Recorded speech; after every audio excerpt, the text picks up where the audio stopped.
Welcome everyone to Knights Arena Spike Down, episode 5. My name's Keith LaFortune, joined again by George Geddes. And well, it's the final week of Split 1, and it comes down to this. It comes down to the wire. We're going to discuss who's going to clinch a spot for mid-season face-offs, who's falling short, who's rising to the top, and of course, opinions across the board. So let's start with a good old recap of week 4. We said, if you watch episode 4, we kind of prefaced it as the week of make it or break it, and that was kind of the case. But now this week's still equally important.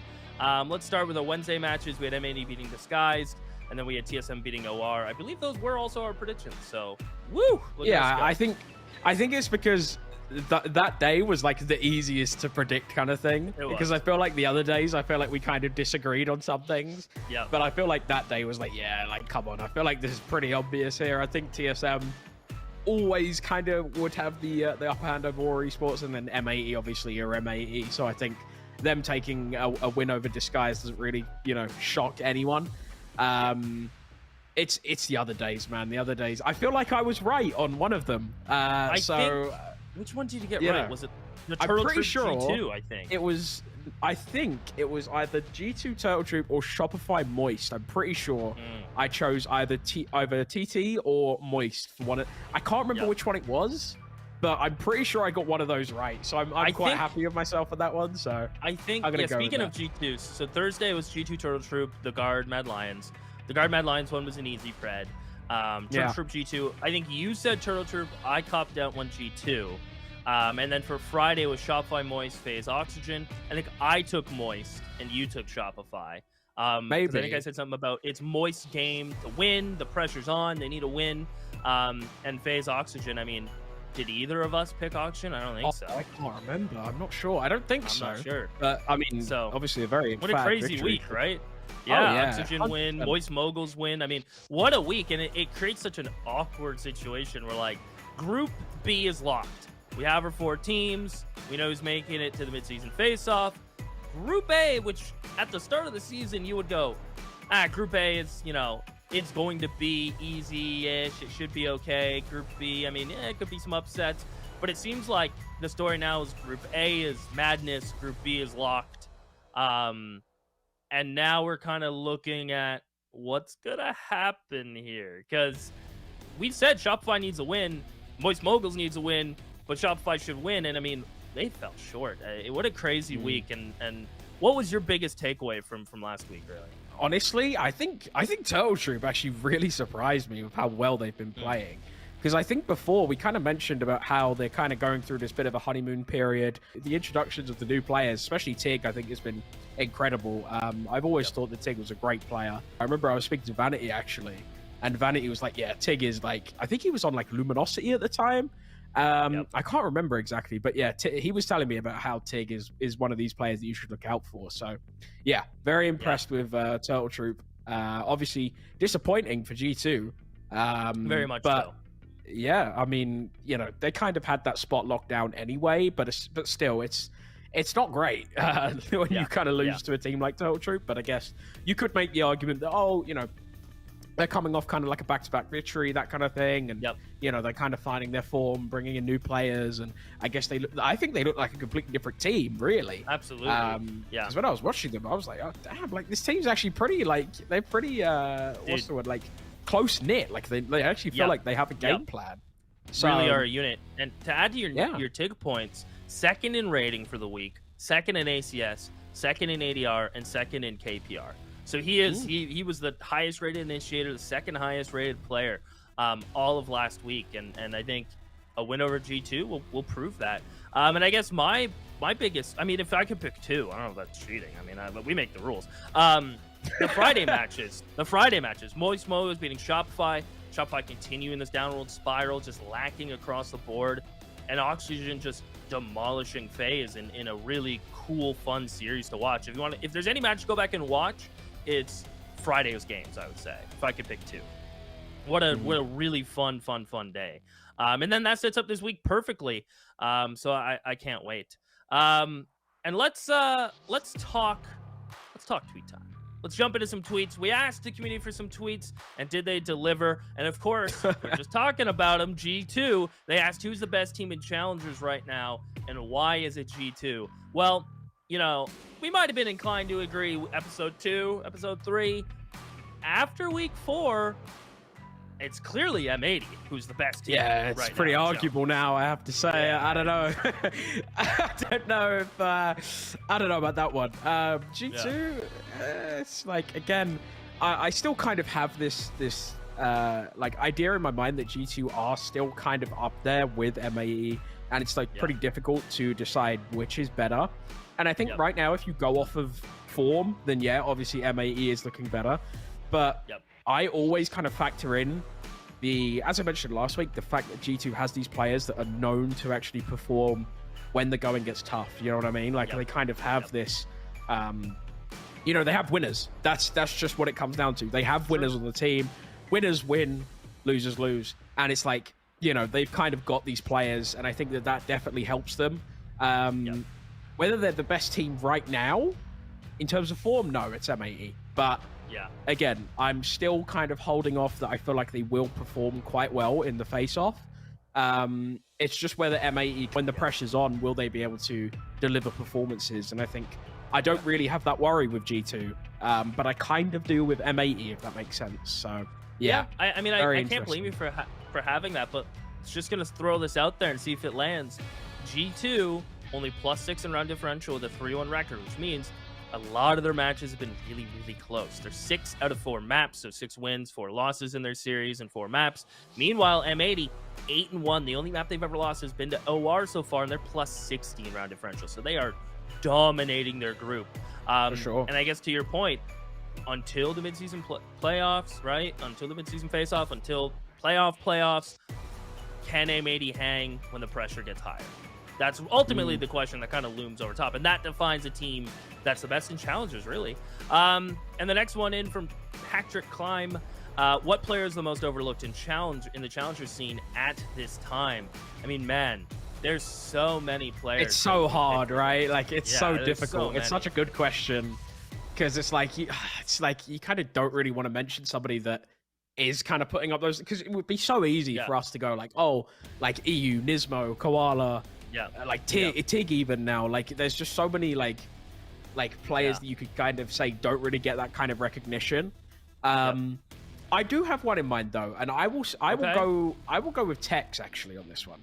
I think that Tex coming into the guard has kind of proved that he can kind of hang with the rest of the team there. Obviously, we kind of always knew that like Trent and others, even Valen, is like putting up really good performances, and I kind of knew that was going to be the case. And the big question mark for me was Tex, and whether he could kind of come in and, you know, fulfill his duties as, you know, whether duelist, sage, whatever he kind of plays. And I think he's done that very well, and I think he doesn't really get talked about a lot. I think he has probably one of the highest like KPRs as well, and I think he's certainly a player that can definitely kind of perform with the rest of the guys when they're also firing on all cylinders. Obviously, Net's been playing very well. You know, I guess most of the guard players do play very good individually, but I think Tex has kind of proved that he can kind of hang with them and also elevate this team. Totally. It's just whether he can kind of continue that form and, you know, prove that, you know, I could be one of the best players in challengers. It just, you know, now he's got the team to do it, you know, can he kind of achieve that level? We'll have to kind of wait and see, you know. But yeah, I would say Tex for that one for sure. So I had 2 as soon as I read this question, and the one that jumped out to me. Okay, I'll just pick one of them then. All right, they are on the same team, but I'm gonna go with Ken Pecky. I think this addition makes TSM 10 times better. They look unbelievable in the recent matchups.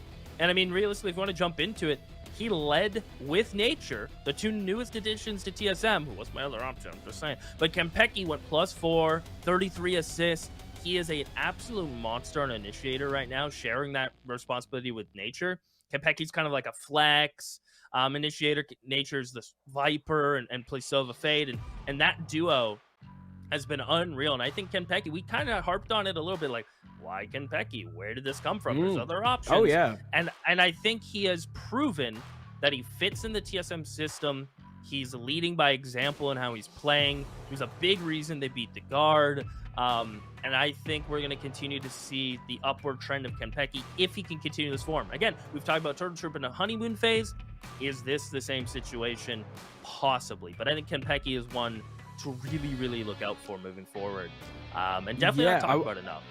I will say, just to like kind of add to that point as well, I'll wholeheartedly admit that like I was wrong on that one for sure. I was like harping on Kenpeki. I was really going in on him, thinking, you know, this really isn't going to be a good signing. I thought it'd be pretty mediocre. He's made me eat my words, like 100%. I will admit I'm wrong to that one because he has been incredible. So yeah, 100%. Very impressed with Kenpeki, and I'm very glad that he is playing well. Obviously, you know, kind of had that, you know, that stint on Sentinels obviously didn't go well. You know, a lot of players kind of had him maybe a tier below what he should be actually playing, and you know, maybe he's kind of, you know, on the process of earning his spot back in the highest level, you know. Totally. And I think he's doing everything right. So yeah, we'll admit I was wrong with that one for sure. Hey, there we go. That's okay. I love hearing that. Hopefully we can hear more of that. Keep it up, Kenpeki. And 2 players apparently still need to sign with Turtle Troop. XQC is getting the team. What's the info on this? Yeah, so I believe there are still a few players that you get to sign with XQC's like representing. So people were like, I saw people were like questioning whether it's like just XQC involved in like is he messaging all these players or whatever. That's obviously not what's happening. Like XQC has a team of representatives that is kind of working with the team. You know, that's usually how business deals work. Obviously he doesn't have an organization like, you know, like Ludwig or Moist did, right? But you know, even Disguised Toast didn't really have an organization, I guess, but now he does. And it's like, you know, he's kind of building this brand alongside him, right? So hopefully we will see, from what I know, I do believe there will be kind of like a brand aspect, you know, a bit like Disguise kind of thing. Obviously, you know, they're not going to keep the Turtle Troop name. So yeah, I think as soon as they are all signed and, you know, contracts are negotiated and everything is kind of finalized, then it should be all good, and XQC will be officially entering into challenges with Turtle Troops. You know, we've got plenty of content creators now, actually. Plenty. Yeah. Obviously, XQC, Ludwig, Moist, Disguised Toast, incredible. Like, honestly, it's wild. All we need now is like Tarek to sign a team or something to get like join the somebody. Of, yeah, exactly. Just to get like the trifecta of all of the big content creators or whatever. That'd be crazy. That'd be wow. I think. I don't know, but I feel like there's probably a conflict of interest there or something. maybe Sentinels, maybe. I don't know, but we'll deal with the legalities later. Speaking of Turtle Troop, still on the precipice of maybe making the mid-season face-off. There's 3 spots left in Group A. Group B is a lock. So let's kind of talk, and just a preference. These matches in Week 5 still matter for everyone in Group B. It's all about seeding. Right, it's seeding and where you're going to land when it comes to the leaderboards for points allocation. But what matters right now in Week 5 is the mid-season face-off. Who's going to make it from Group A? G2 is the only lock in Group A, which means FaZe, Auction, Moist, Turtle Troop, and Shopify all still have a chance, and a chance to still not make it. Interesting development. I'll take a shot at the dark first if you don't mind. Sure, go George. for it. Hot take, Shopify have too many variables to make it themselves. They have to win and they need Turtle Troop to lose. This is why Light almost falls over and knocks me out. That would have been a great segment, but it's not going to happen. Shopify gonna lose. There's too many variables. They have to win against G2 and they need Turtle Troop to lose. I mean, that's those two things inevitably are such a crazy mix. Oxygen have to beat Turtle Troop. Seems like it. A lot of things going on. I think FaZe are going to make it. They're playing Moist Moguls. That's a big game. I mean, man, 5 teams for 3 spots. 2 people are getting their heart broken. It's really in the air. I think FaZe, Turtle Troop, Oxygen, it comes down around. It's so crazy how close this is going to be. Yeah. Honestly, all I want is Turtle Troop to make it. I just feel like this team has been on awesome. like an insane redemption arc, because I was talking to we did actually like ages ago, and he was like, man, like all these people saying we're like the lowest rated team, and like this was before the season was like starting, right? And he was like, man, like we're kind of rated quite low here in terms of like the power rankings of everyone's saying, oh, we're like the worst team or whatever. I feel like this is like a pretty insane redemption, you know? I feel like them obviously winning back-to-back. If they could win again... By the way, You ranked them the lowest. I'm just saying. Yeah, oh yeah, 100%. I will completely admit, like, I did not have this team going far at all. But what amazing changes they made too, by the way. So. Oh yeah, for sure. Like, I think, I mean, honestly, I feel like Cloud9 could learn a thing or two from these guys. Like, this is incredible, right? Roster moves here, but it's fine. It's against Oxygen, Scuba's my boy. It's like, oh man, tough. I want to see those guys do well as well. So yeah, I don't know. I'm pretty torn, man. I'm pretty torn. But I will say, the decline of Shopify. I feel like this needs to be like studied in Harvard or something for like the next 10 years, because I don't understand how a team this good, like objectively they are a good team, be this bad, really could suck. Like, I don't know what is going on with this team. Like, do they just not? My first idea was like, oh, maybe they don't have a star player that's like carrying them through, because sometimes you have these kinds of insane players that just carry teams no matter what. They have they have B-Dog. Like, B-Dog's been playing incredible. Yeah. And it's like, so they have Mana too. Typically, he's up there exactly. Too. Yeah. And it's like you kind of look at the individual players, and it's like these individual players are not really doing anything wrong. If anything, they're playing quite well. And it's like, so okay, why are they losing? Well, I think that it comes down to multiple different factors, but I think the clutch factor is probably one of them. I feel like them losing 2-1 pretty often now is kind of, showing that there's a bit of a trend there. They're not really able to win out the games when it comes down to it. And I think that's probably, one of the most important things that you need to have if you want to be, a very top team. But it's like, this was like the Luminosity core. This was the team that everyone was like, okay, they should be up there with like, maybe the Guard, M80, these kinds of, big name teams. And we were all saying that, they were going to be up there as well, of course. Yeah. But yeah, this is bizarre. I really don't know what's happening. I was saying last week about how, are we witnessing a spiral of just a decline in form for these guys? Yeah. Yeah, and it doesn't look good. So the craziest thing to me is like with B-Dog's performance. Like, I'm looking at almost every game he played. In the most recent match against Moist Motos, he was only negative in the last map.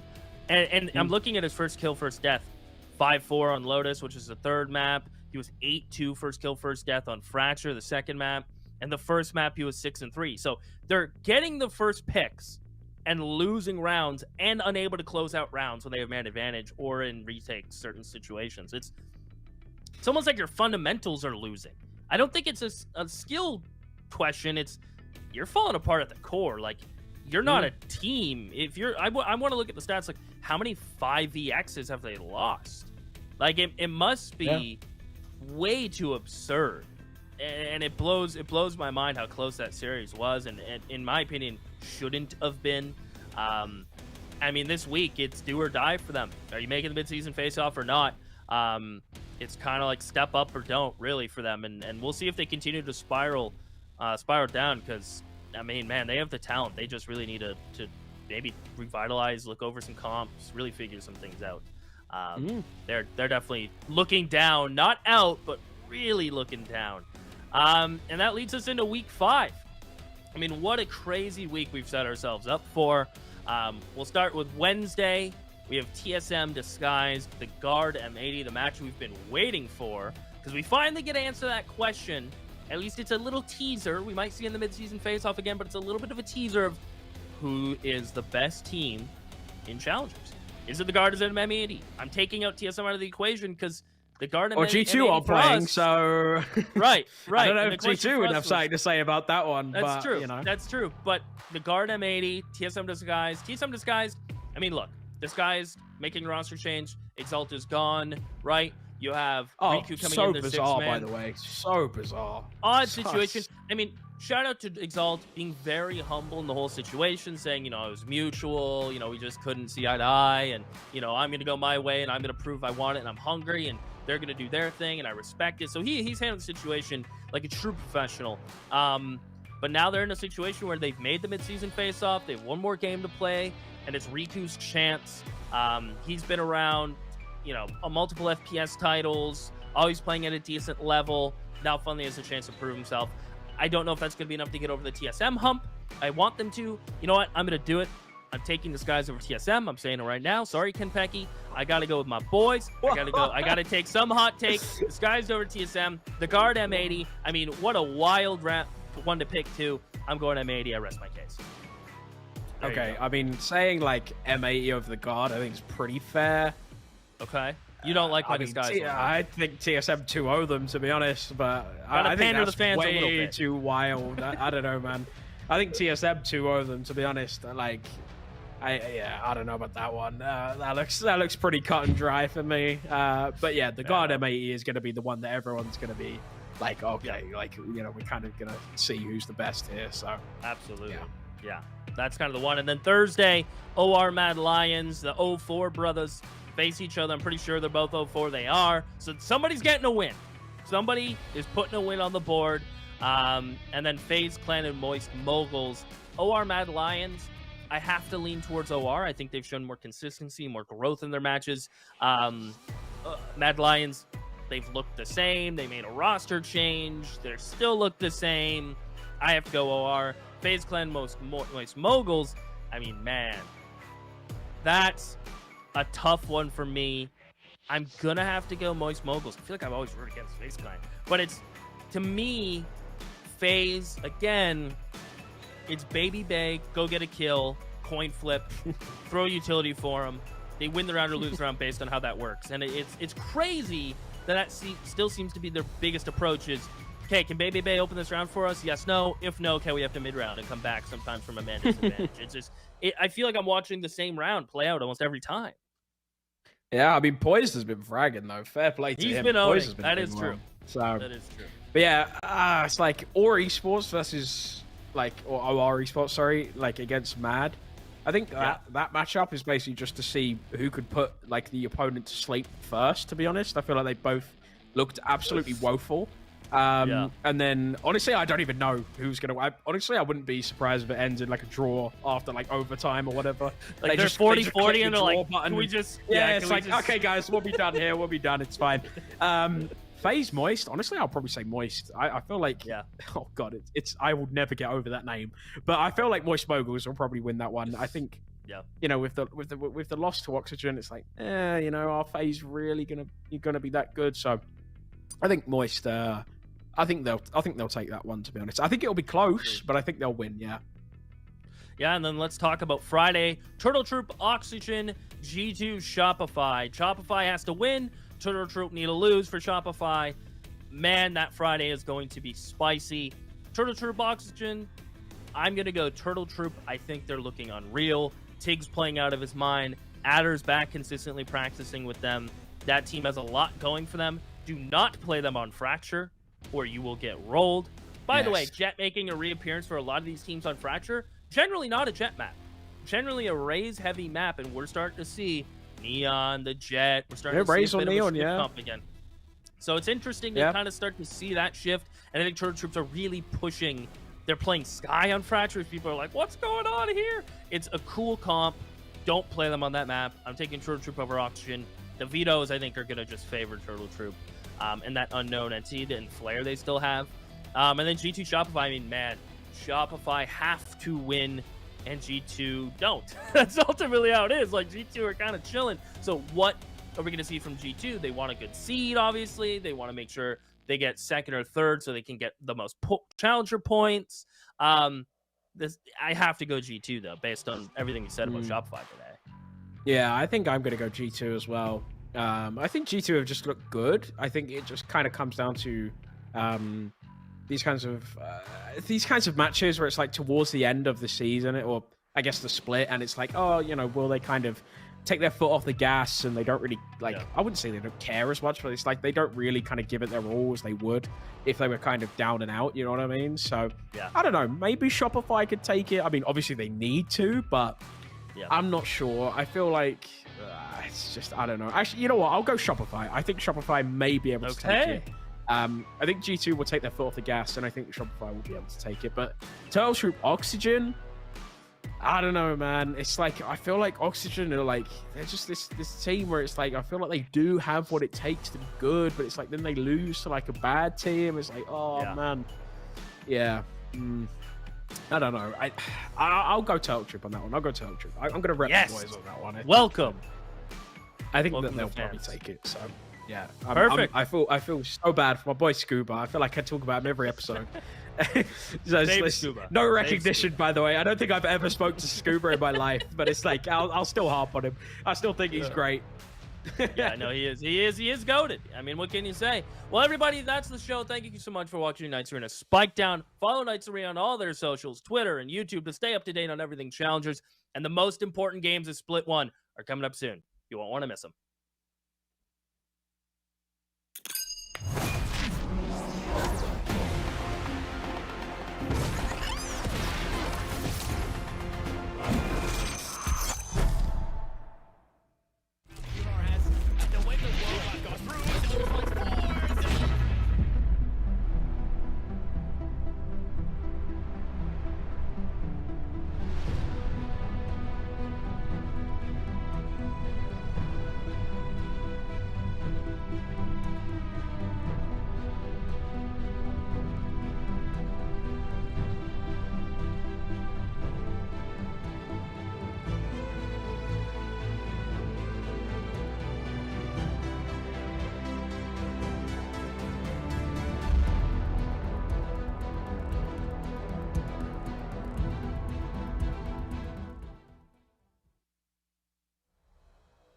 Ladies and gentlemen, welcome to the 5th and final week of Split 1 of Knights Arena Valorant Challengers North America. It's the last time you'll hear me say that long phrase, as the week is coming to a conclusion in just a few days, and our teams will be selected for the mid-season face-off. But before we spend too much time talking about them, I want to remind you guys at home, if you've been watching the show, or even if you haven't, join the fan zone. You can head over to pks.gg/discord. You can get in on the fan zone. You have a chance that your question could be read on air and asked to whatever player we bring in for the post-match interview. And it doesn't have to be serious. Sometimes it's like, what's your favorite cereal? Or you could ask a question about a band I know nothing about because I'm a boomer and you're a zoomer. It's cool. I'll do it anyway. But before we spend too much time on this show, let's go ahead and bring in the talent. And I'll be like, Atlas, I'll just go ahead and... they were too fast. The animation moves quicker than my arms. Sorry, I am a boomer after all. But looking at the last couple of weeks, Dust, in general, I do feel like the last few weeks were way more chaotic than we anticipated, as there was a lot of games that were upset category, not necessarily big upsets like the early guard loss, but definitely upsets nonetheless. Yeah, certainly. I mean, I think one of the big things that we've kind of seen is just Shopify Rebellion continue to struggle more than we would have anticipated, just based on the roster that they had put together before the season started. And then on top of that, you know, you look last week, you see FaZe take a loss to Oxygen. You see, you know, Turtle Troop get a win over the G2. I mean, there was a couple of little banana peels that people were slipping on out there. That's for sure. Definitely wound up being a little bit more of a wacky week than we expected. Look, here's the thing, Bach. You didn't ask us. My favorite cereal is Honey Nut Cheerios because I'm also a boomer. Oh, I'm a big Honey Nut Cheerios guy too, so. Gotta, you know, check the cholesterol. But, you know, the thing about these first 4 weeks is that Group A we kind of looked at after week number 1 and said this was anyone's group potentially, and we definitely are still getting that. I mean, not only for who's going to be in the top 4, but who very well may find themselves on top of that group. Whereas, you know, Group B was a little bit more predictable, I think, especially after the first 2 weeks had come and gone, just looking at the strength of schedule, the strength of how the rosters were forming. And even though we know who our top 4 are going to be, at least the cool thing about today is that we have kind of seeding matchups. Whoever wins ends up kind of on top of their opponents. So that'll be a really fun, kind of spicy way to kick off the week. And we can go ahead and take a look at the group standings so you can visualize what it is we're talking about, because there are some teams who are here on the bubble just a little bit. It's a little scary for mostly everyone in Group A. You know, you've got 5 teams all fighting for 3 spots, because even though the chances and the requirements are somewhat crazy for Shopify Rebellion, there is a world here shift where they can make it, but everyone else is definitely deadlocked in that 2-2 position, which is scary because there's so much that can happen in this final week. Yeah, it's good. It's one of those things that going into the standings, I was looking at the schedule, I was like, oh, I hope we have some Group A matches today.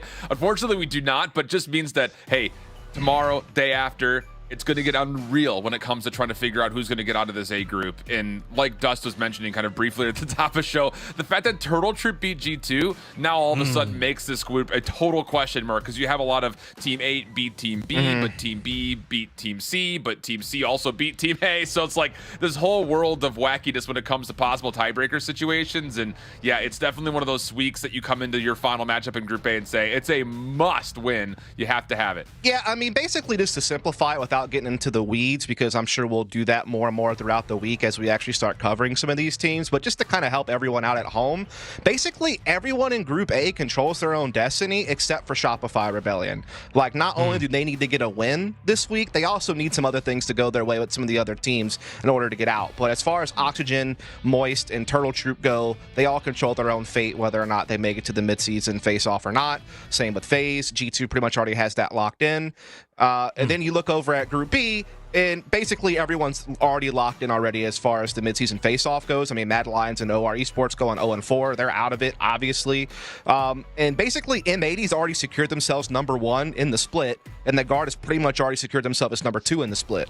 The only way that would really change is if G2 wins next week and somehow beats the Guard in round differential, which seems pretty unlikely considering the gap that's there. So it's all kind of laid out for us, and really the only complicated scenario is the fate of Shopify Rebellion, right? Because, you know, not only do they need to win, they also need some other things to go their way. Important note, too, even though Mad Lions and OR Esports are currently 0-4, at least one of them will find a win this week, as they are slated to face each other. So there is like I guess, a Silver parting linings. gift of one win. But those teams, yeah, both eliminated from the mid-season face-off. We can take a look at the schedule for today as well, so you guys can appreciate what matches we're going to see. One of them is a match we've been waiting to see, honestly, all split. Yep. It's the second one of the day, but we'll start things off with TSM versus DSG before we get to the banger matchup, which is the Guard versus M80. Honestly, looking at the trajectories of those two teams too, you had the Guard kind of not necessarily coming down. They had a dip in 1 week, whereas M80 maybe started out a little bit slower, especially in their first matchup against OR where they dropped a map. But since then, M80 has looked on fire. That said, looking specifically at this first matchup, you've got TSM and you've got DSG, two teams shift here that are qualified, but it really is about seeding, and it's also about pride. Oh, absolutely. And I think you start with the conversation around Disguised, largely due to the fact that last week was not particularly great for them. They were barely on stream for all that long, losing 2-13 and 3-13 to two maps to the M80 squad that you were just mentioning that's looking super good. But the thing about it is, you know, they also had really impressive performances, even in their loss to the Guard at the beginning of the split. You know, they had at least a nice little look at Bind in particular in that first matchup. So they kind of came out with a lot of promise and a lot of opportunity to where he's like, okay, we see what these guys have to offer. We can see why the move was made to pick up the team in the first place by Toast. And hey, they are putting together some pretty good responses, including the wins versus Mad Lions and OR Esports. But it's tough when you deal with the two heavy-sided teams on this group. The Guard and M80 are your two losses, and you weren't able to take a map from either of them. And most notably, that series from last week against M80 was just not really, I think, what Disguise would have liked to have seen. Yeah, I mean, I think that you kind of hit the nail on the head, Shift. There's been the highs and there's been the lows for Disguise, where they show a lot of promise in some of their matchups, and even some of their losses, they look close, but then they got blown out of the water by M80, which is probably the best team in Challengers, to be quite frank with you. But the big news, obviously, coming into this week is kind of what you're seeing here on your screen, is that Exalt is no longer a part of the team. Apparently, it was a somewhat mutual split where they just weren't eye to eye with the future of the team, you know, Exalt and the rest of the squad, which is kind of a bummer because Exalt was certainly one of the stronger players on the team, statistically speaking, and served like a pretty nice role in like the KO and being that flex guy. And instead, Disguise are fielding their sub that they had, you know, signed up with for the split. And so this is probably temporary until next split rolls around and they might be able to make another move or something like that. But essentially, Riku comes in as a guy who doesn't have that much experience, man. I mean, he was a former academy player for Knights, has only really played in like smaller like Gauntlet and weekly type events. He also has a very mixed agent pool. Like, he started out playing a ton of Jet and Silva early in his career. Now he plays a lot of Killjoy and Chamber, and then most recently he started playing KO and Fade. So he's kind of been all over the place. Certainly had some okay numbers at times throughout qualifiers when he played in it, but definitely a big question mark on if he's ready for the level of competition he's going to face today. I think the biggest thing, and I'll just be brief on this, is the fact that he didn't see anything beyond the top 64 in the qualifier run. So I'm really curious to see what the team and the coaching staff sees in Rico to be like, okay, this is the guy that we want. We want to see him into the mix. We think he's going to be maybe an opportunity to not just fill the shoes of Exalt, but possibly even elevate the squad. So it's going to be a learning lesson, I think, for all of us today. Riku did play DSG in lockdown qualifiers as well with No Future, and they managed to beat them. I know that was a while ago, but just something that's interesting. Maybe that's where they spotted the talent out initially. But here's something that we didn't talk about, and it is somewhat interesting. DSG, 2 rounds difference, and this would be a must-win match. You talk about the game against OR Esports. Remember, that went to overtime, back-to-back maps, both the second and third map. If OR Esports won, they'd be tied currently in the group. And if Disguised would win today, they'd be in. If they lose, they'd be out. If they win, it would even be close. So it's very interesting. Even though we mentioned the 0-4 teams, there's so many things that could have happened that could have turned this group the other direction. But let's shift our focus over towards TSM, as this is a team that has also made changes, Dust. We saw them halfway through the split decide to replace their in-game leader, whether that was because of the in-game leader's decisions or their own. It seems like Hayes just decided it was time to take a step back, and since then the team has looked so much better. Yeah, it's interesting because when they played that Ludwig Tarek Invitational, they actually came second place with their old roster at that event. Good. Yeah, exactly. And then even coming into the split, they beat Mad Lions their first game, and yeah, they lost M80, but that's been proven to be the best team in Challengers, and they took them to overtime on one of those 2 maps. So I mean, it's not as if it was all doom and gloom, to be honest, but there is no mistaking the fact that since they made the roster change, they have looked impressive. And then the change we're talking about, of course, is Gamon taking up the in-game leadership and also becoming the primary controller of the team, and then Campeki coming in as the new kind of like flex initiator. And since he's come on board, they beat the Guard 2-0, and they also beat OR Esports 2-0. So I haven't dropped the map yet, and they were all 4 different maps. I think is kind of the interesting point.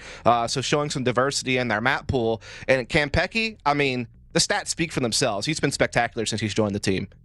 Absolutely lights out. I would say that if TSM, since the addition of Campeki into the mix, if they were to make a run here, you're looking at potentially somebody who can frame up as possibly being like an MVP type of player, just because of the impact that he's had on this squad, especially considering, like Dust mentioned, we came in and we casted that game versus the Guard, and I think both of us expected the Guard to roll through a brand new formed TSM squad, and I think all of us on that day were like eyes peeled, like, oh my god, like, wait a second, these guys are nasty. So the fact that they were able to kind of, steal the show against the Guard and then follow up with a solid win versus OR Esports, there's a lot of hype built around this squad, and I think the biggest thing about it is, can they keep that up against another solid team like Disguised? Yeah, and I think the cooler thing about this is we're talking a little bit about Campeki here is like kind of the redemption arc for him as an individual player, because when he was playing with the crew kind of in a smaller scene, he was the king of that scene. He was performing very, very well to multiple different agents. When he got his crack on Sentinels, things didn't go so well for Honest when he was competing in VCT, but kind of a strange environment I think he was in when he was playing with Sentinels, and this is now his kind of next opportunity to be on a bigger stage, playing in Challengers with TSM, and he has really turned it around, being this like best player basically, statistically speaking, in a ton of different categories. I mean, he's like crazy when it comes to like just KD, cast, you name it. Like, this guy's kind of in or near the top 10 on the leaderboard for players. So tip your hat. It's kind of like a parallel to what Dicey did with FaZe last year, where he kind of had his redemption arc. I see like a similarity here with what we're seeing with Campeki.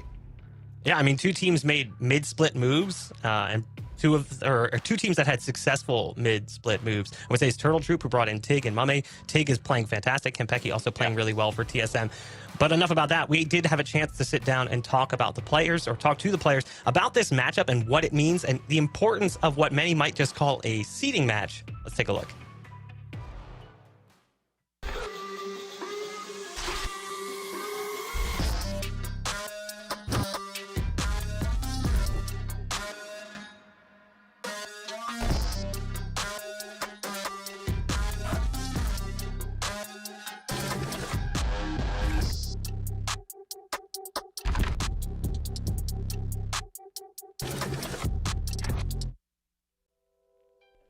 Yeah, being part of Night's Challenge is still very surreal because this is like the official VCT Challenger League, and I always thought the path to that would be like a 3-year thing or 4-year thing, and the fact that we're already here next to like FaZe and TSM And G2 is like kind of crazy because we just started less than half a year ago.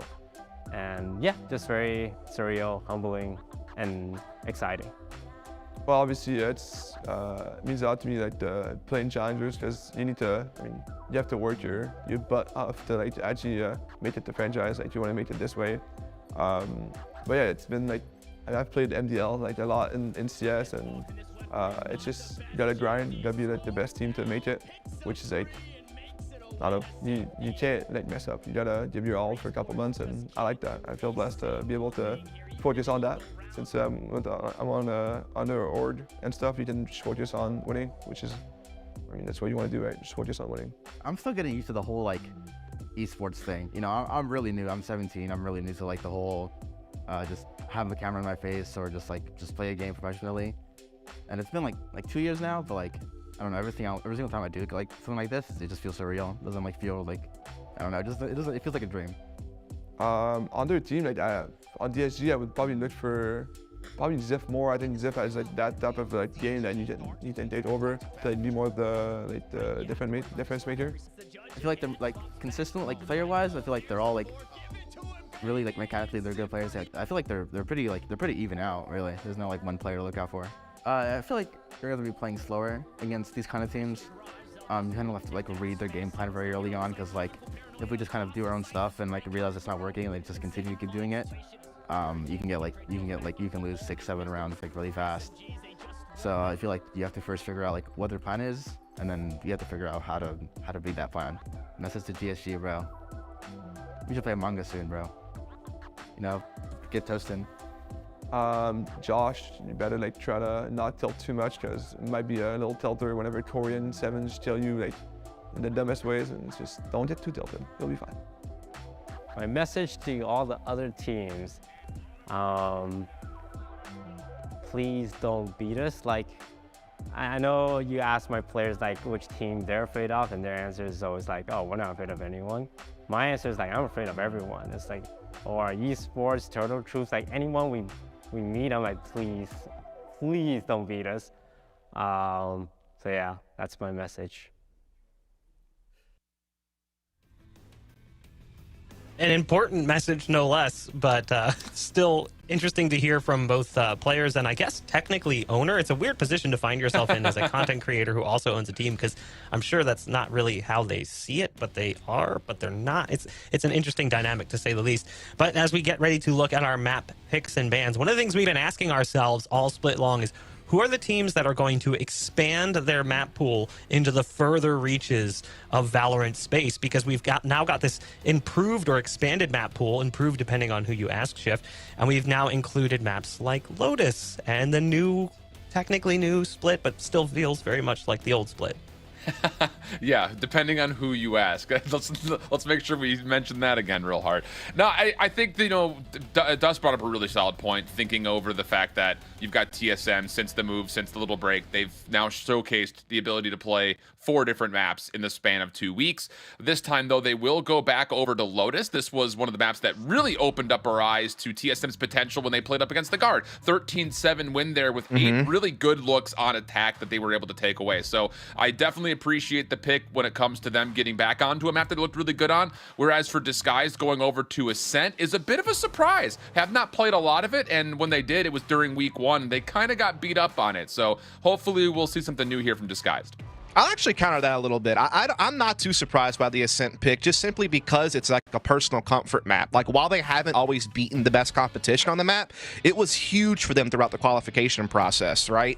Now, they only did play it once during the actual split, and that was that huge loss to the Guard. But prior to that, they were on a 9-game winning streak against kind of some of the smaller fish in the qualification process. So I think, you know, despite level of competition arguments being made, I think the personal comfort's there on Ascent for them, and so I'm not too surprised to see it come through. And then Haven being the decider, again, I think both teams are probably going to be relatively happy with that. You know, TSM seemed to turn it around against OR Esports in their last match after kind of having some struggles on Haven prior to that. And then Disguised, while they're on a 2-game losing streak, one of those losses is to M80, who's beaten everybody, and prior to that, they were looking pretty good on it. So, you know, I think both teams look at this map pool and are probably not too upset by it. I'm just curious to see how Disguise handles Lotus, because they've never played it yet. Yeah. I mean, you talk about that third map too. TSM playing against M80, close game, 14-12. Obviously, that was a bit ago. That was, again, M80 on the upward rise, whereas TSM was kind of just putzing about. That was before they made the roster move that brought in Campeki, that swapped the in-game leadership role around. So definitely a lot of questions there. And it is important to note, just because it's for seeding does not mean anything, because if we're right, they should play against the number 1 seed after the groups combine. It's very confusing, but it could potentially end up being M80. That's what you need to know. If you are the bottom team coming out of the group stages, regardless of what group you're in, you could end up facing M80 in the first round. That is a terrifying prospect, Dust. Oh, absolutely, right? I mean, basically, M80 has the number 1 spot locked up right now just due to the fact that they're already 4-0, and they have such a crazy round differential right now. Even if the GAR were to beat them later today, they'd have tying records of 4-1. It's still just a round differential that keeps M80 up at the top of the charts, and so you're absolutely right. You know, that is something you have to think about, that could be your potential opponent if you come out kind of dead last into the mid-season face-off. So definitely a lot to play for, but also, again, pride, right? Like TSM is constantly on this road of trying to prove themselves after the roster move that they are a serious contender. You know, if we're being frank, at the beginning of the season, we were talking about M80, we were talking about the Guard, we were talking about even like G2 and the rosters that they put together and individual talent that they had. You know, that these were kind of the teams that were the favorites to go all the way to Ascension. And TSM was not really on that list, but they have been very impressive lately. They're making a case for it now. And disguised, again, they had the veteran leadership, they have some young upcoming talents that can sometimes be a recipe for great success in its own right. So, yeah, should be a pretty banger matchup. I think a lot of people were like looking at today and being like, oh, man, can't wait to see M80 play against the Guard. And let's be for real, that's going to be fireworks. We're loving that. But don't discredit this matchup. Like, I think this could be certainly a little bit of a slugfest. This one is, I think, the way that I look at this matchup is for TSM, I still feel like even though they beat the Guard, a lot of people still look at the Guard as the better team. This would be the time where TSM can maybe overthrow that and put themselves into a position to maybe come out as not just, you know, a big significant, you know, contender out of this group, but more so just as a team and as an organization, they now feel like this could be a reestablishment. If you win this matchup versus Disguised, you have now 3 really quality wins that you could be able to put under your belt, and then you could also add this 4th. Whereas on the other side, for Disguised, this would be like their, I won't say signature win, but it would be the one kind of flex win that they would have where they've beaten the 2 teams at the bottom of the pool. They've lost pretty convincingly the 2 teams at the top of the pool. So give us something to tell us that you're number 3 in this group. That would have to be, I think, where the interaction for me occurs with this matchup. And just, again, think about positionally where it puts TSM if they find a win, how they end up sitting in the standings. Because, again, they go from a team that was looking like they weren't even going to qualify potentially in the first couple of weeks. They looked really rough. Even in their Mad Lions opener, they lost the first map 13-2, if I'm not mistaken. So it was definitely a bumpy start for TSM to close out the stage. Coming in 4-1, that would be incredibly impressive, quite a bit of a turnaround. But Dust, you said you wanted to be frank. I'm going to continue to be Bach. We're going to go ahead and throw things to a break. When we come back, we'll be jumping into the Aiden Select. Stay tuned.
conversation is energized. The revolution will be televised. The retribution will be to terrorize. And the celebration will leave you mesmerized. Got the stage set, do it big, mega size. You want me believe you? Tell some better lies. I'm in the TV room, I'm doing exercise. I let the money flow, so I live a better life. Hey, live a better life. When I step out.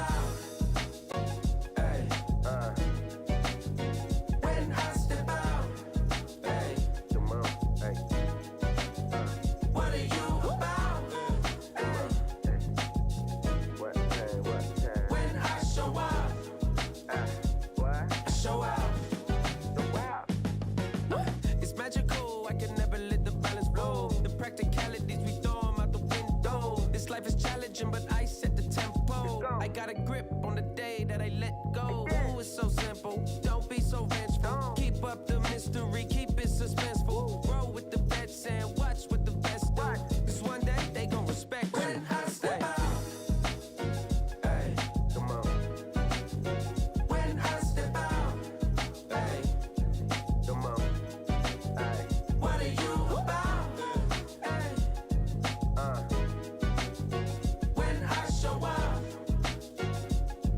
Show out.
Complications clouding up my life. Oh, I'm so done with waiting, gonna let me shine. I'm gonna be fine. I'm gonna get what's mine. Gotta keep on pushing, believe in myself. Keeping my head up, the best I've ever felt. Chase my doubts away. Believe I came to slay. Ooh, I got it in my sights, alright. Ooh, I'm gonna get my dreams this time. I can't live without it. I'm not giving up this time. Oh, I'm not giving up. Ooh, give it all I got. Ooh, don't you ever stop. Just you keep on, keep on, keep on. Just you keep on. Every day I work hard trying to prove myself. I know I'm worthy, don't rely on no one else. You're gonna see me fly. I'm gonna do it right. Ooh, I got it in my sights, alright. Ooh, I'm gonna get my dreams this time. I can't live without it. I'm not giving up this time. Alright. I'm not giving up. Ooh, give it all I got. Ooh, don't you ever stop. Just you keep on, keep on, keep on. Just you keep on. Yeah, I'm gonna keep it on. Manifest this year, your new anthem. Yeah, you gotta keep it going. Stay on the path that you've always chosen. I know that you got the power in you. Believe in yourself, cause you know that it's true. Repeat the same words loud every day. I'm a boss, I was born to slay. I'm not giving up. Ooh, give it all I got. Ooh, don't you ever stop. Just you keep on, keep on, keep on. Just you keep on.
Welcome back, everybody, to the Valorant Challengers North America final week of group play. My whole shift with me, I've got Dust, and we have, again, Group B action all the way throughout the day, starting off with Disguised going up against TSM. Both teams currently locked for the face-off mid-season, and they're sitting in the 3rd and 4th positions, respectively. And, well, now we've got ourselves Lotus on the mix, and we talked about it briefly on the top of the show here, Dust, but kind of take me through your thoughts, whether it's team on map or compositions on map as we have the lock-ins. Yeah, obviously for Disguise, we had no idea what to expect. They have not played Lotus before. They're going to go with the double controller meta that we've been seeing some teams do, and then they also have Sky for the initiation. They're actually bringing Chamber out. They're forcing it through, so double Sentinel, so no Duelist in that regard. Then the other side, it's also double controller, but they will have the Duelist Corey on the Raze. They also will be taking in a Killjoy, and they will also be taking in a Sky. So, I mean, honestly, this map's kind of been all over the place if you look back at lock-in, as far as, like, some teams run double initiators, some run double controller, some run Duelist, some don't. Like, no one's really figured out, I think, the, like, perfect composition for this map. Yeah. I will say I feel like Breach is super powerful on this map, so I'm kind of disappointed not to see him used. I think he can cover so much ground, actually, because there's so many tight corners and corridors where he can be super useful, but obviously Sky can be as well. But yeah, interested to see how this plays out. Yeah, and just for reference sake, you know, talking about this TSM, this is the same composition they ran and they played up against the Guard, and they won this map. And most notably, you looked at players like Nature on the Viper, who was doing a lot of work. I mean, already off the bat, you can see how both Vipers are trying to establish themselves, as it'll be clear up top. Headhunter will cadet. Corey drops first blood, good for Disguise defense. Yeah, you're going to be seeing a lot of early A main skirmishes like that. It's just such a big area of the map to control. You can use it on the attacking side to obviously split A, but you can still bounce back to B through this broken wall that we're seeing used right now. Steel trying to counter it with his own paranoia to slow it down. Trailblazer comes through and stuns Steel, but Zip's there for backup. Yeah, really good dark cover here from Steel as well. Allows him a chance to even actually take a little bit of space away with Gangsta kind of cutting through mid-map, but once more, clear. Headhunter connects, Nature falls. And as the kills turn up in favor of Disguise defense, it's Kanpeki, last one left. And with the Frenzy, a little bit of damage gained. 9 HP, though, not going to allow him to survive for much longer. And Disguise take the pistol for the opener.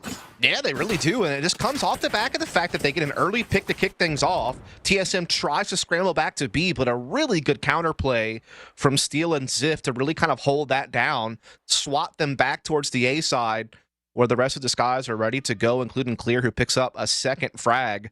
So really well-handled situation from Disguise and all that chaos, being able to do some pretty good team play, and that's especially impressive considering they have, you know, Riku just filling in as a new fifth this week.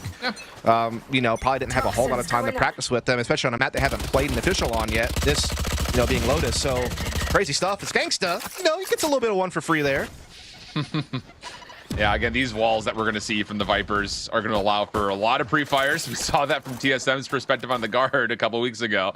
It looks like Disguise them kind of picking up a similar moniker. Nice. Saw the SMG spray really solid through the door. Steel will tap away and finish off the round without much climactic moments at all. Spike barely even made it through mid-map. Bro, we had a rare occurrence where the Trailblazer actually got the frag onto Riku with a small amount of damage. Yeah, so that's a little bit interesting, a little spice on that one, but otherwise Disguise, you know, handles that one pretty well.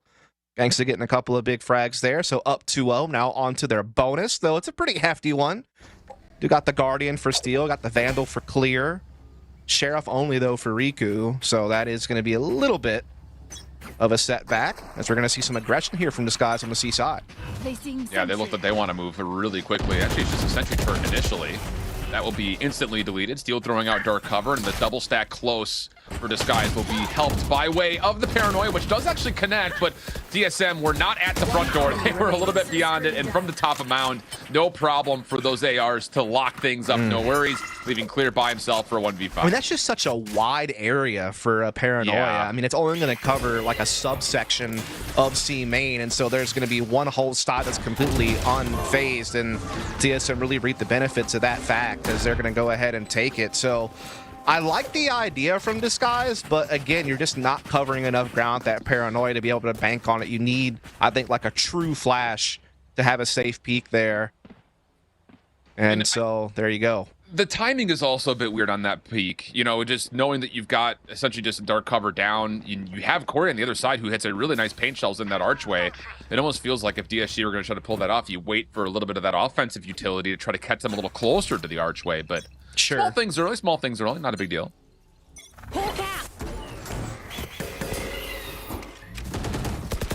Or a little jump through. Once again, as you kind of predicted, a lot of action here early over towards A in the root area of the map. First blood for TSM is good, but Steel is still committed in a certain way towards playing forward, and this would leave this A defense a little light over towards this connector play. So they will call out the Seekers. Door will open. TSM looking to make their way through this, and then top of Command takes down Clear just as the door spins shut again. Yeah, just kind of spamming the smoke. A gut check winds up being right. Steel and Riku able to respond and keep it at least even in that exchange, but the plant will go down and TSM will still be a man ahead when it's all said and done, and Riku is stuck in a tough spot right now.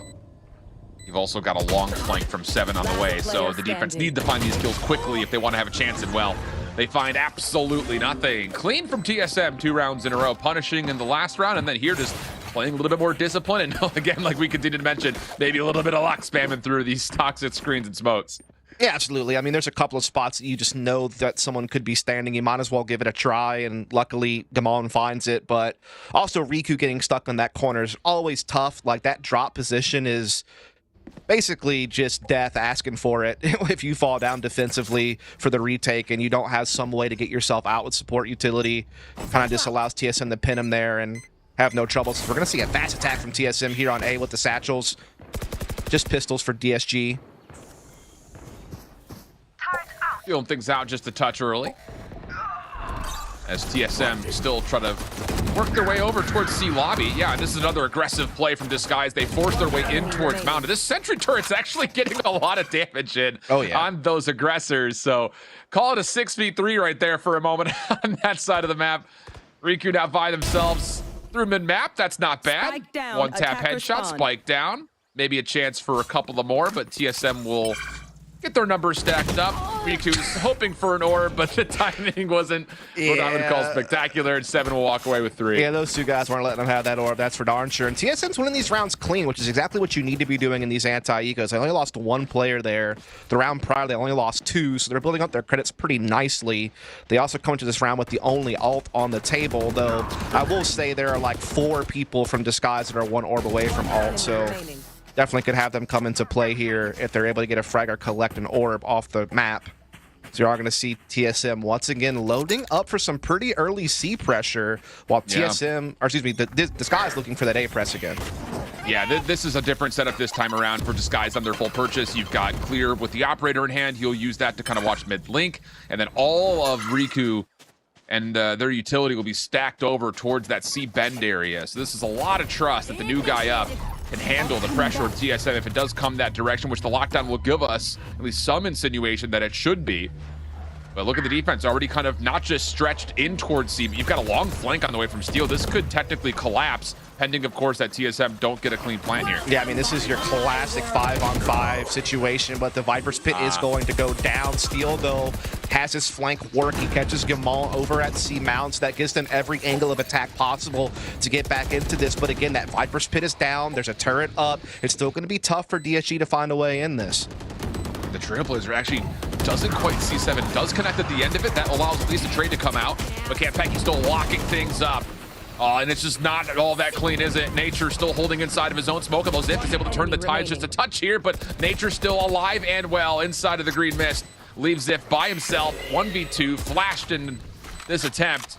And well, TSM have repositioned around this, but kill comes through. Problem here is going to be the time, and Ziff will give it away. Does take down Nature on the exit, but ultimately TSM got what they came for. Takes a lot of ultimates, but they get the round.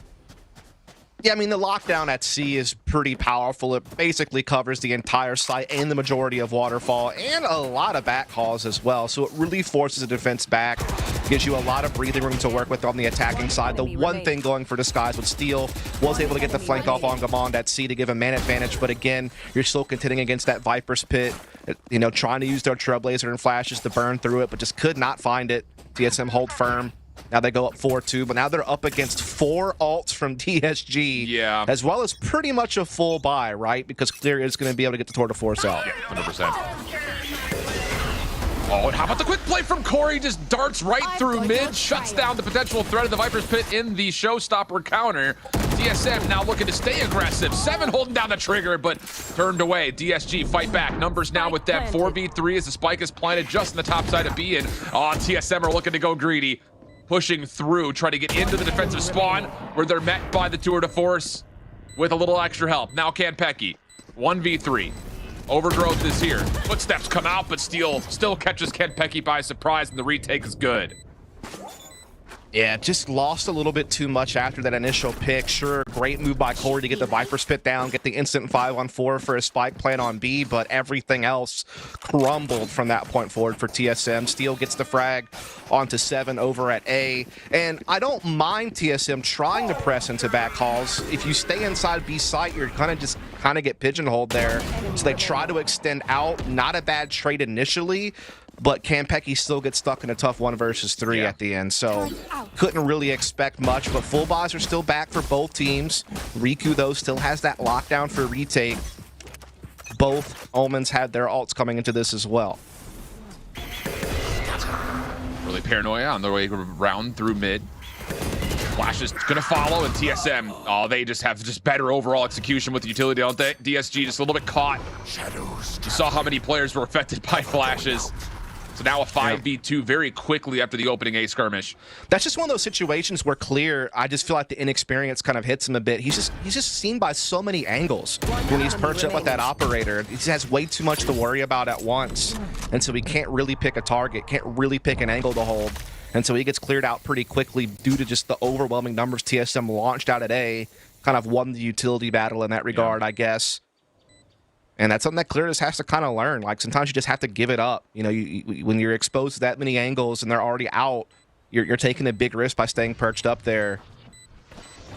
And so TSM, I mean, all considered, have been the dominant team this half. I mean, I know the score is close, but when you think about just when they've had economy, they have certainly been the superior team. Which is different than normal, by the way. When you talk about your major contenders, not just in this group, but over the course of the North American Challengers League, from an eco advantage, they're actually one of our worst teams statistically in being able to convert when they have more finances than their opponents. So that was going to be, I think, a key win condition for TSM coming into it. What was all intents and purposes supposed to be a tight matchup. And yeah, I think you're absolutely right. You dropped the pistol, you dropped the follow-up, but you can see the trends. You know, 5 out of the last 6, and all that's been with full purchase. So that's a great trend, I would say, for TSM looking forward. Yeah, but I mean, again, TSM was kind of the team that pulled this map out as kind of a curveball against the Guard when they made the roster change. You know, the first team to really take a stab at Lotus and try to make it their own. A lot of other teams have been avoiding it, with it being one of the new maps added to the pool after the second week of competition. You know, TSM, meanwhile, embraces it, helps it to get an upset against the Guard, and now they're using it here to great effect. I mean, DSG comes in, for us, a complete question mark, right? I mean, maybe teams might be somewhat familiar with what they do based on scrims, but for us, really had nothing to go off of. There's no film on them. And so far, you can definitely tell that they have a couple of like little set ideas on how they can get aggressive at C Mound or how they can get aggressive at A main, which are kind of staples defensively for this map to see done. But it's just they haven't quite like rounded out the full execution of those set plays. Like, for example, when they push C, the paranoia doesn't cover enough grounds. They need something else added with that to really make it effective. And that previous round, they just got overwhelmed by numbers, and they just weren't prepared. And part of that could be inexperience of certain players. Part of it could be, you know, having obviously a brand new fifth playing with them today. But for whatever it is, they're just not as polished as TSM is on some of these quick takes. And the interesting thing about the plays through A is that we're really not seeing a lot of value over the chamber at the moment. Outside of the opening headhunter shots that connected because of that elevation, we really haven't seen trademarks really been placed in positions to try to stop this play through Rubble. So DSG are definitely cognitively trying to focus on aggression towards Rubble with the same setup, whereas now they've got a little bit of a flex here where Gangsta will be the solo defender inside of C, and not a lot of help. In fact, let's just call it what it is. There is no help for him in any form outside of his own utility. Yeah, his snake bites are going to help kind of slow this down a little bit, but now the paranoia comes in, the damage is coming in, the paint shells finish the job, and they didn't even have to commit personnel into the site to get that entry. That was all based on utility and just timing. Really well done by TSM to understand how they were manipulating that player on the site. TSM now feints to B-Halls by rotating the door, but still maintain all 5 players outside C. There's a potential flank from Steel, but Nature's kind of keeping tabs on that, so there's no real surprise that DSG is going to be able to launch it. It's just going to come down to whether or not Ziff can hold. And you got to think a couple of rounds ago, that was a lesson learned that TSM won the battle on the flank deep.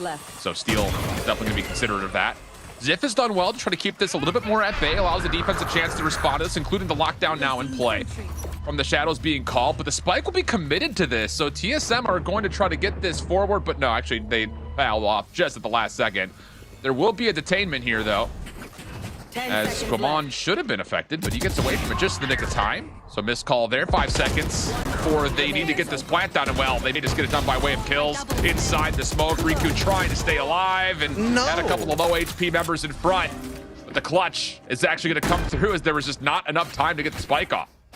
No, there was not, but that was actually darn close because TSM could have won just off of frags there for a second. Like, it got really scary. Riku almost got caught. He just barely backpedaled away in time to fall after the clock had expired. So definitely a couple of weird hiccups from both teams in this round. You think about how chaotic it got at the end. I mean, first off, TSM needed to get that spike somewhere else because they did not have time to re-hit C after the lockdown. But again, Riku almost got caught there before expiration. Very dicey round to say the least. Oh, yeah. And so now we've got Disguise once again trying to set up for a little bit of a contest here over towards A Rebel. Not nearly as forced as we've seen in previous rounds. Paranoia is out. That will allow a peek to come through. Gaman sends the same favor back, and with the combination of the flashes, there's a nice little breakdown. Paranoia on one side, Guiding Light on the other. Works out for the first 2 kills. And that's just something that we noted as soon as TSM made the roster change. Like, they have quickly been able to find a way to build some really good team play with, you know, utilizing the utility in combination with each other and just the timings at which they peak together as a unit. It's actually so impressive how rapidly they've been able to get on the same page with the new leadership and with the new fifth over these last couple of weeks. And they are just so good at these, like, just assertive pushes. They are so just decisive, man, and they do so surgically. Great help across the board. 11 assists from Kanpeki already through, like, what, 8 rounds? I mean, he's all over the map at the moment. So, TSM, I think you're absolutely right. I mean, they're just collectively finding a lot of synergy with how they're trying to open up these initiations. Whereas on the other side, you've got Disguise kind of struggling to get this defense put together. Again, 2 out of their 4 rounds were just off the pistol and the follow-up, so they really have not had much of a defensive threat in these full round purchases, which once more they will be missing in round 11. Oh boy. And yeah, that's just trying to force something, if you're clear, doesn't quite work out. Now major advantages to TSM both in the arsenal as well as with the numbers. Yeah, as we kind of have a break and play here while we wait for this pistol flank to happen at A side, I think one of the other things that's really helped TSM here, besides the leadership change and just Kanpeki being such a great pickup, is Gamon just looks so much more comfortable back on a controller. And his individual play has benefited from that in a big, big way, which I think has helped the team overall, as we are going to see this pinch happen here. Obviously, very aware of this are TSM. And there's the flash. They will try to chow them out of this backroom position and lobby, and it works out perfectly. Okay, so once again, good isolation, good breakdown. And now the spike can rotate safely towards either B or C, whichever they prefer.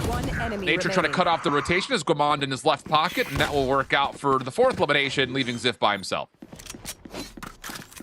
Yeah, I think that's the scary thing about this, is that not only have TSM won what'll be, what, like 7 of the 9 rounds that take place after the pistol and the follow-up, they're barely losing players in the process. There's been so many rounds they've only lost 1 or 2 players max.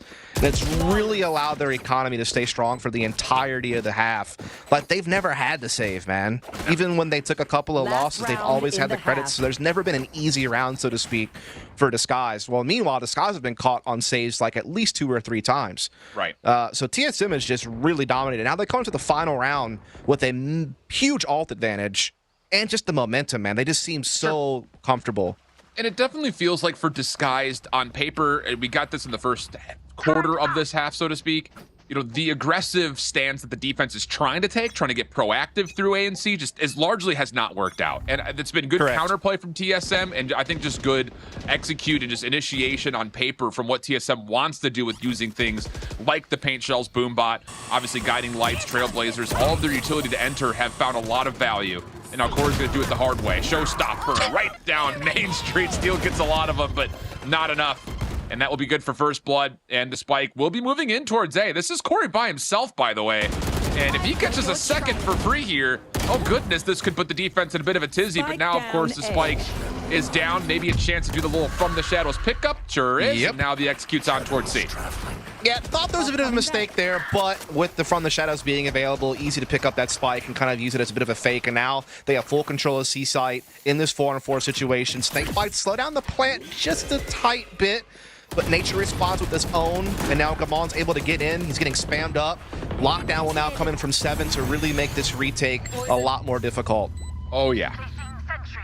Difficult is one word. Borderline impossibility is another. Or at least for a few more seconds. They got to work this thing out. Yeah. Then they got to work fast. Yes. And you still have things like Paranoias ready to go. Again, the utility that TSM have held on to has been so good. Trailblazer in. ESG, time to go. Have to make this happen. It needs to be all at once. You'd think, and oh boy, they re-link you just before the Poison Cloud comes out. Clear by himself, stuck on site, chewed up by a Nano Swarm. How about the 8-4 half from TSM? Yeah, again, going down from 2-0 to then just basically winning out except for around here or there. once they had the economy, they were dominant, particularly just on what you were discussing, the early exchanges at A main and C main, particularly the A side of the map is where we saw the bulk of the early skirmishes.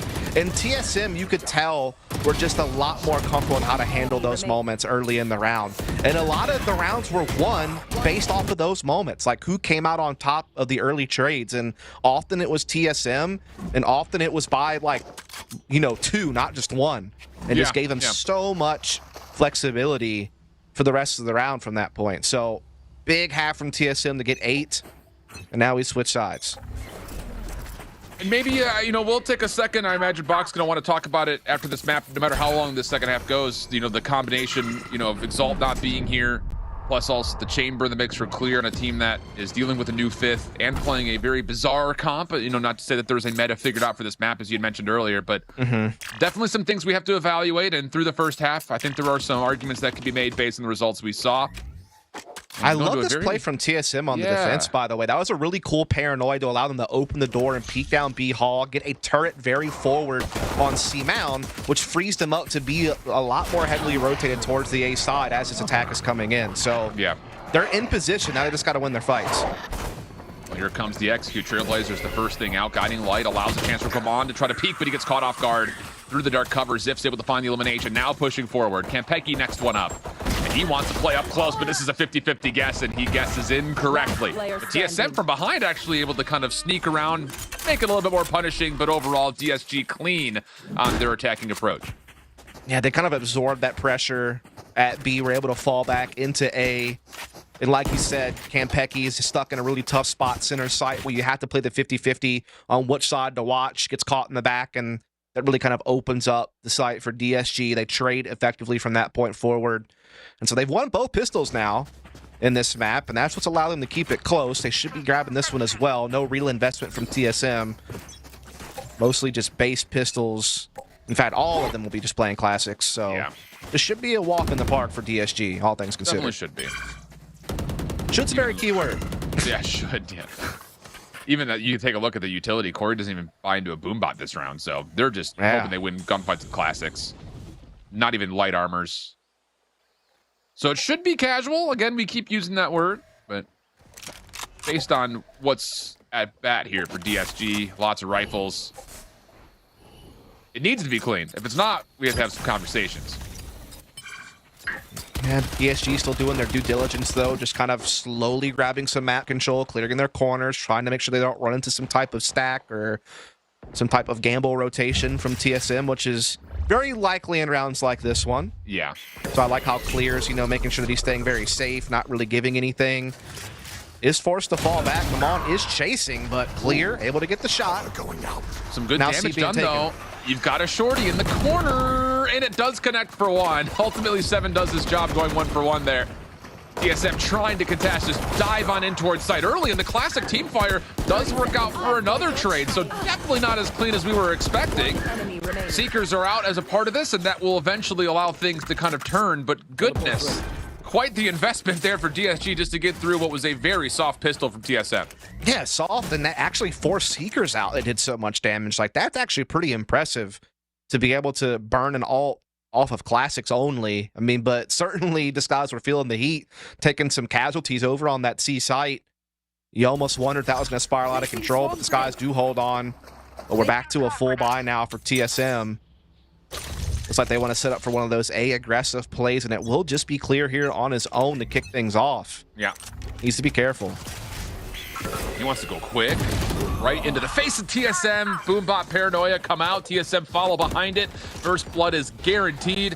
And now you're moving your offense right into the teeth of this setup from 7. Nano Swarm will allow a little bit of a deterrent when it comes to how many players can make their way on. He actually gets a lot of damage in towards Steel as well. So yes, the site is taken, but the defense definitely holds some advantages when it comes to health and numbers. Yeah, they definitely have the numbers, and they're all able to come together here into back halls. There is that chance that we could see Gangsta get in behind somehow. Meanwhile, Steel holding the site pretty firmly, actually able to get a frag and get away, but now TSM latch on, and they're not holding up. Yanks the last one left. Snakebite at his feet, has to back away. Dark covers in, just gets caught channeling the second one.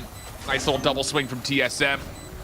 Yeah, vulnerable with a little bit of chip damage here. Corey actually will die to it, so could not quite get out, but stuck it to halfway. Never that there was pressing for making sure this defuse is going to come into the first place and TSM get the 9. Yeah, don't think he needed to do that, actually. I think he could have just jumped off. I think it would have been fine. And you got to think about the economic impact of that. It's another rebuy you have to do. So while you do win the round, it does hurt a little bit to have that happen to you.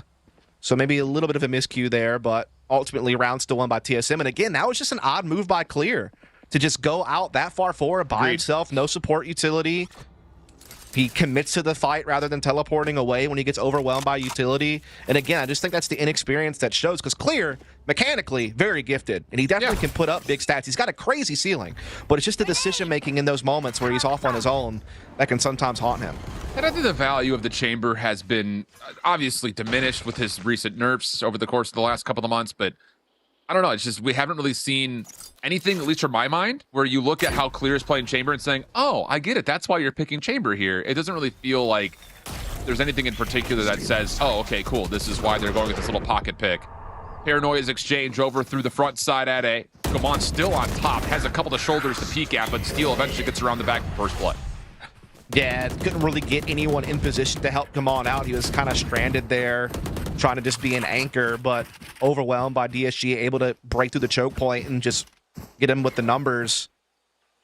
Now they have that 5-on-4 over towards the A side of the map here to look in the setup for the execute. Smokes are going down. There is defense now in place, though, with Campeki and Nature making their way over to A side. Even a rotation from Corey now as well. So numbers are in place, but that's a big stun on the Nature.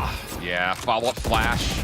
Does allow Nature back. Campeki able to assist, getting the first blood here. Showstopper out for Corey. Blindly throws it towards the choke point, but it does not land. So now Seekers go through. Campeki trying to get a read on where this offense is coming from. 22 seconds on the clock, and the spike is going to rotate over towards B, at least for now. And that will, be the call as far as how this plan is concerned. Now you set up the 3v4 retake if you're TSM. Gangsta is still hanging back, though, as well, making sure that Campeki can't safely rotate over towards B. Even Riku pushed deep into back hall, so they're not giving TSM a lot of space to form up a retake. Yeah. Definitely pressed, to be sure. And at a certain point, you either have to force it or back off, one of the two, because Jerry talked about the economical decisions that came through, and with that elimination from Steel, that may change things a touch. Campeki and Corey not fully committed, but definitely testing their luck here. As Riku will get a trade-off on the Campeki. Steel pushes forward to track down Corey, and now we've got ourselves a 2-round game. Disguised hanging around. Yeah, Disguised just did a really great job overwhelming Gaman. They had some set utility to make it very difficult on him to escape. And once they found that, they're able to just really heavily pressure A. But again, the thing that this map gives attacking teams is that fallback B option. B seems to rarely be the intended target in early round situations, but it's always a fallback plan that's available. And that's what you saw DSG doing there. Once they started feeling some of the pressure of the Seekers and such over on the A side and Campeki putting up the hole, they're just able to bounce off into B, which is open, and then get some deep positions to deny space for the retake. Yeah. Good comp. Defensive toxic screen cuts right through the front part of C. Actually allows the defense to establish a sentry turret and control mound. That was something we saw none of from DSG. And a new problem they have to kind of put together a solution for. Zip is holding a guiding light. And there's the play. Sentry turret down. Flash out. 7 over the top. Some damage contributed, but largely speaking, no problems for DSG on the break. Yeah, I mean, mound's good because it creates such a difficult headshot angle, and you can avoid the flashes pretty well playing behind it, but at the end of the day, you still have to win your gunfights after you counter the utility, and that's something TSM were not able to do there. Clean entries from DSG. They didn't even lose health on that. Maybe some armor to Riku, that's it. And so now they have the 5-on-3 and a lot of space. Now, granted, this was a low buy round for TSM. Yeah. So to be understandable that they'd struggle a little bit here. Hello? Ooh. Okay, nice little transfer from Gangsta as he had to react very quickly to the toxic screen falling off. And with the clean wins, it's now just down to Campeki. 30 seconds left. They'll give the plant to Riku to help him get closer to the lockdown. Viper's Pit already available for Gangsta for the future. So just a good attention to detail there. As this is going to be now 8-9 score. So starting to get pretty toasty in here. Getting close. But full buyback for TSM in the next round, and that will be a real big test for Disguised as so far they've been hit or miss on their A attack. One time it was kind of clear out there by himself, getting caught in the round, basically being done and dusted off of that. Last round though that they did it, they came together as a team, overwhelmed Gamon, get up 5-on-4, and they won the round. So Yeah. we've seen what they're capable of, but now it's time to do it in a critical moment. Agreed. This is the round that I think is going to be able to tell us for sure if DSG have really found their footing in this map. I know it's hard to say that again because 4 out of their 8 rounds have been off pistols in the follow-up, so they're putting themselves in good positions. And now with First Blood coming over towards the deep part of A main, that will force the defense to have to make some decisions here as far as how they want to split the map, especially with the Trailblazer trying to scout things out over towards B at the same moment. Yeah, this is great multi-prong pressure from Disguise, pressuring B with Trailblazer, but also getting the opening pick over on the A side of the map. So it's making TSM really feel strained on how they should be rotating. And now Zip finds a clean kill onto Gamon. So, I mean, everything going Disguise where they're able to now get into sight and drop Viper's Pit. And, I mean, this is going to be a tough retake for TSM. Yeah, Nature was just trying to sneak through while the Viper's Pit was still embellishing and blocking off the majority of the zone. And as Riku is on the hunt through C, he takes down his counterpart in 7. So how about it? We asked for something from DSG to kind of give us a measure on how they're feeling in this map, and they nearly pull off a flawless here, leaving Kanpeki once again for about the 17th time by himself in the 1v5. 4 left to get through, but at this point, you probably just saved considering how the finances have been. Yeah, that was really well done from DSG. Winning a couple of key fights out in the open. Viper's Pit B. Pretty much the insurance policy to victory to tie this thing up at 9 apiece. And so for a team that we hadn't seen play this map before, we are certainly seeing that they were prepared for it. I mean, they definitely have had some good plays up their sleeve with how they've used their utility. They've gotten away from, clear playing individually. They're starting to pair up with him and, let him get forward with utility to have easier battles. And that was a clean one. And now TSM's in a tough spot. I mean, they have to take a save here. Yeah. DSG going to be able to get a lead for the first time since they were up 2-0. Yeah. That's, 3 straight rounds with full purchases that DSG have been able to put together. So, yep. Things are definitely shifting a touch here. Offensively, both teams have looked good. It's just been very different, right? Like, as far as how the dynamic has been put together from the attacking halves. I mean, we know what to expect for TSM when you're running things like a Sky in particular alongside Guamon, and the ability for Corey to burst up with not just the packs, but also, of course, his ability to clear space with boom bots and paint shells. It's just been interesting to see how Disguised have put together their offensive looks, trying to counter that. And a lot of it has been behind the cover of smoke more often than not. That's a big tribute to how Steel is kind of putting together these approaches. Yeah, I mean, certainly both teams have had a good success on how they attack A from the attacking side. Sure. It's been a mixed bag defensively on how the A aggression has played out for both teams thus far this game. And now DSG has the benefit of just being up economically, something that they have not really had all game long. To finally be in this position gives them a lot more flexibility on how they can play. It's got to take this round safely. Yeah.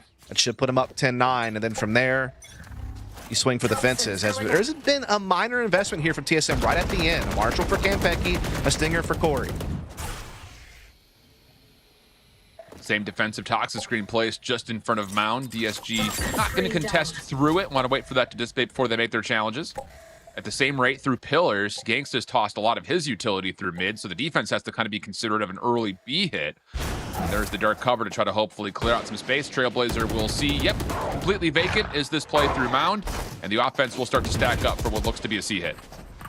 Yep, smokes are going down. Forces are certainly gathered here. They have plenty of utility to start clearing things out, but Gamon has to counter Paranoia.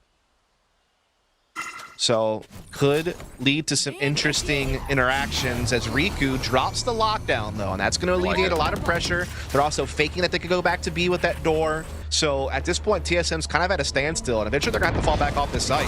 Oh, but the Paranoia connects. Gamon is going to stick through it. He gets 2 for the effort. That is unbelievable. The second player also detained with 7, and he does not have the same fate.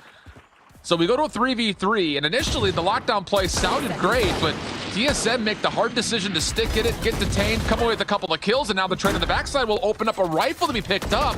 And so we've got a Stinger rifle combo in a 2v2, steal and clear off the plant, still have some utility to play off of. And they're gonna get a little bit of a heads up here as far as where this boombot's coming from and how the defense wants to retake. Snake bites down. Spam for steal, not quite going to land. Here comes TSM forward, clear on the corner, right with them. You've got Nature, okay, Steel's gonna be able to get the first, and then the trade from Clear. Nature was really close to getting into first contact, but DSJ hold. I mean, that was a little bit rough for DSG, if we're honest. I mean, first of all, tip your hat to Gaman. That's a big individual play to stick around in the lockdown, grab 2 frags with the Sheriff. I mean, brilliant stuff from him, and no harm there for DSG. But this extension into Waterfall from DSG, as the spike was planting, seemed a little odd. It just gave, you know, TSM a way to fight back into sight once they get that trade and get it into a 2-on-2. And heck, they even had a Viper spin, so it could have got real scary. Oh yeah, for sure. But now we're back to... Go ahead. No, I was just saying we're back to kind of even firepower, right. And this is kind of last chance saloon for TSM, really, when you think about it economically.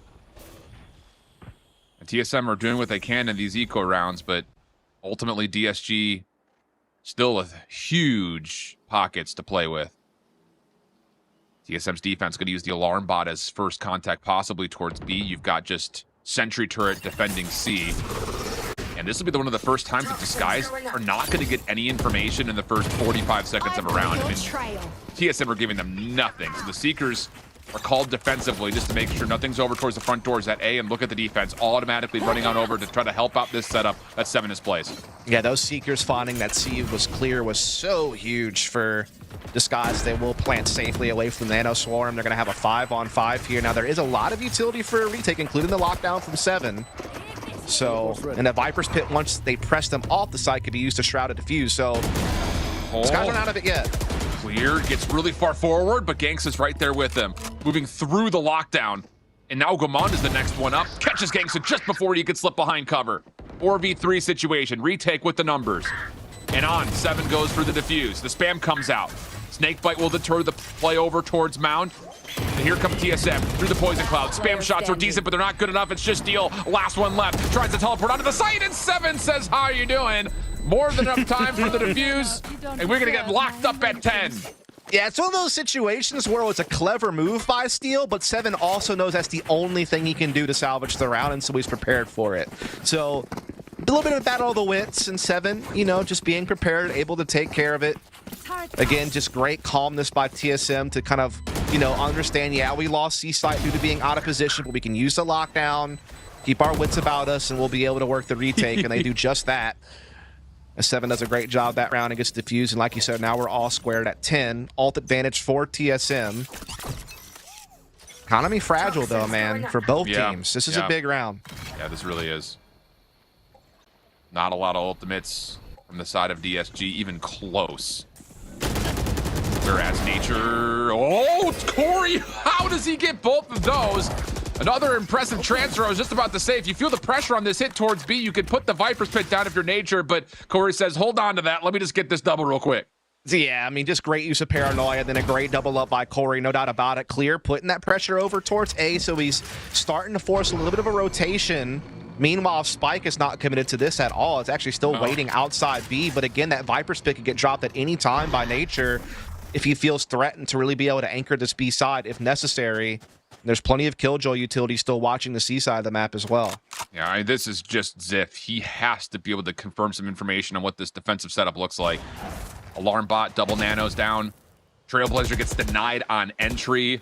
Oh, and that just makes life so difficult for Disguise trying to enter into the site. Now it's kind of this brute force mentality. You just have to commit to something, and you're going to do it blindly, most likely. Yeah, they're going to go for B. Turret's going to spot up. It's quickly cleaned out. No one really in position to contest the spike from making it into sight to actually plant. But still, TSM owns such a massive man advantage for the retake itself. Clear has to clean up. He has to, yeah, exactly. Corey, showstopper on the corner, gets one. Does he expect Clear in the corner, though? No, he doesn't. So it's an even trade. And now Zip from inside the site has a good lockdown on where TSM's coming from, but it's Nature who turns it back in favor of TSM. Clear now had to essentially watch 2 things at once, and that will be how he meets his end. TSM get the retake, survive with 3, and they're on map point. TSM just playing the numbers, something that they were able to do just off the fact that Corey had such a quick double to kick off the rounds. They rode that advantage all the way through and come out on top, just playing really composed Valorant. Yeah. I mean, obviously that was the mark of the round right here. Just double spray from Corey. And then gets the frag with the Showstopper as well. And here's the problem. If DSG lose this round, TSM are at map point, and DSG do not have a lot of credits to spend. Yeah. So, must win. Yes, I would agree with you on that.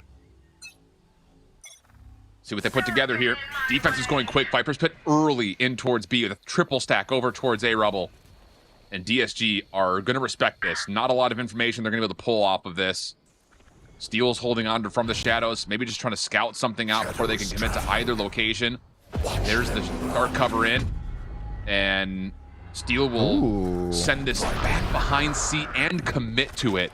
This could really turn the tides, but the problem here is that TSM still have a response put together for this forward defense. The flash is out. The trades are in, though, but it favors DSG. A 2-for-1 exchange, and now an opportunity for DSG to move into a free A site. Yeah, meanwhile, Steel is still just a thorn in the side with this all in the back hauls towards C. And actually, he's now calling for the spike to rotate, but he's been caught by Gamon. And Nature has Viper's Pit down in B. Will he be able... Oh, he spots the barrel of Riku, and that's going to turn this round on its head. All of a sudden, all advantage is gone for DSG. TSM now holds it in a 3-on-2. Spike must commit soon to C. They're running out of time, but there's still the utility here. If Seven gets into range, he can activate those nanos and wreak havoc on this plant. DSG... moments away from watching this back and just face palming how many chances they had. There's the nanostorms out, but ESG have gotten through this setup. Spike will be planted deep, and I mean deep on the C site. It's definitely a holdable position for a 2v3. Here comes the retake. TSM, all three members working together. Trailblazer is out. It won't see how many players are stacked, just they know there's going to be some connection through mid. First blood good for Gangsta on the retake attempt. Now 2v2. Snake bites are down. Poison Cloud is up. That will fade away. And again, DSG have such a good angle at this spike. Gamond, he'll tag. There's the pre-fire. Lots of information to TSM that both defenders of this spike are through the dark cover, so they push through. First blood is there. How about Nature? Gets the trade. And that will be good for TSM to secure the defuse and push themselves to a heavy advantage up 12-10. Man, that is a wild ride of a round. I mean, DSG kick off the round brilliantly. You know, with the ult from Steel getting in the back lines, they trade effectively on the A push. They go 2-for-1 on that. But then it comes down to this moment here. Nature catching Riku's barrel. But then DSG, I still thought were very crafty in how they responded by going for that deep back halls plant. It essentially forces Nature and Gamon to just push blindly through a smoke and hope for the best in the back hall skirmish. But they do. They make it happen. Nature is able to double up and get that defuse. And now TSM on map point.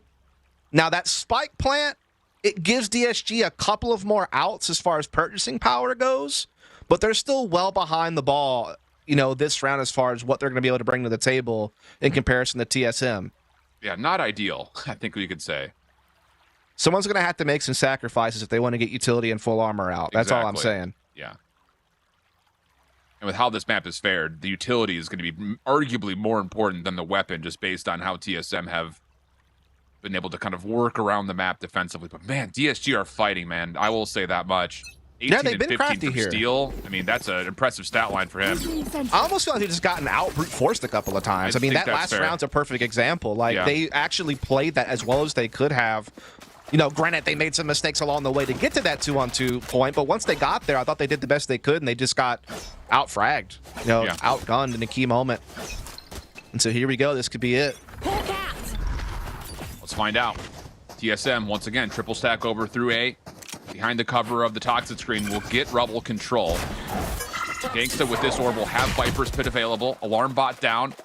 And it's just Nature who's actually defending for now. Seven is on the way in, but they will be pressed out just a touch. Gangsta taking some vulnerability damage off the snake bite, but still makes his way forward, and it just comes down to how do you want to place this Viper's Pit? Because TSM, they're looking at they want to contest this quickly, and yeah, here they come. Seven on the way in, denied. Ziff also locking on the front door, and that'll be good for the first two kills, favoring to DSG. But Goran is not out of the play yet. TSM still trying to fight their way back, and they get two.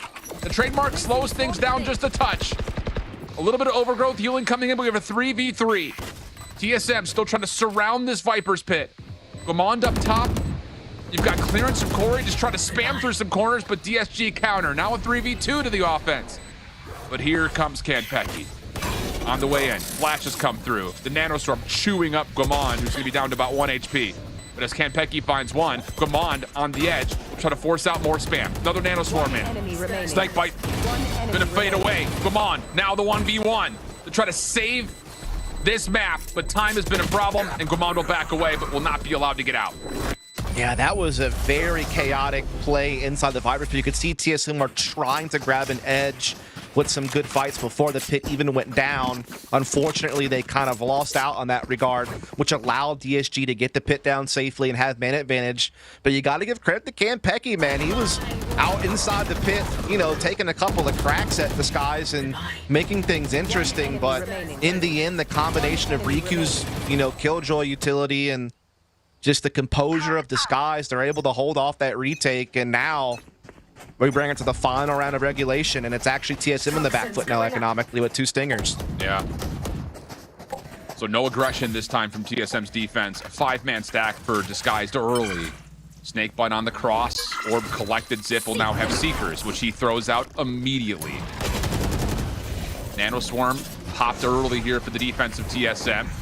Disguised not largely deterred by the steal edge. He just dives right into sight. This time he's able to collect, making up for the previous teleport play from a couple of rounds ago. The 2 kills are in, and now Disguised can plant. Man, that might be one of the best shrouded stats we've seen. And he will continue to wreak havoc. He's even maybe looking for the ace. He sees him, gets 4, but he's done his job to put this into OT. Oh, more so. This guy's working overtime right now. And that was not selective wordplay off of where we're likely going, which is overtime. 12-12. And Disguised after the first half was looking a little shaky. I mean, how good was that offense considering what TSM threw their way? Man, Steel, I don't know how he gets away with this, man. But what an effort. What an individual play to pull DSG back into the game. And now we're all squared up. Again, you know how it works. 5K credits, you got to win 2 in a row. Wow. Okay. So TSM on the offense. How about this? Steel's going to go to an Odin. This was the first time we've seen this purchased out for the defense. And that's what I was about to say is, you know, for Disguised. Is he just going to gun the choke point? That's kind of what it looks like. I guess so, man. Let's see how it plays out. I mean, TSM stack. Cover going out.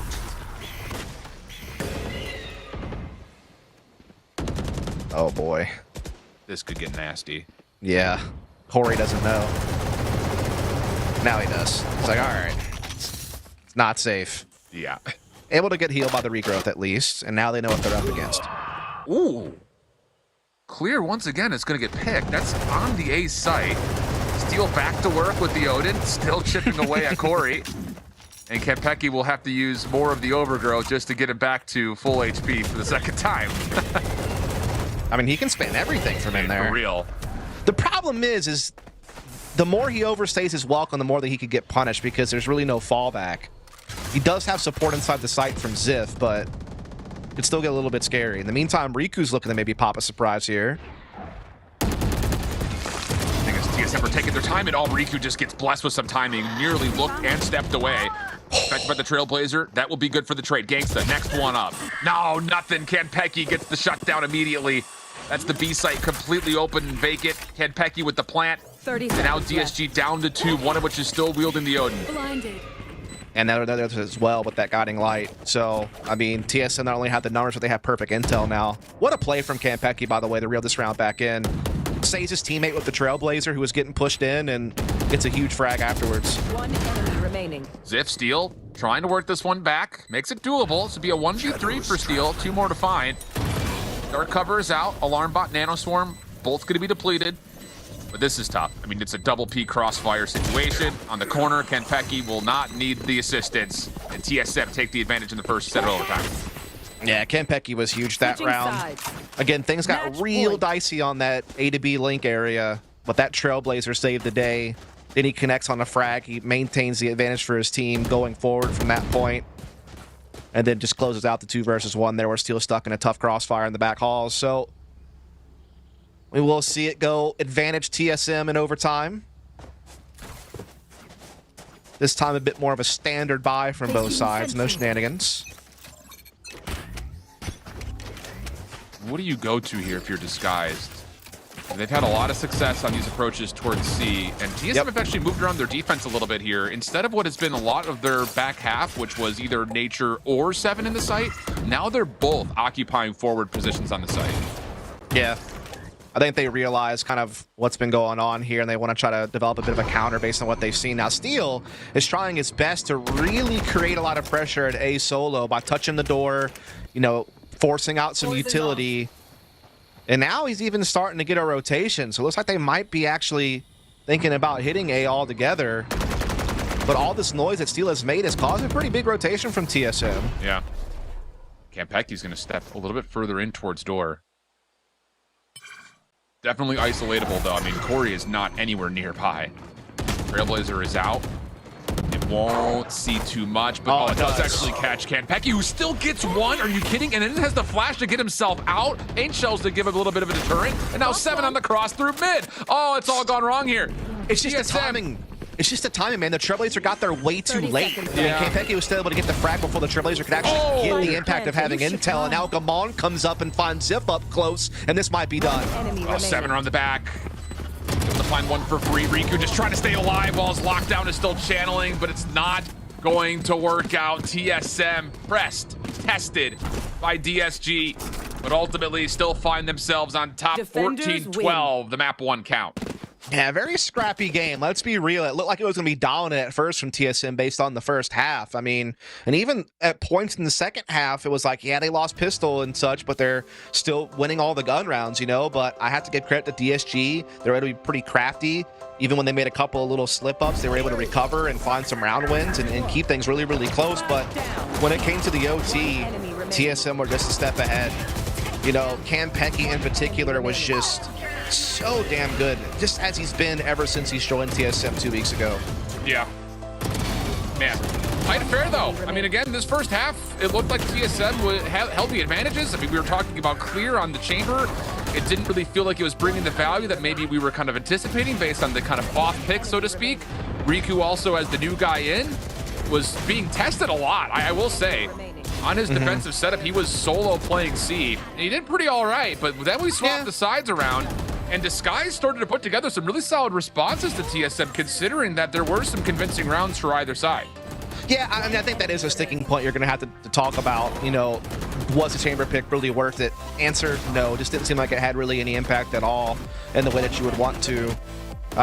So that might come back to haunt them a little bit. Maybe they could have used a different agent that would have helped them out a little bit more. But all in all, they still took it to OT. So they definitely had some good ideas and at times executed those ideas very well. But TSM just looked like the more refined team, you know, just in general.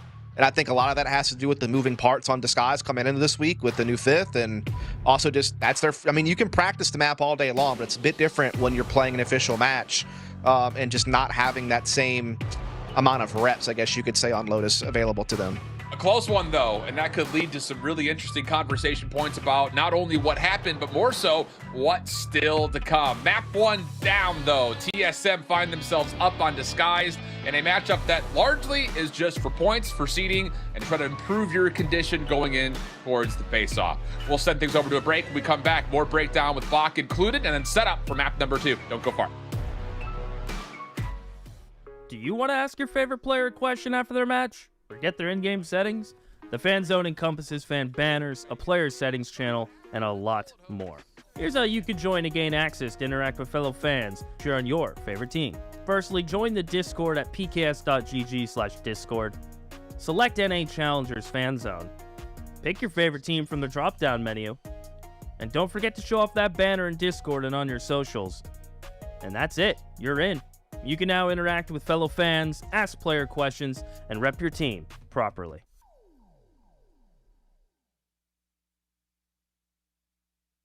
Yo, check it out.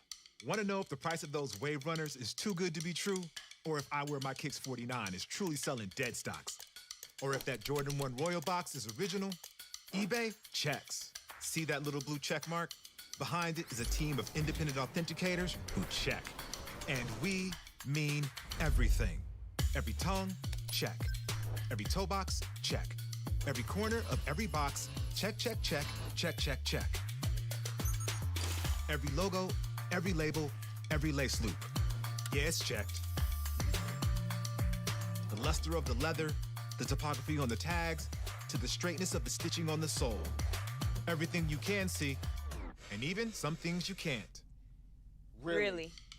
Then they tag them, log them in the system, box them up, and ship them out, with no cost for the buyer or seller.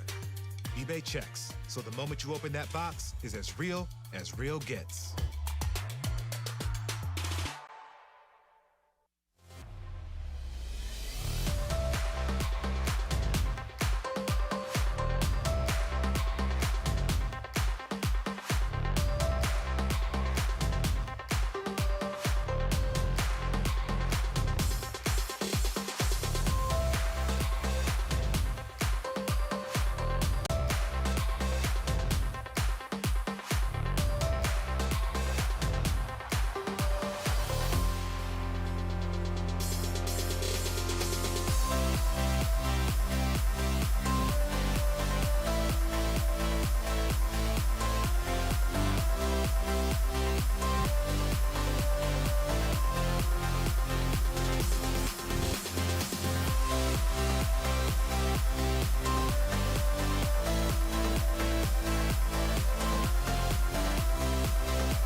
Welcome back, ladies and gentlemen, to Knights Arena Valorant Challengers North America. We are in our final week of Split 1, and we've got one match down, one map. It's a lot of numbers, but we got through it. Way to go, guys. You did all the work. But looking at the series so far, it's an interesting start here, Dust, as TSM picks Lotus to kick things off. They look way better in the first half, but then it ends up going into overtime, and it did feel maybe a little bit sloppy. Yeah, I think like once you got into the nitty gritty of like the midpoint of the second half, it started getting a little like off the tracks as far as TSM's concerned. I think some of that though was just due to DSG like being able to start finding some weaknesses in TSM's defense. Like for example, the one round that they just like splurged A and Gamon's kind of by himself at Rubble.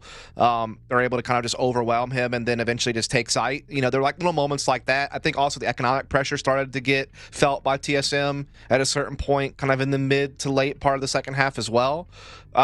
So I think it's a combination of, you know, TSM kind of having a good game plan on the attacking side and just generally having pretty good fluency on the map, but they didn't know what they were up against, right? There's no film on DSG. You don't really know like what agents they're going to pick or what their tendencies are going to be unless maybe you felt something in a scrim or two, but even that can always be questionable on whether that translates to match time or not. So you know, I think both teams played pretty well considering the circumstances, but you know, TSM looked like they were able to clean it up pretty easily in the overtime. I think the interesting thing, and maybe the way that we could maybe put a synopsis on this map, was that both teams had some issues on the defensive side for different reasons. For Disguise, they kept trying to play that forward aggression over towards the A side of the map, and it really wasn't working out all that well off of their triple stack, largely relying on Clear to kind of use elevation to get an opening first blood pick over the top of a toxic screen, for instance. So TSM, I think, was really well done when it comes to breaking that down. Where on the opposite side, I was surprised to see TSM take so long to put together both of their kind of sentinels and controllers over towards C, where there was a lot of the problems. You know, Nature and Seven in those overtimes, when they stacked up over towards the C side of the map defensively, they found a lot of success there, kind of delaying DSG over on those approaches through C, which were ultimately super successful for them. So I think it was kind of this good offensive put together, just simply due to the fact that there was some level of quote unquote like blind countering to what both teams defensively were trying to do. Yeah, I also have to give some credit to Steel here individually. Like, obviously, on the stats, he shows up just when you look at the raw combat score and KD and all that stuff. But also, just generally how he played the Omen on the attacking side is really what gave DSG a chance. Like, that one ult he had back C wreaked a lot of havoc and helped them try to win around. He also had that crazy teleport on C site where he doubled up and wound up getting a quad kill on the round. So we had some just individual impact moments to kind of help keep this thing close, but again, in the end, TSM able to get the job done in OT. That's why you can see that separation. You're talking about Steel stepping up, just from a statistics standpoint. +5 for Steel. He's the only player on Disguise that goes positive. They actually end up finishing out the map -13 overall with their KD, which is kind of interesting given that it was just a 2-round separation. On the flip side, you've got 4 players in the positive for TSM who obviously had a much stronger first half. It felt like a lot of that definitely came from that, but even still, +4, +4, +3, +3 for Campeki, Gimon, Corey, and Nature. So yeah, it is largely Steel basically grabbing the team and trying to pull them along. Unfortunately, you can only do that for so long. Yeah, and the 6 first bloods from Corey, I think, are also a difference maker, just to kind of also throw in some other things, just because you expect to see that kind of performance from a duelist, especially a Raze on this map. So the fact that Corey found that kind of value, and there really wasn't anyone on the opposite side to put together anything quite like that. You had 4 first bloods from Steel, 4 first bloods from Clear, but you know, it felt like most of those were coming from the defensive side, you know, more so than the offensive side where TSM found a lot of their success. And I think that the mirror of that is the fact that you have Clear playing the chamber. That's not really an aggressive agent you're able to take space with, which I think forced Steel to be more offensive with Omen, which that character can do that, right? But you don't really have that person to grab space when you're playing, you know, double initiator that's trying to set up other people, and then you're, you know, rocking 2 Sentinel players. Like, it seemed like something was a little bit off about how they're able to attack with that composition. Yeah, Corey and Nature 10-2 on their first blood, first deaths. By comparison, they're the top 2 basically when it comes to first bloods for TSM. From Disguise, you've got Steel and Clear. They ended up going 8-9. So you can kind of see how things were shifting there. It didn't seem like anyone could really break even on the first bloods, first deaths. We'll take a look at the map pool as well, because that was Lotus, which was TSM's pick. It's important to make that distinction. We haven't seen that from Disguised yet. We didn't know what to expect.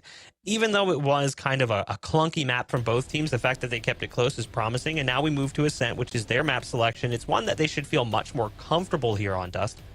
Yeah, they should. I mean, this is a map that they certainly played a heck of a lot more. The only, really map that they played a lot besides Ascent is Haven. And yeah, they were on a 9-game winning streak until they lost to the Guard.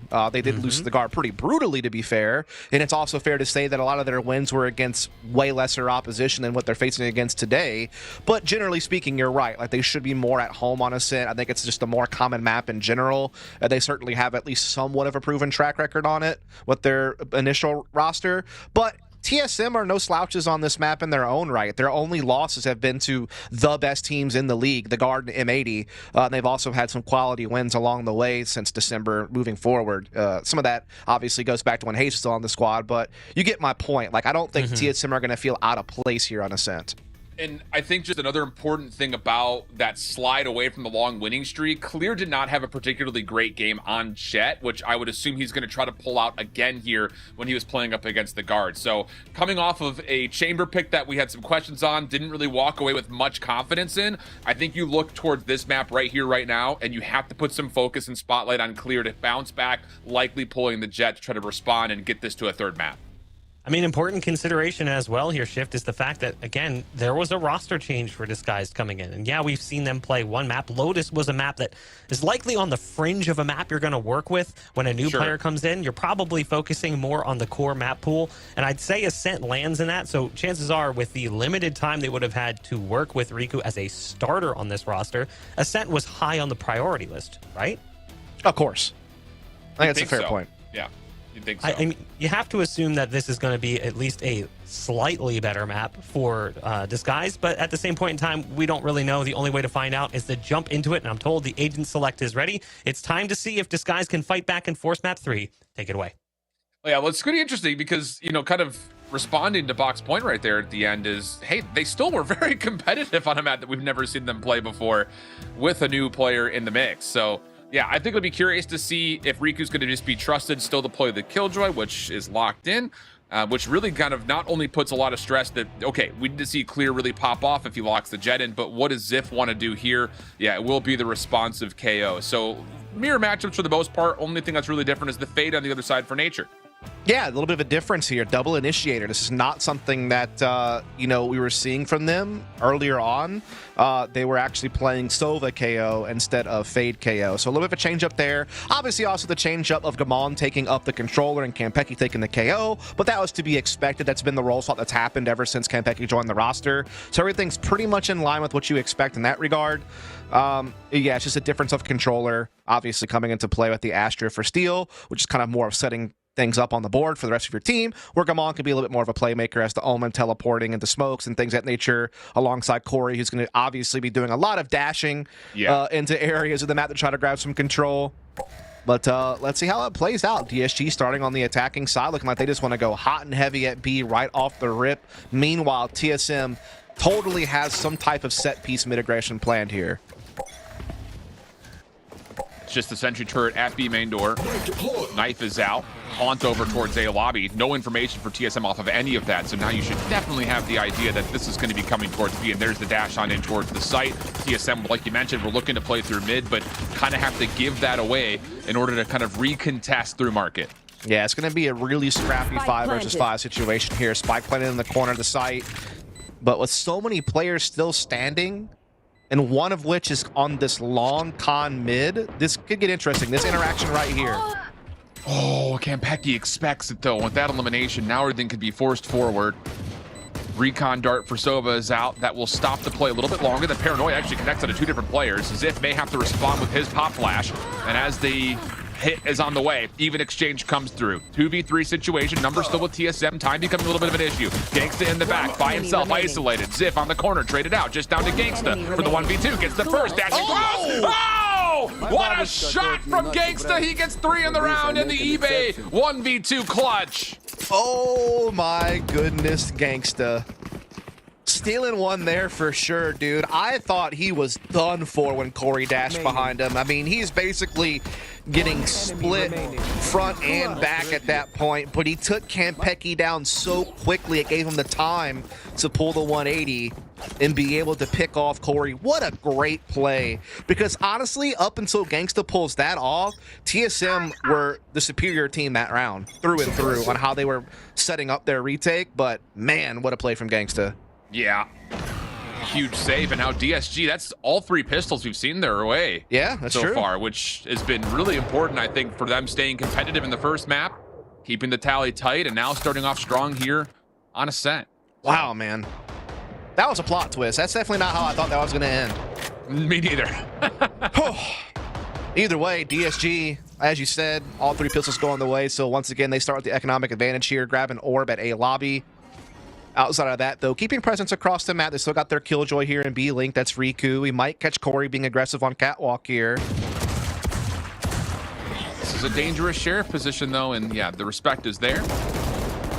Now the hit on towards the A site. First blood collected. That's actually by Riku on the opposite side of the map, trying to hold down the long flank. And as if spams through the nebula, that will work out for a second shot. And even more. Okay, so just a lot of spam working out. Riku deep, trying to deny this long flank. Corey is kind of expecting that Riku will take the peak. Gomondo's coming back forward as well. And yeah, the information is there, of course, that Riku's on the corner. Night-night. Shot will land. That will be an SMG picked up, but still a very difficult 2v5 in total. Yeah, not really expecting to see them get too much more than this. I mean, yeah, Riku kind of is stranded, but it's a great sacrifice because of how much the map he was controlling and how much intel he was gathering for his team who were holding on the site. And they're able to, you know, basically come into the next round without it really being much of a bonus, right? I mean, they're going to have all rifles on 4 of their players. So, going to be a pretty hefty transfer there.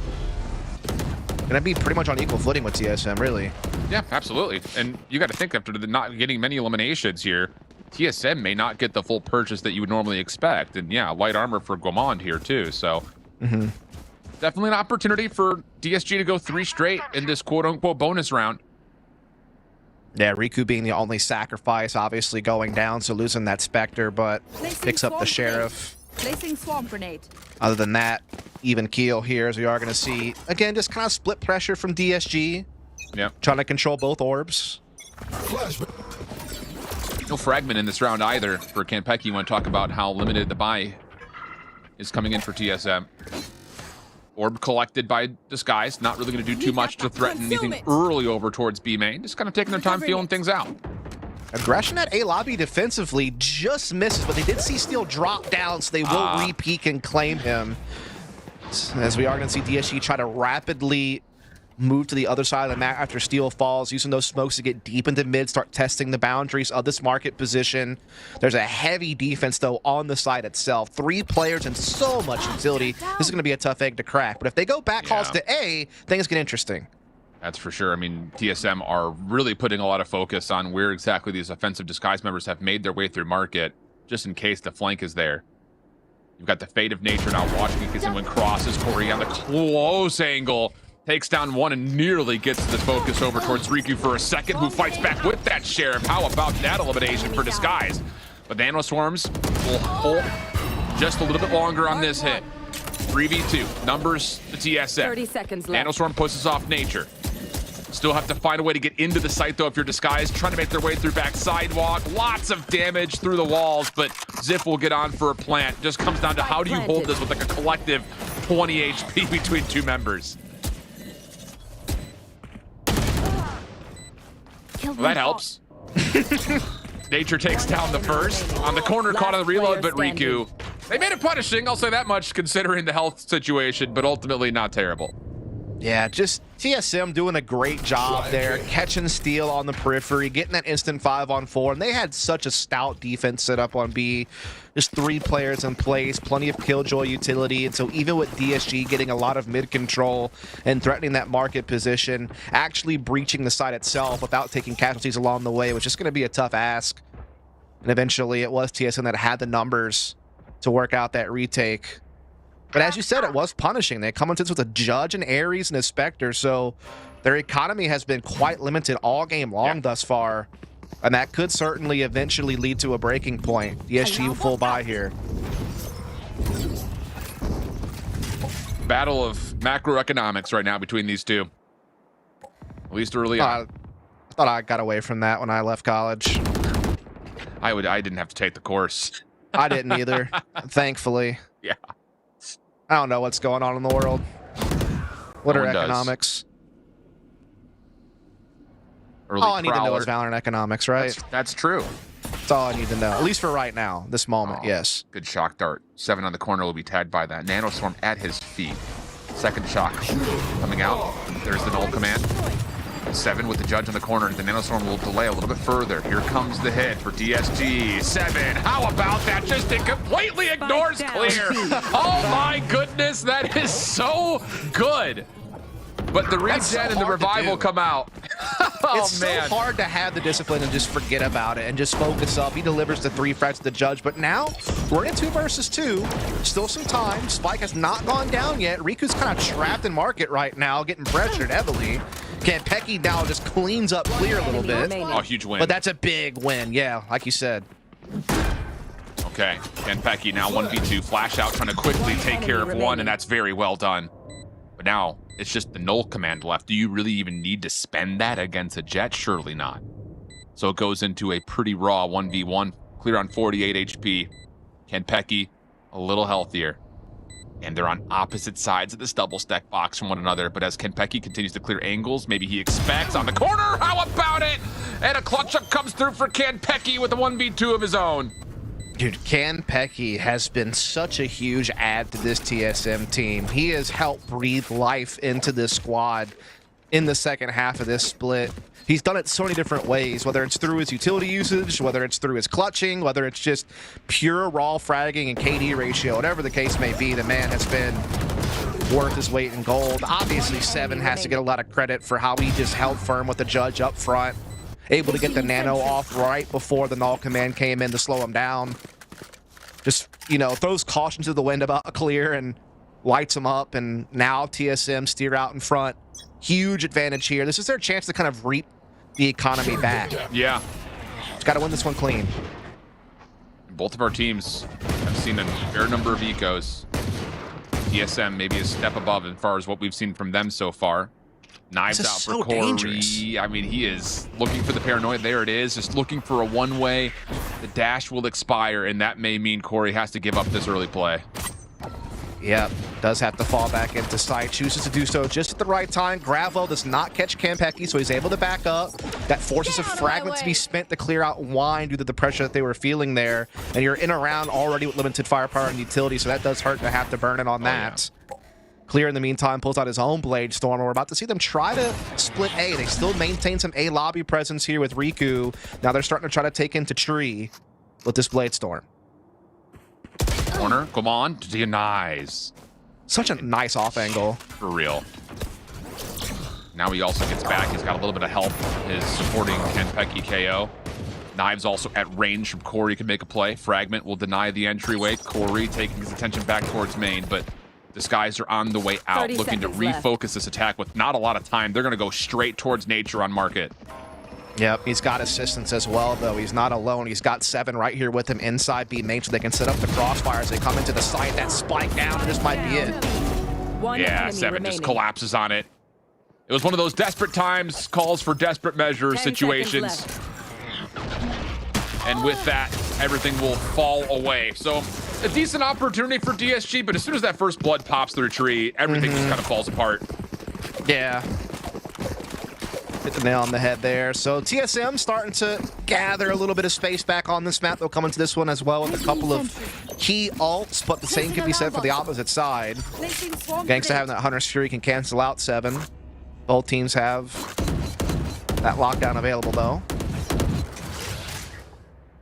Heavy B focus this round from DSG. They've often kind of been pretty even keel early round, kind of just splitting the map, but definitely wanting to get a little bit hotter and heavier on B this time around.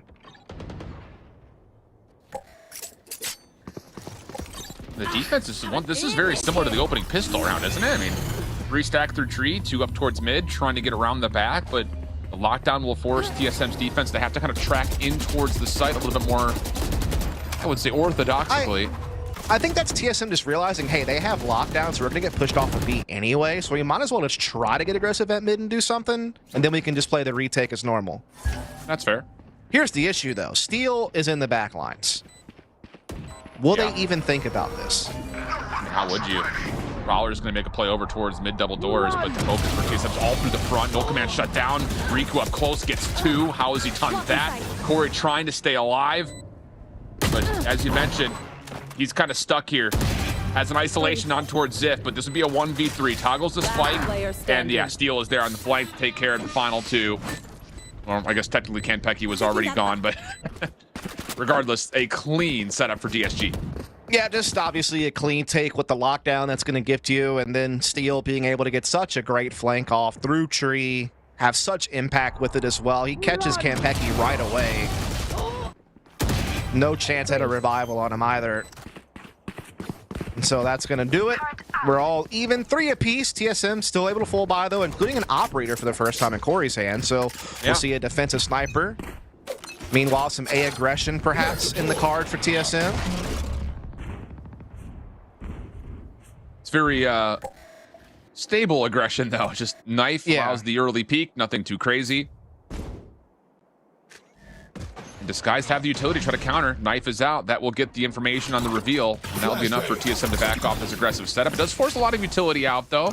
Knife, the flash, shock dart, fragment also being spent. So as far as utility exchange is concerned, that's a win for TSM. Yeah, and TSM also are pretty well rotated already as well through A side. They're keeping eyes over through tree position. They have 2 on the A side itself. Nice smoke up as well, but DSG looking to force through it. Smoke dash from Clear to Generator. Clear, just completely red. The Nightfall was triggered perfectly by TSM. The fragment as well just kept DSG out of the site. And now as the Cosmic Divide is already committed, Steel's caught in a corner. Needs to win a tough 1v2 situation and will not walk away with anything. So TSM looking good for possibly a flawless here 5v2 situation. Spike down inside the site, and the Cosmic Divide has faded away. Such great contact play there between Damon and company on the site just to get the free kill on the Steel. Now Corey rotates over with the operator. Now it is going to be that investor flawless you were talking about. TSM starting to find some momentum here. So well done. Like you said, they read the play. They knew that Clear was going for the dash generator. They had someone right there ready with open arms to welcome him onto the site. Nightfall certainly helped as well. Yeah. And so we are going to see TSM take the lead here, and now DSG back into a tough situation economically. Yeah. Out.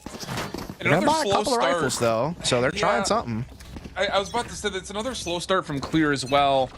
It's something that, you know, we kind of talked about with the Chamber not having a lot of influence in map number 1, and you look back to their recent loss on this map, it kind of came at the hands of Clear once more, just not really having a great map on this Jet.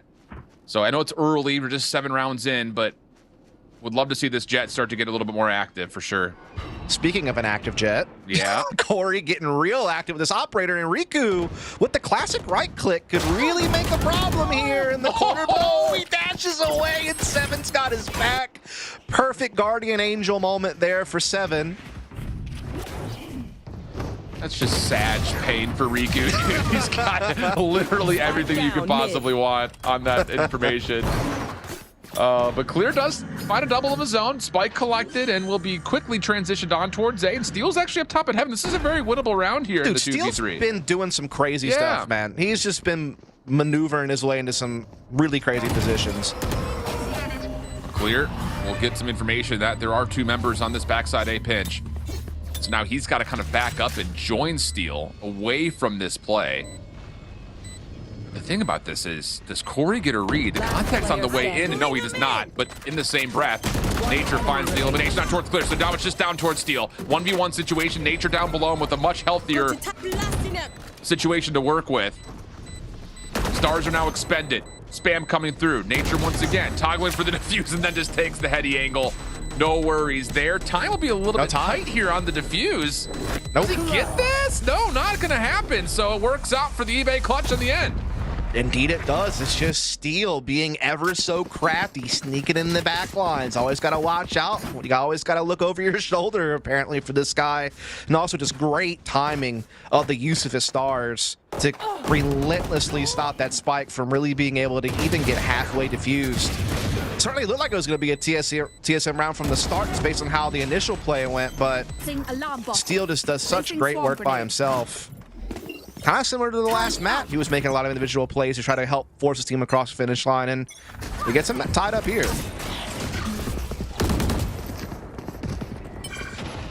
Opening engagement delayed here at A main, but still TSM, similar defensive stack up is on the way. 7 also playing forward in towards B main. Little toggle for position between both of our Killjoys. And it looks like Disguise are going to say, let's give up on this play towards A and just try to re-aggress through mid again. I've liked their attention, the detail that they've thrown over towards this mid hit towards market this far, but this time they will be tested in a different way with a lot of Killjoy utility in their way. Yeah, it's more pivoted towards middle instead of on B side itself, that's for sure. Shock Darts takes care of one of them, but not all of it. Gangsta letting the Owl drone lead the attack. It's going to force all the utility out, but it does so early enough where there's still plenty of time for this split from DSG, and they also have tree control and stuff outside B, so they can take this any way they want it. It's going to be Steel once again pressing up tree, but this time Corey catches him with the classic. All in Guamon, who uses it from the shadow to get on towards site, will also take down a first blood. Dark Cover trying to give him a little bit of separation, but it's KenPecky who gets 2 completely random headshots. Oh, it just keeps getting so close for Disguise. 30 seconds left. But now the new guy in, Riku, 1v3, 25 seconds, has to make the play, and KenPecky will take down all 3 of the remaining offensive members. What was that double, though? I don't know, man. KenPecky might as well be called Can Do It All, because this guy just seems to be able to find ways to win rounds, whether it's through clutching, whether it's just through crazy aim, whether it's through his utility usage. It doesn't matter. The guy just finds a way. And, I mean, the thing is, I thought DSG played the round pretty well as far as how they're controlling the map. You know, attention to detail at the mid control, as you were talking about. That opens up all of your options because you're threatening market and defensive spawn, which opens up gaps on both sides of the map that you can try to expose for a site split. But KenPecky and Gamon just brute force him away. Well, now the Operator versus Knives battle. Corey will back away, seeing how fast Disguise are trying to hit through market. Takes a different pixel angle. Cloudburst will deny any sort of field of vision. And now the hit for Disguise coming very rapidly. Flashes are in. Nanoswarms are being triggered defensively by 7, just trying to hold on for as long as possible. First point of contact is over towards the sidewalk. 7 backs away, and the reveal is just so massive.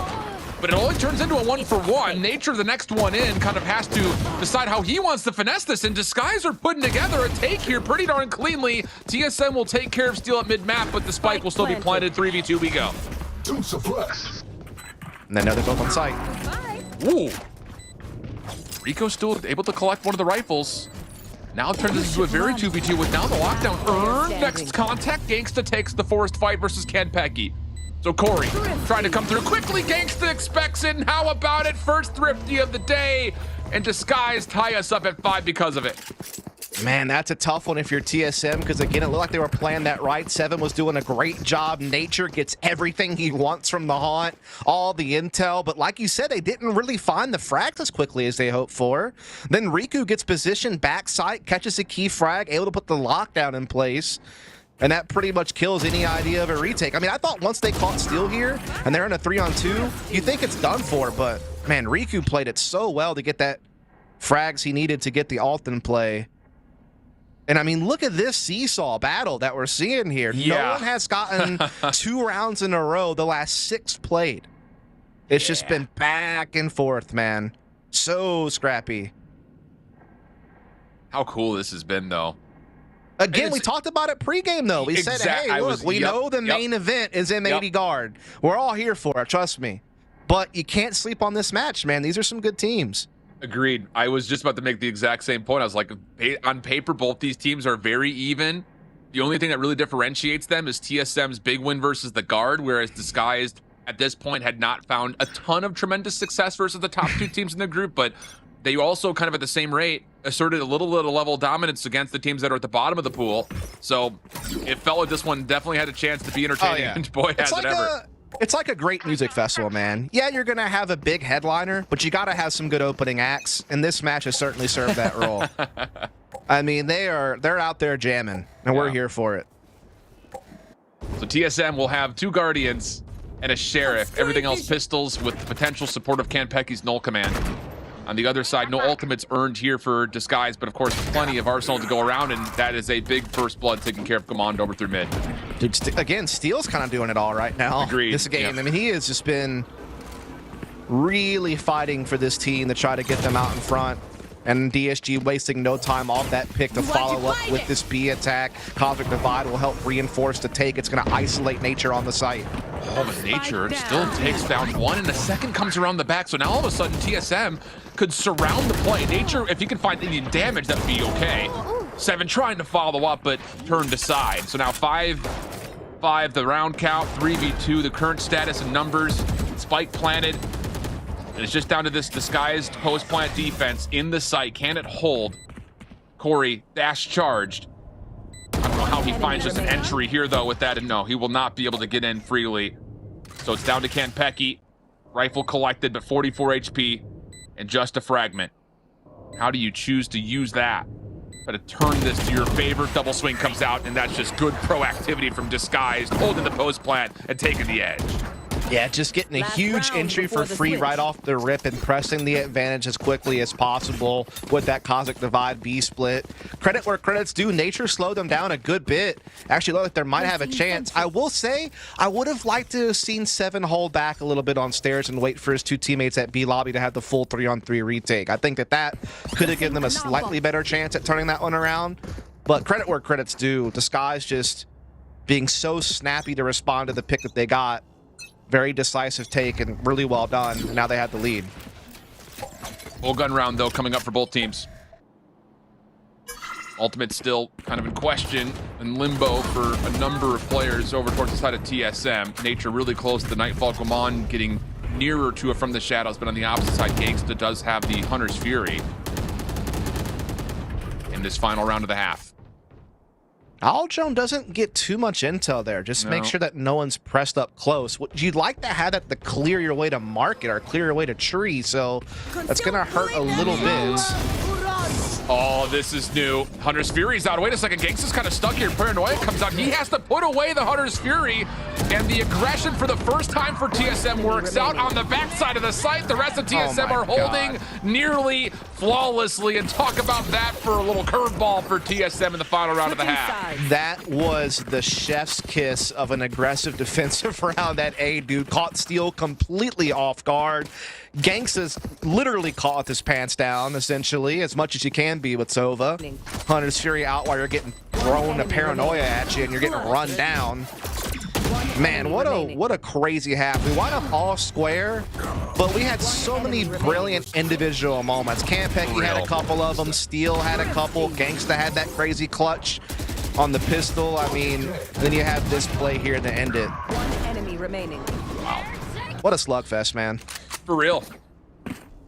Okay, can Disguised continue their perfect pistol run? They've won all 3 so far as we swap the sides. A chance to go 4 for 4. From the offensive side, they're going to go quick. Oh, why not? TSM have an opportunity to catch a couple players off guard here. First blood good. Gangsta responds, turns this to a 4v4, and Disguised on site are actually looking pretty solid at the moment. They still got numbers watching this cross. And for a second, you thought maybe Gangsta puts the play out of rest, but it's 7 who gets 2 off that little pinch through stairs. Steel wants to go quick to try to contest, and he does actually take care of 1 cleanly, leaving Gomon now by himself for the 1v2. Not a lot of utility remaining. That's the last dark cover that could be spent. But taking their time on the reapproach here is Disguised. Stacked up, both players playing through sidewalk. Now the approach on towards the site. Range. Gomon may have missed his chance. But no, still able to take care of 1 in the nebula. He thought for a moment, maybe. Man, when he catches that first kill in the smoke out of nowhere, yeah, you're starting to think maybe he does win the 1v1, but in the end, Disguise take advantage first. That's 4 for 4 on pistols. Impressive. Very impressive. And these are two teams that I will say they're not bad at pistol rounds, just over what they've done in their first 4 matches, but they also haven't been particularly lights out either. So to find an advantage in this series off of every single pistol in a matchup that looked like it was going to be pretty even and has been up until this point, that's huge for Disguised. Finding small edges here and there. Looking to extend the lead here. We're going to see TSM looking to get aggressive early at A lobby. Nice exchange, and everyone detected. Wow.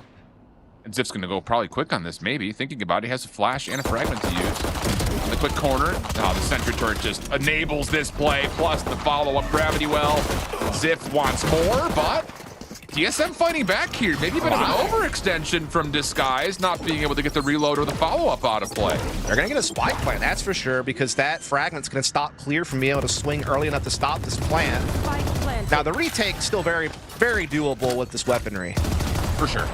Everyone's stuck on site as well for TSM, and they have low health on nature. Lamond with the only SMG picked up. Steel looking to move first. The Guardian hoping for some spam shots. Steel, though, helps out for Clear to find the shot. Second one up close and personal. Gamon to the corner, denied. That's either a quick scope or a no scope from Clear. And Gangsta will finish off Kenpecky to secure the retake. Bro, the moment Gangsta got a reveal on that owl drone, Clear snapped a headshot instantaneously on it. Like, that was so fast. And yeah, as he gets closed in on the corner, you think he's done for. He pops another one with the Marshall for good measure. Big round for Clear. I mean, you'd think maybe that's the spark he needs to get fired up. You know, just Agreed. a round like that where you hit some great shots. You can kind of get a feel for the game. But a costly bonus, right? Because DSG can't really replenish. So this is 2 pistols on this. So a great chance for TSM to start closing it right back in right away with the superior firepower. Yeah. Very true. Okay, let's see how this one unfolds. TSM behind the opening over through main. It's just the alarm bot in their way. Clear is going to have a lot in front of him. Dash is charged up. Steps away from the first fight, but can't quite get away from the follow-up.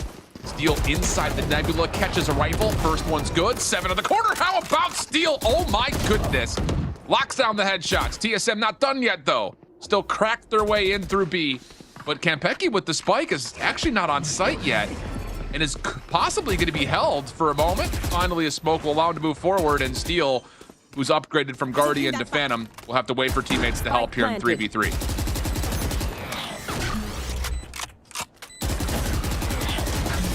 These guys are wanting to go quick. Knives will trade, suppression on both sides. Fragment will clear out the double stack box. Kenpecky flashing, moving forward, takes down one, but doesn't get a good look at the second. Pops to null command instead. Ziff still on the Sheriff. Riku with the Phantom now. And as Ziff drops, so does Riku, and TSM crack the code, making their way in for their round.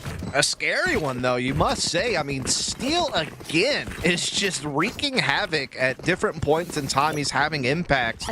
That round, he nearly, you know, puts DSG in winning position. They had a 3v3 retake opportunity there, and they had weapons in their hands, but Kenpecky, crafty as ever, pop flashes the sidewalk, gets the frag, pops an all command, and pretty much ends any hope of DSG getting the retake. DSG, though, now able to get the full buy. Gangsta with the Sova Odin combo. Clear has the operator as well. Opening Odin spam, not gonna lock. Operator could get an opportunity here, though. Prowler doesn't quite scout this out. Dash is charged. Clear sees a shoulder, but could not get out of there. Corey was in a little bit more of an off angle. Denies the possible dash. So now all of a sudden, huge advantage for TSM. They look like they want to move pretty quickly through market. And the defense is actually stepping into this a little bit, trying to stop it before it even happens. And the kills are decent here. So Disguised, a chance still to hold the defenders towards A on the rotation. Yeah, great response from Riku and Gangsta to get some back after Clear goes down at middle, and now they're starting to get some good rotations as well. Flashes come in to give some space, but Gangsta still holds the back line to the site, spams the double stack player down, and he is still a thorn in their side that they have not been able to rid of. Finally, Gamon gets it done, but at a huge cost. It's a 2-on-2. They still don't have spike down, and DSG are already in position. Absolutely. With utility that could still be spent. How do you safely plant here? I have no idea. The spike's down front side double stack. They can't even get it back. 30 seconds left. Steel's going to have information that Gomon's playing backside archway, waiting for a peek towards this left arch. Seven has collected the spike, makes his move, but completely denied. Yeah, it's a perfect call from you there, Dust. It was just too labored to get back to the spike and get it down, and just good recovery from Disguise to make good on a couple of key wins, especially from Gangsta's point of view. It's one of these things where TSM, I feel like, are in this trap on the attacking side where they're getting some favorable early round moments, but they're not capitalizing on them efficiently enough. Like, when it comes to that next layer of their attack after that first entry, they're getting bogged down too much. Like, they're not able to trade effectively from that point forward. And some of that is just, you know, people making big individual plays, like Riku Gangsta obviously made some big plays, which is kind of pushing B lobby and things of that nature that round. Obviously, Steel has had some magical moments, multiple rounds. That's another one where he gets a double kill to close it. But it's like TSM, they have these good assertive plays to get initial map control and to maybe even get the first blood, but it's just they're not able to pack that follow-up that they need. Yeah. It's just not happening for them yet. And so this is a good time to call the timeout, you know, talk it through, say, hey, look, you know, we're having some success taking mid control when we want it. We're able to get the lobby areas when we want that. How can we come together and follow up the attack appropriately, though? You know, I think that's the big thing that Gabon's going to have to try to figure out as the IGL here, alongside their coach. And the timeout is, you know, what's that next step we need to take? We got to stay on the same page. We got to flex our advantage. And interesting here, it's going to be kind of a force buy situation for TSM. Spectre, handful of light armors. Corey's going to have blades. So not only is that timeout more focused on kind of those full purchase rounds, but you also need to talk about how we possibly can win this round. Because if you lose this, you're down 7-10, call it 7-11, because you're not going to have any money for the round after it. That's a good point. They are very quick with mid control and tree control here, though, with all the utility. And look at this push off of the paranoia. And that's what I've been waiting for, shit. I've been waiting for them to come together on a utility play like that. Great teamwork there. Flash, but Steel up top shuts down the threat of the knives. This should still be a plan, but Steel is making a mess of this, and then Riku starts tapping from behind. He only had a judge. So the Classic gets some work down. Kenpeki tested, reads the first, does not expect that Steel's also still up top, though. Who goes to the Classic of his own? What in the world is happening? 1v1. Kenpeki on 5 HP. Riku upgraded to the Vandal. On the corner, Nanoswarm comes out. Riku toggles for the defuse. Kenpeki holding his ground. Loses sight. Footsteps around the back. Ring around the rose, and Kenpeki fills the pocket full of posies. The eBay clutch comes out in a key round for TSM. I'm telling you, man, Kenpeki can do it all. That should be the next nickname for this guy.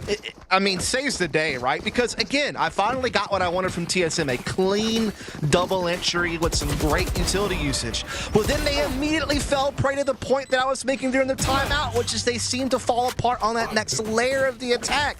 They're getting owned by Steel. They're getting shot in the back at Catwalk by a Classic and dying. Like, it's not looking good. But Kenpeki just forces them across the finish line there with a brilliant clutch with low HP. Wow. The thing is, you can't rely on heroics like that for the rest of the game. You gotta come together and start winning these rounds more clean. This is a big opportunity to do so. Especially with Disguise just on Sheriffs with one shorty and knives from clear, but they've got a lot of ultimates that could still play a part of this round if kills start to come out. Lockdown mostly in particular. Cosmic Divide, Hunter's Fury, all great stall tactic ults. So TSM need to be very cautious still, even though they've got the weapon advantage here. This is still a very winnable round for Disguise. Yeah, Disguise have a lot of control too with this forward position on the A side. Really giving them some good intel here on what's going on. They're also playing double in market and they're playing back way clear. So trying to make sure they can maximize how fast they can rotate once they feel the action. As we are going to see that press onto A side. Kenpeki trying to come through Catwalk. This Hunter's Fury is actually doing more damage to Zip than it is to TSM. Yeah. 2 of those 3 darts locked in onto Zip. That made that entry a lot easier for TSM. Kenpeki walks right next to it. I mean, yeah. A bit head scratching. Gangsta does at least find himself a rifle. This would be an amazing 1v4. Double stacked right in front of this dark cover is going to be the first problem for him. Fades away, deals with the first, and nearly got the transfer over for more. But TSM take the win, and now we're locked up at 9. Oh, man. And now TSM's got all the alts. Not all of them, literally. I mean, Corey doesn't, but you know, you get my point. They got a lot, okay? They got a lot of alts. 4 alts. Okay? What do you want from me? Not much more. You're doing just fine. Good, honest commentary. Yeah. Good, honest commentary. I can only speak my truth, though. You know, I can't be the official soothsayers. We are going to see TSM looking to lock and load A early here. Yeah, I'll say. Null command right off the rip. Clear still here. Needs to hit a shot. Needs to have it. Nano swarm out. Nightfall also in. But Clear still gets the angle. Finds the first blood. Paranoia out for Gabon. Spike will be planted. And for Disguise, this will be a delayed retake thanks to lockdown. Let's think about an answer to this. I mean, they're looking to stack towards tree, but no, Dust, they're going to back away a little bit. Yeah, I'm scared for Gamon taking this much leverage, but it could work out. Oh! Riku able to get the instant trade, though, gets it back into a 3-on-3, but look at Corey's positioning. Defensive lockdown in, though. Cosmic Divide also separating the site in half. Ascension Tournament will play defense. Oh, and Campecki sneaks through, finds steal, and now Corey around the back denies the lockdown. Everything going wrong for Disguise. Have to get this done the hard way, which very well they may be up for. Riku gets one, stays alive, has a second chance to Campecki when the trade comes out. Now down to Clear. 1v1 with Corey. Has to hold, though. That's the problem about it, there's not enough time. And he doesn't get away either. And Corey knew it the whole time. He knew there was no time. He was able to just run away and save the operator. Oh my goodness, TSM. A great attack, great use of alts. I have to give credit that Clear got the one he got because he was pinned by a nano swarm. You know, there's all these alts being leveraged. And I was scared of this move from Gamon, but boy, did it pay dividends. Doubles up to give his team advantage. And now it's this TSM up 10-9, up economy. Op still in Corey's hands, full rifles. Now they did spend all their alts there. Nightfall for the take, lockdown for the insurance policy. But they did also burn Riku's lockdown there, so something to think about. Not a whole lot to spend here for DSG, though. Yeah, this is starting to get a little dire. And it's, man, for a series that's been so close, it's going to be really painful if the result holds to what we're currently seeing on the scoreboard for Disguise to have had so many tight opportunities in some of these key rounds. Definitely putting up one hell of a fight, but yeah, these conversations, I think largely kind of we were talking about for TSM on the other side for their timeout. How do we use our numbers advantage a little bit more efficiently? Right. For Disguise, they're finding a lot of value in these open engagements. How do we also put ourselves into a good spot to contest these spike plants that have been a problem lately? Yeah, I mean, that's the thing. Like we talked about that during TSM's timeout. They've been so good in the early engagements. They just don't always follow up as efficiently as they should be. DSG, on the other hand, you know, they've been able to make some pretty big plays at times, but now they're in a tough spot economically. They just haven't found that consistency. All right. See what happens here. Steel just looking to throw an early shoulder for information towards B main. Nothing's home at the moment. TSM also not offering much besides a little bit of a feel towards mid at the moment with this dark cover coming out. Yeah, TSM trying to start taking a little bit of mid control here. They're starting to look to threaten tree position. They still have someone kind of held back watching for any type of push into A lobby. They're looking just to play their numbers here, but they're looking to use their utility to clear out these close corners and make sure they don't run to a stack. Cover going out. Utility is going to get them a little bit more forward on tree all of a sudden, so A is certainly the intended target at this point, and the site itself is clear. Yeah. Short of this turret in the corner. Timmy the turret here is about to find some trouble. Monta's out. TSM make their move. Zip up top. Backs away a little while longer. Spike now being planted. Trying to play off the C's. Not going to work out for too much here either. And a chance for Disguise to now make their hit. 3-2 split. Steel placing stars. And Pecky here with it. Fragment trying to block the archway. Disguise have to back up to respect that play. And now time is becoming a major issue. Once again, you've got to make your move. You got to make it now. And on towards site goes Clear. 7, Campecki. First 2 shots connect. But how about Gangsta and Zip responding in kind? Giving us an opportunity. Riku also in the play. Now down to Zip. Needs one more shot. Oh, goodness. And Zip is going to clutch it up.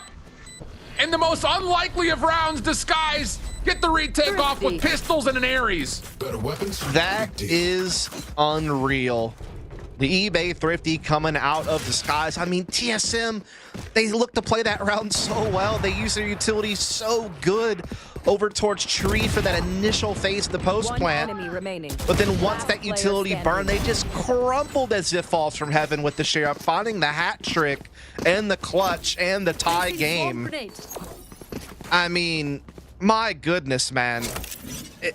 How does he do it? I have no idea. And he's been awfully quiet, but then this has that moment, man. Yeah. And it's not just him, it's the fact that there was a lot of round-saving pistol shots that landed for Disguised. Yeah. Wow. I thought TSM had that in the bag. Me too. They had good positioning everywhere, everything looking their way. And now Steel here gets aggressive on A main, catches Gabon sleeping. Good null. 3 hostiles will be detained from that. Oh, it's just so good. TSM looked to isolate this aggression towards A long, but Disguise deny it on every front. Holy cow. 11-10 Disguise with the advantage. Now TSM may find themselves in some tight economical situations. Oh yeah, they're definitely in a dire situation where they want to buy here because they don't want to give DSG map point for free, but look at what it's going to be. It's going to be nothing but stingers. And yeah, they have the null command, and yeah, they have the ability to play something fast-paced and try to get in the face of DSG with these stingers to maximize their benefit, but if it doesn't work, if that initial little push doesn't come through, they're done for. Those stingers are not as powerful as they used to be. Yeah. Oh boy. Wow. How this map is unfolded. Whew. Zip up close. Lots of utility stacking over towards A lobby, and there it is. Though, they do get on to TSM. Corey's already through. Seven's taking a little bit of a chunk of damage here, but TSM have largely gotten into position. Clear's going to miss the opening shot with the operator. Kenpecky with the quick plant. This is how this happens. TSM now stacked up over towards Tree. A little double swing comes out, and Riku gets 3. Oh my goodness, how good is that from the next guy up here for Disguised? I mean, that was everything for TSM. You just trade out that position at Tree. Things start to look a little bit more beneficial, but Riku denies, and now Disguised are on map point. That was real clean. Real clean. You like the play that TSM were setting up. I mean, they had to do it. That's your best way you're going to get impact out the Stingers. Just try to take a close fight here at Tree position, but Riku backs up and just transfers for 3 frags. No problem. And now this is it. It's either DSG forcing map 3 or TSM forcing overtime. Which one will it be? It's still low firepower for TSM. Spectre only for Nature. Shutting them down. Wow. Okay, here we go. TSM, Prowler through mid, looking to get some early control through market. There's also the knife there to kind of check things out. I don't imagine it would have connected onto too much, so it's really just the defense of the alarm bot, and Clear is going to be opting close on towards B stairs, watching this cross through mid-market doors as well. Yeah, mid-control being taken by TSM, though they're looking to threaten market position. There is an alarm bot there that will kind of sniff this out, so they'll be aware. We're also seeing some pressure from TSM on Tree with the Prowler. It does force Ziff back, so again, TSM doing some good things here in the early round to grab themselves some real estate, but what can they do off of it? Clear, finding the first frag, that's a problem. Oh, well, wait a second. Here's the thing. Guamon using the From the Shadows to get into the back, and I was going to say Kenpecky can be brought back off of this position. Nature needs to hold it down, not going to be able to. So Corey's the last one standing. 1v2 situation. Good read on the first one. Damage tallied onto Ziff, but he's tagged in return as well. And now on the cross. Sees an angle, but Ziff shuts him down. And Disguise put together some unbelievable defensive rounds in a row and take map number 2, 13-10. My goodness, man, it's kind of the story of Disguised having such a dependable defense all second half long, but TSM also being a team that found themselves in a lot of, favorable positions in the early round, whether it was taking map control, or it was finding opening picks, whether it was getting spike down, whether it was a combination of all three of those things. But in the end, they struggled to close any of those rounds, man. Yeah. They just would fall apart in the mid round or in the post plant. They would just have something go wrong and they would crumble. They just, again, for a team that looked so polished on their initial takes, I was so shocked to see them not be able to, dot the I's and cross the T's and close out some rounds. But again, credit where credit's due for Disguise. Oh, yeah. It seemed like so many different people made a play. Steel had multiple individual big moments. Ziff, who had a quiet game the majority of the time, pulls off this crazy clutch with the Sheriff. So, I mean, they had people rise to the occasion when they needed to. Yeah. And that's why we're going to see a map 3. Riku as well, a part of that little three-piece, maybe saving a round from getting a little bit out of hand. Gangsta earlier on as well with that. Odin was able to hold on for a couple of kills, defending over towards B. So, goodness, it's been a little all over the place, but we love a little bit of chaos here in Challengers, and we're getting plenty of that in this matchup at the moment. 1-1, a map 3 on the way. We'll send things over to us, a brief break things down, and see where there may be advantages or maybe not, just based on our expectations coming in towards map 3 on the backside of the break. Don't go far. With eBay Refurbished, you have a choice of refurbished qualities to best fit your budget. Certified refurbished items are restored by the manufacturer to like new for up to 50% off. This drill was barely out of the box. Soon it will be back to working like new. Here's how it works. Every item is carefully inspected. Any imperfections are fixed by the manufacturer or manufacturer-approved vendor. Then it's tested to make sure it's working perfectly. Once it passes inspection, it's given the verified stamp of approval. Then repackaged with new accessories and shipped to its ultimate destination. With Certified Refurbished, you can shop with confidence because all our manufacturers go through a rigorous vetting process. And every purchase comes with an award-winning 2-year warranty, a money-back guarantee, and hassle-free returns. That's what makes it the smarter way to shop for premium brands. eBay Refurbished. Like new products, better than new prices.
Seek a banger, and a banger ye shall get, as we go to a third map between TSM and Disguised. After Disguised was able to bring things back, albeit narrowly. Dust, it was looking a little scary there. They actually have a huge clutch, one of many that we saw throughout the map, that keeps their hopes alive and ultimately puts the last nail in the coffin for TSM on map 2. Yeah, I mean, it's one of those things where I kind of talked about throughout the game with Shift, is that it just seemed like TSM had the beginnings of a good round every round. You know, on the attacking side in particular, I felt like they were pretty solid at grabbing that initial real estate, you know, getting that initial pick, you know, doing the things you need to do to put a round together. But somewhere along the line, they would just kind of start to crumble in those chaotic mid to late round moments, particularly in the post plant. Meanwhile, it seemed like DSG was never short of someone. It was a different person every time, maybe, but someone making a big play, someone finding, you know, a gap to penetrate and punish. And, you know, credit where credit's due. DSG, they win a couple of thrifties, they have a couple of clutches. Like, that's what I'm talking about. Look at the first kill differential. But TSM just could not capitalize. Yeah, I was about to go to the exact same thing. I mean, the amount of advantages that TSM had as a squad in this map were more than numerous.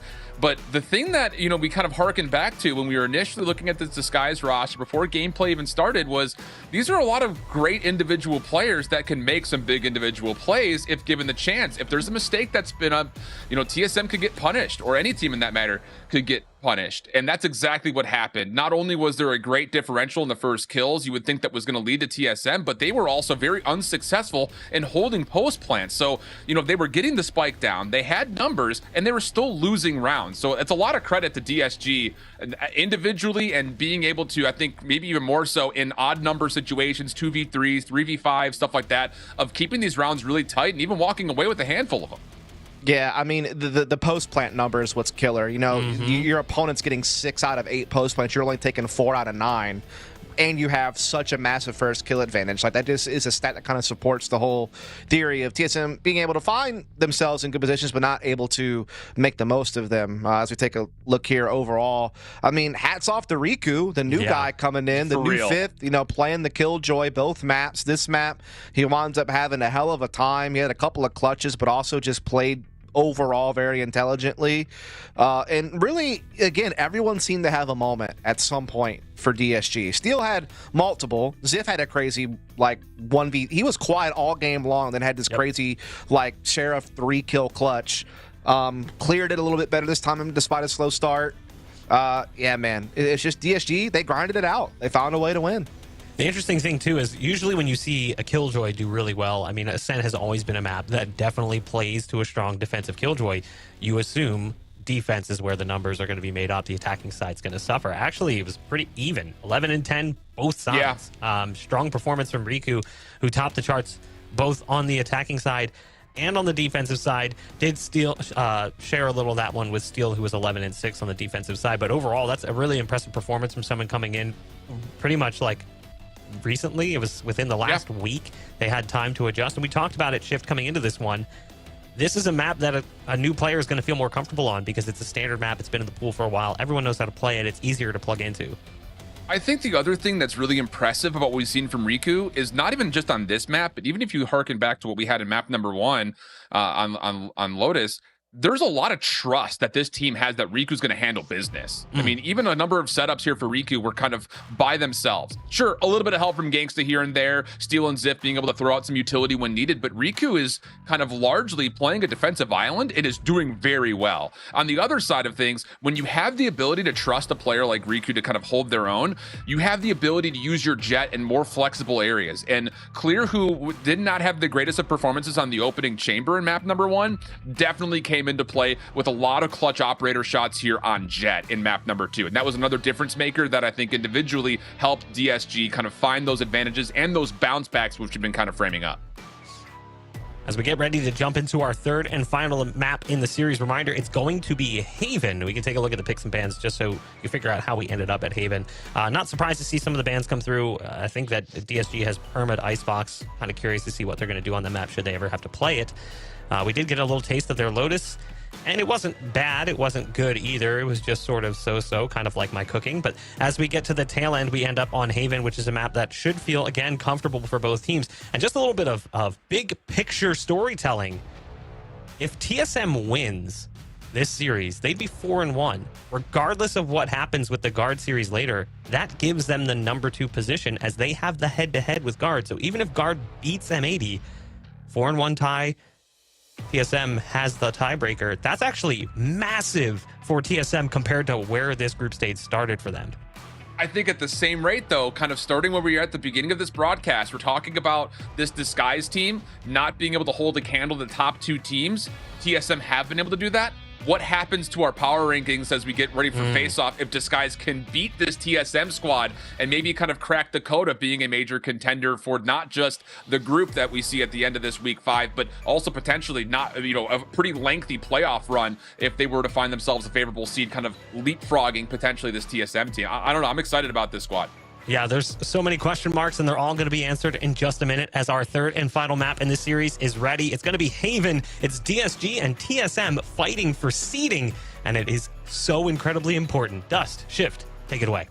Thank you, sir. Yeah, and it's going to be interesting, I think, to see what exactly Disguised wants to do with their agent composition here, because they started off this map in week 3, dropping an overtime to OR Esports, trying to rely on getting the Omen into action. They swapped back over to an Astra against M80 and did not put together a great result there. They could not find a way to win an attacking round, which was tough to see.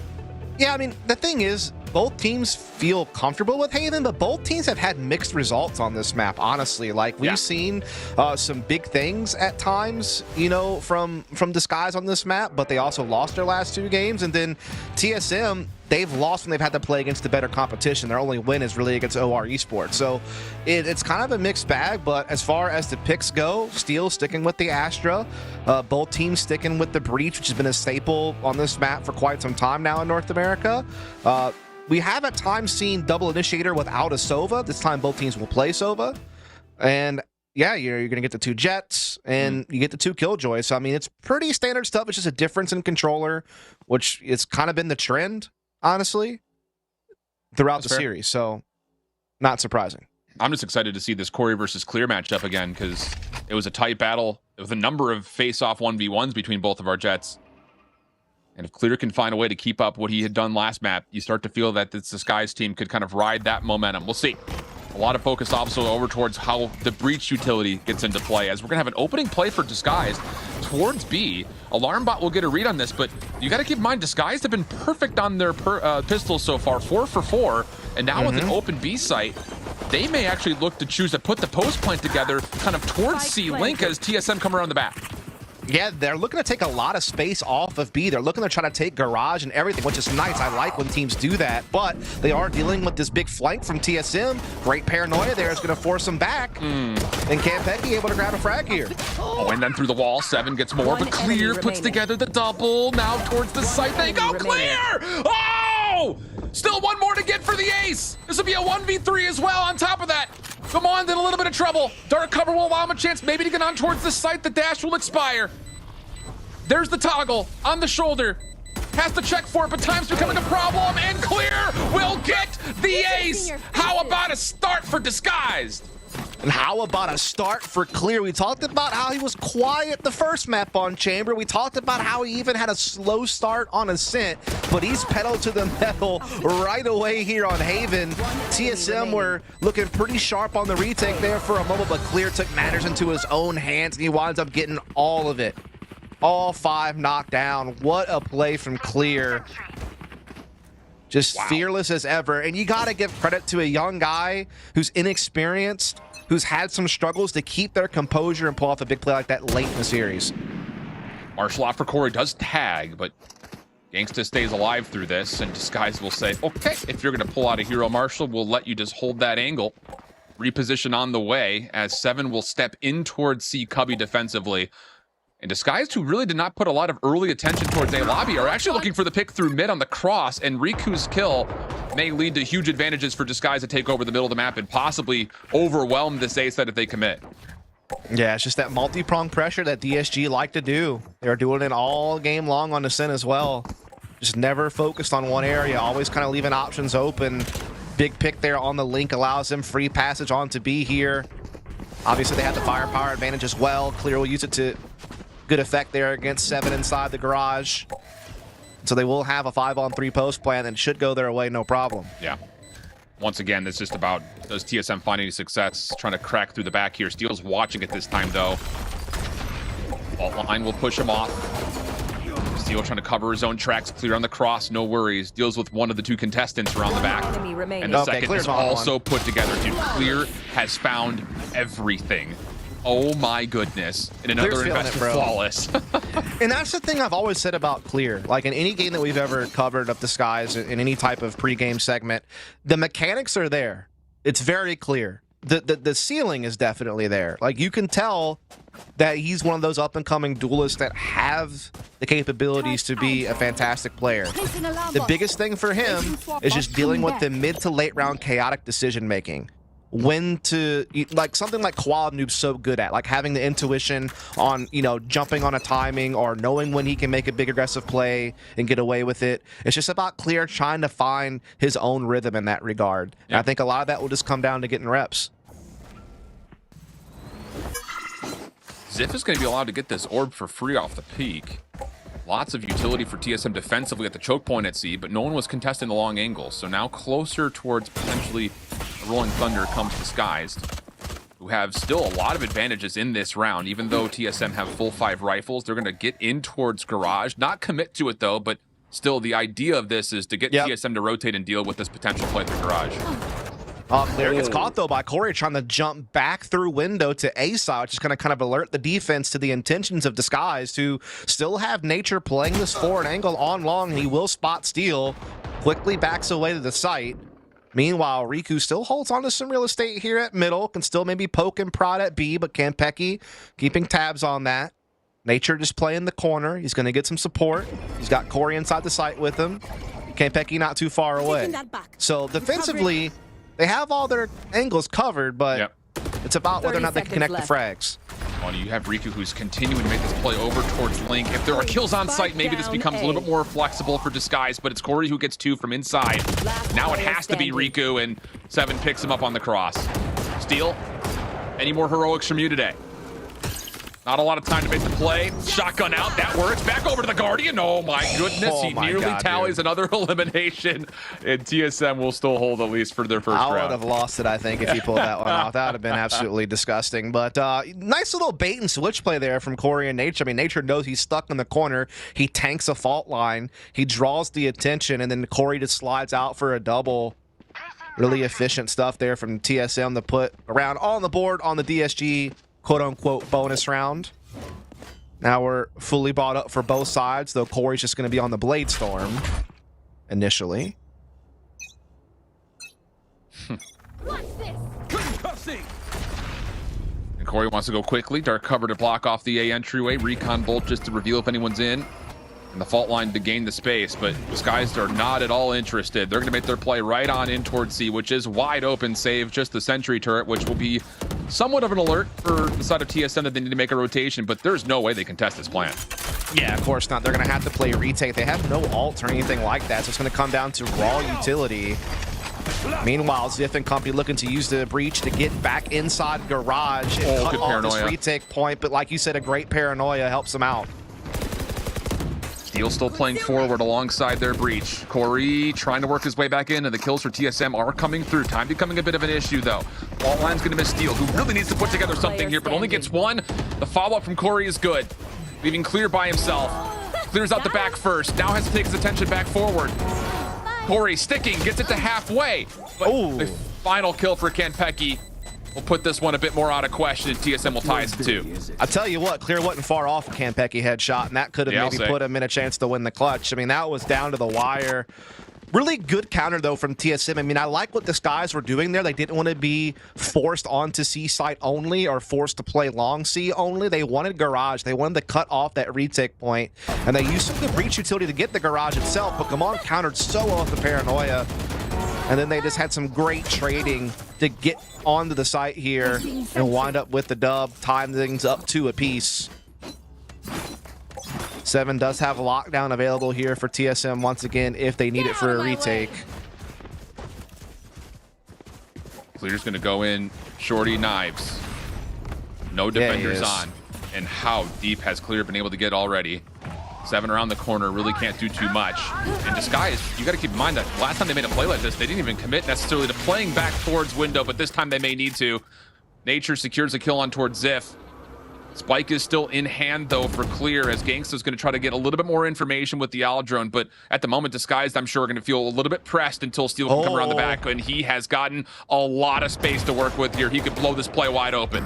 Indeed, he could. Gabon's getting peppered as well, so we can't really turn around to watch this as Steel continues to put utility down, continuing to sell the B play.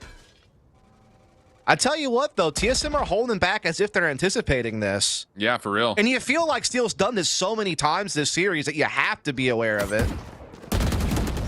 Here comes Steel. Haha, the team shot's just too good, and Disguised get caught trying to exit back over towards A heck of an idea considering the economy at hand, but TSM walk away with the investor flawless and now take an edge 3-2 up as Disguise will be able to full purchase. I mean, TSM are like, hey, look, man, fool me once, you know, shame on you. Fool me twice.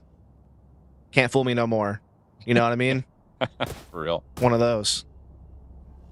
That's been Steel. He's done it kind of more than 3 or 4 times, though, to be fair. So it took a little bit longer for him to catch on. But that time, they smelt it. They've pulled back, played a great angle defending Link area, and got the job done to get the lead. Sky's maybe looking to go quick here through Seal. Yeah, sure are. Recon bolt deep. Star placement down. 7 on the crossover through Garage. Link will only be able to do so much. Alarm bot, Nanoswarm will delay this a little while longer, but huge advantage here to Disguise getting on first. And you got to remember that so far through this series, their post-point setups have been really solid. Lockdown, though, is going to clear the site, but that's a great counter rolling thunder to allow them to push into back calls and destroy that lockdown. And the Cosmic Divide allows this to happen even more freely. So now, what do you use if you're TSM to get back into sight? Your whole retake was hinged off of that lockdown finding success. You've got a long double stack coming over to try to work the flank, but Disguise are not holding the post plant deep. They're trying to hit this right in front of TSM before they get into the Nebula. Time's still an issue. Steel, Shorty out, lots of damage, no kills. Reveal comes through. TSM trying to fight this one back. It's clear in the corner, can only do so much, and now it's just down to Riku. Again, Pecky on the outside is denied, and no chance, obviously, to get on for much progress on towards the defuse. And Disguise will pull the eBay clutch. Now, you could just tell that DSG had the protocols in place for that. They knew they were going to take that C site, and they knew that as soon as that lockdown came in, they were going to hit it immediately. They were so well prepared with that Rolling Thunder and Cosmic Divide right away to immediately push behind Garage, take the lockdown out of the equation, and basically deny TSM's game plan for retaking.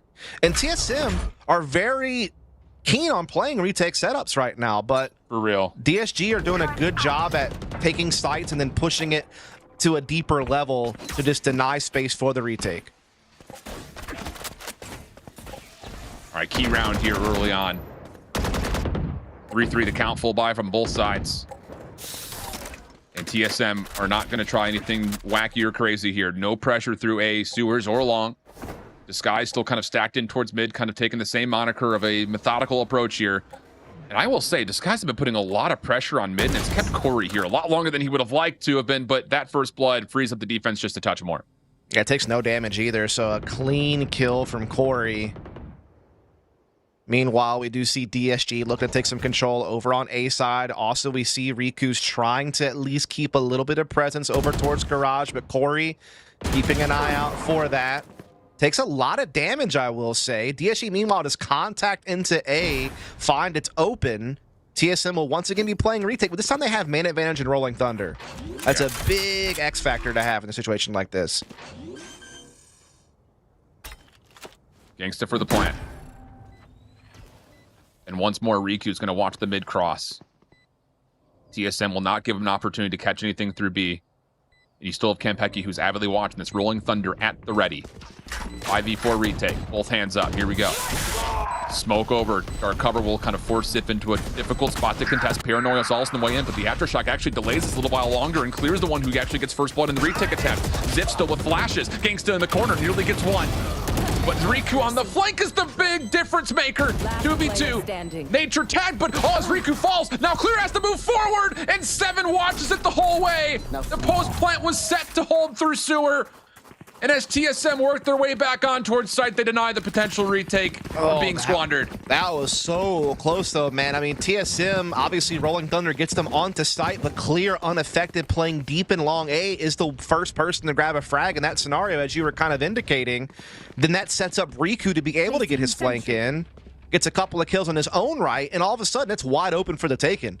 It could go either way, but credit where credit's due. 7. Big hold there to allow that defuse to come through. Now they will take the advantage up 4-3. Now it's just a sheriff save here for Disguise, but they do have a couple of ults in play as well. If they find a chance, they might be able to spring on it. I mean, both teams have been good on these sheriff eco rounds. Most notably, Disguise last map. How pivotal were some of the stealaways that they had as the spike is planted quickly. And this time for TSM defensively, they are not playing largely around the flank. Although Nature does tally first blood onto Steel, that will put some consideration to Disguise post plan on making sure they hold that A lobby position. But TSM's focus is largely coming in from the front side of B itself. And this is taking time as far as things are clearing out. Aftershock in, Nanostorm's also there. TSM not on for yet. Gamon shuts down a potential threat close, but now an attacking lockdown comes in. Nature has to clear this. He has to go quickly. Gangsta's watching it. Misses a couple of key shots, though. And now all of a sudden, things become a little bit more dicey. Gangsta last one left. Lockdown will fade. The player detained in question is Campecki, but the Hunter's Fury has to come through. It finds 7. But the shutdown for Nature will allow Corey to stick. Goodness, did Gangsta have a chance, but TSM's retake too strong.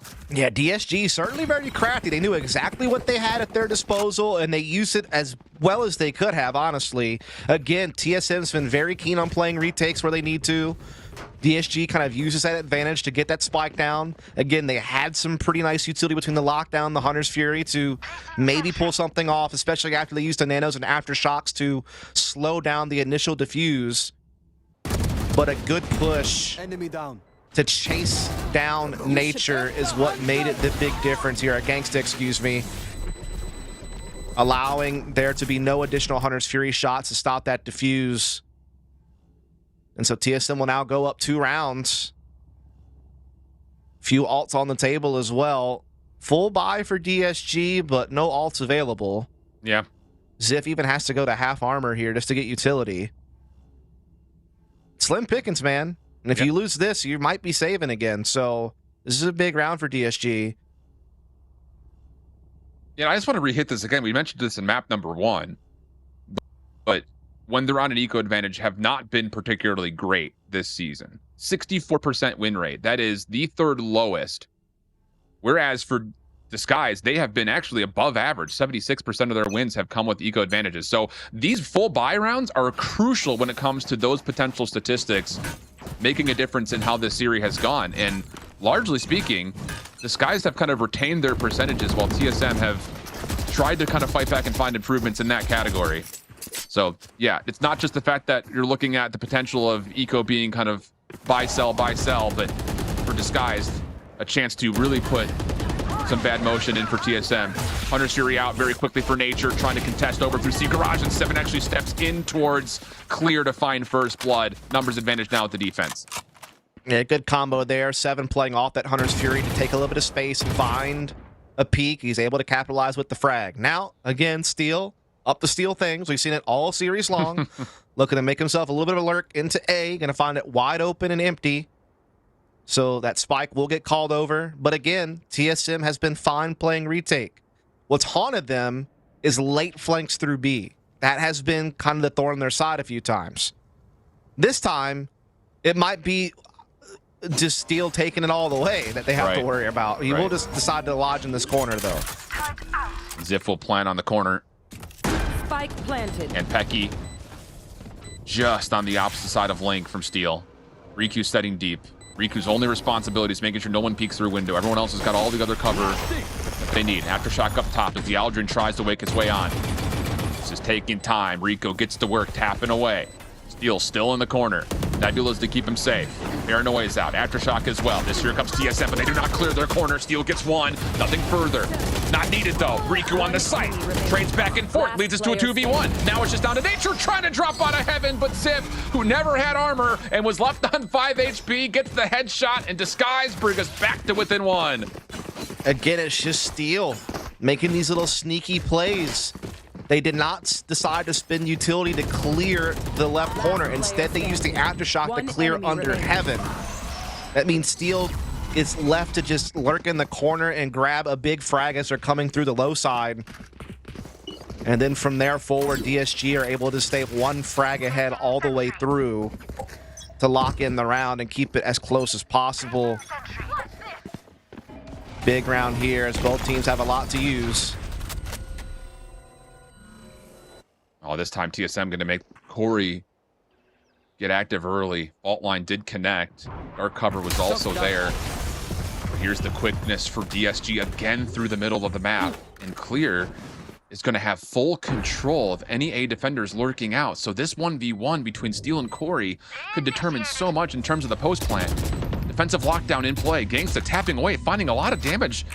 Won't know it yet, but you got a good piece of the defense over towards the seaside. Rolling Thunder out, and how about this little proactive play? But they guess incorrectly, at least on the initial play. Still looking for Nature. Ziff will throw the fault line down, and they are really stretching this. Seven's coming back to help his teammate. Ziff has to make a decision, gets caught kind of choosing between both members to fight. Riku, though, from just in front of the site. One enemy Open remaining. bit of space for Steel to continue to work with. Nature on for the defuse. Does not get it to halfway. And that will determine the round. Oh man, how about that proactive call with the Rolling Thunder and the knives to stall out this TSM retake? And that's been a constant theme, of Disguise throughout this game, is they always are thinking about that next level to their attack. You know, a lot of teams when they attack B, they'll just all fall back middle, and that's it. They're just playing from window, they're playing their utility, and that's kind of their game plan. Disguise has always tried to find that extra layer, whether it's controlling Garage or whether it's controlling this A link. This time it's A link, and then when they get forced on the play by the lockdown, they say, okay, fine then. And they just Rolling Thunder their way basically into A side of the map and just start wreaking havoc. And then Steel finishes it off with yet another clutch. Yeah. Wow. 5-5. Full purchase on both sides. Operators, the big difference maker as far as weaponry is concerned, and Corey makes good use of it, finding Clear for first blood. And that was actually after DSG used a really well-placed fault line to kind of win the angle. But a response on the other side of the map leads us to a 4v4. Cosmic Divide using very quickly. The spike is not a part of this play yet, and Riku may catch timing with a little flashpoint combo. How about it? But Kampeki inside the site still keeps the defense alive. Riku could get isolated, but very wisely backs off. Forces TSM to have to deal with his presence, and while they don't predict him on the tight corner, Riku's got 3, and Corey has to back away to save the op. And will he even be able to? He's been stunned and he's being run down, that's for sure. He eventually is able to escape all the way to the A side of the map, however, and I don't know if DSG want to give much more chase than this. They'll take the lead now, 6-5, 1 round left to play, and I mean, DSG's attacks have been so good. Yeah. Again, it's because it's not just the initial take that they have in mind, they have the follow through as well. Something that TSM lacked on the previous map. And the interesting thing about this disguised offense is how flexible it's been. I mean, so much attention through B. And not even just for plants. Like, we've seen now 2 different rounds where they've tried to exit either towards C or towards A. And TSM have to really be considerate of a number of options as far as how Disguised have made their quick moves across the middle of the map. I think what was impressive about this play was that it was reactionary. This wasn't the initial game plan probably, but when Riku gets that frag into Garage, they realize they have an opportunity. And the fact that Riku is able to work so quickly with Ziff on a quick pop flash play, just now joining the team within the last week as a sub, being able to call those little crafty plays in the mid round, that's impressive. Be able to pull that off and do so efficiently. And the thing is, like we were saying at the top of the show, it's like we had no information on Riku. Like during these VCL qualifiers, his best placement was top 64. Yeah.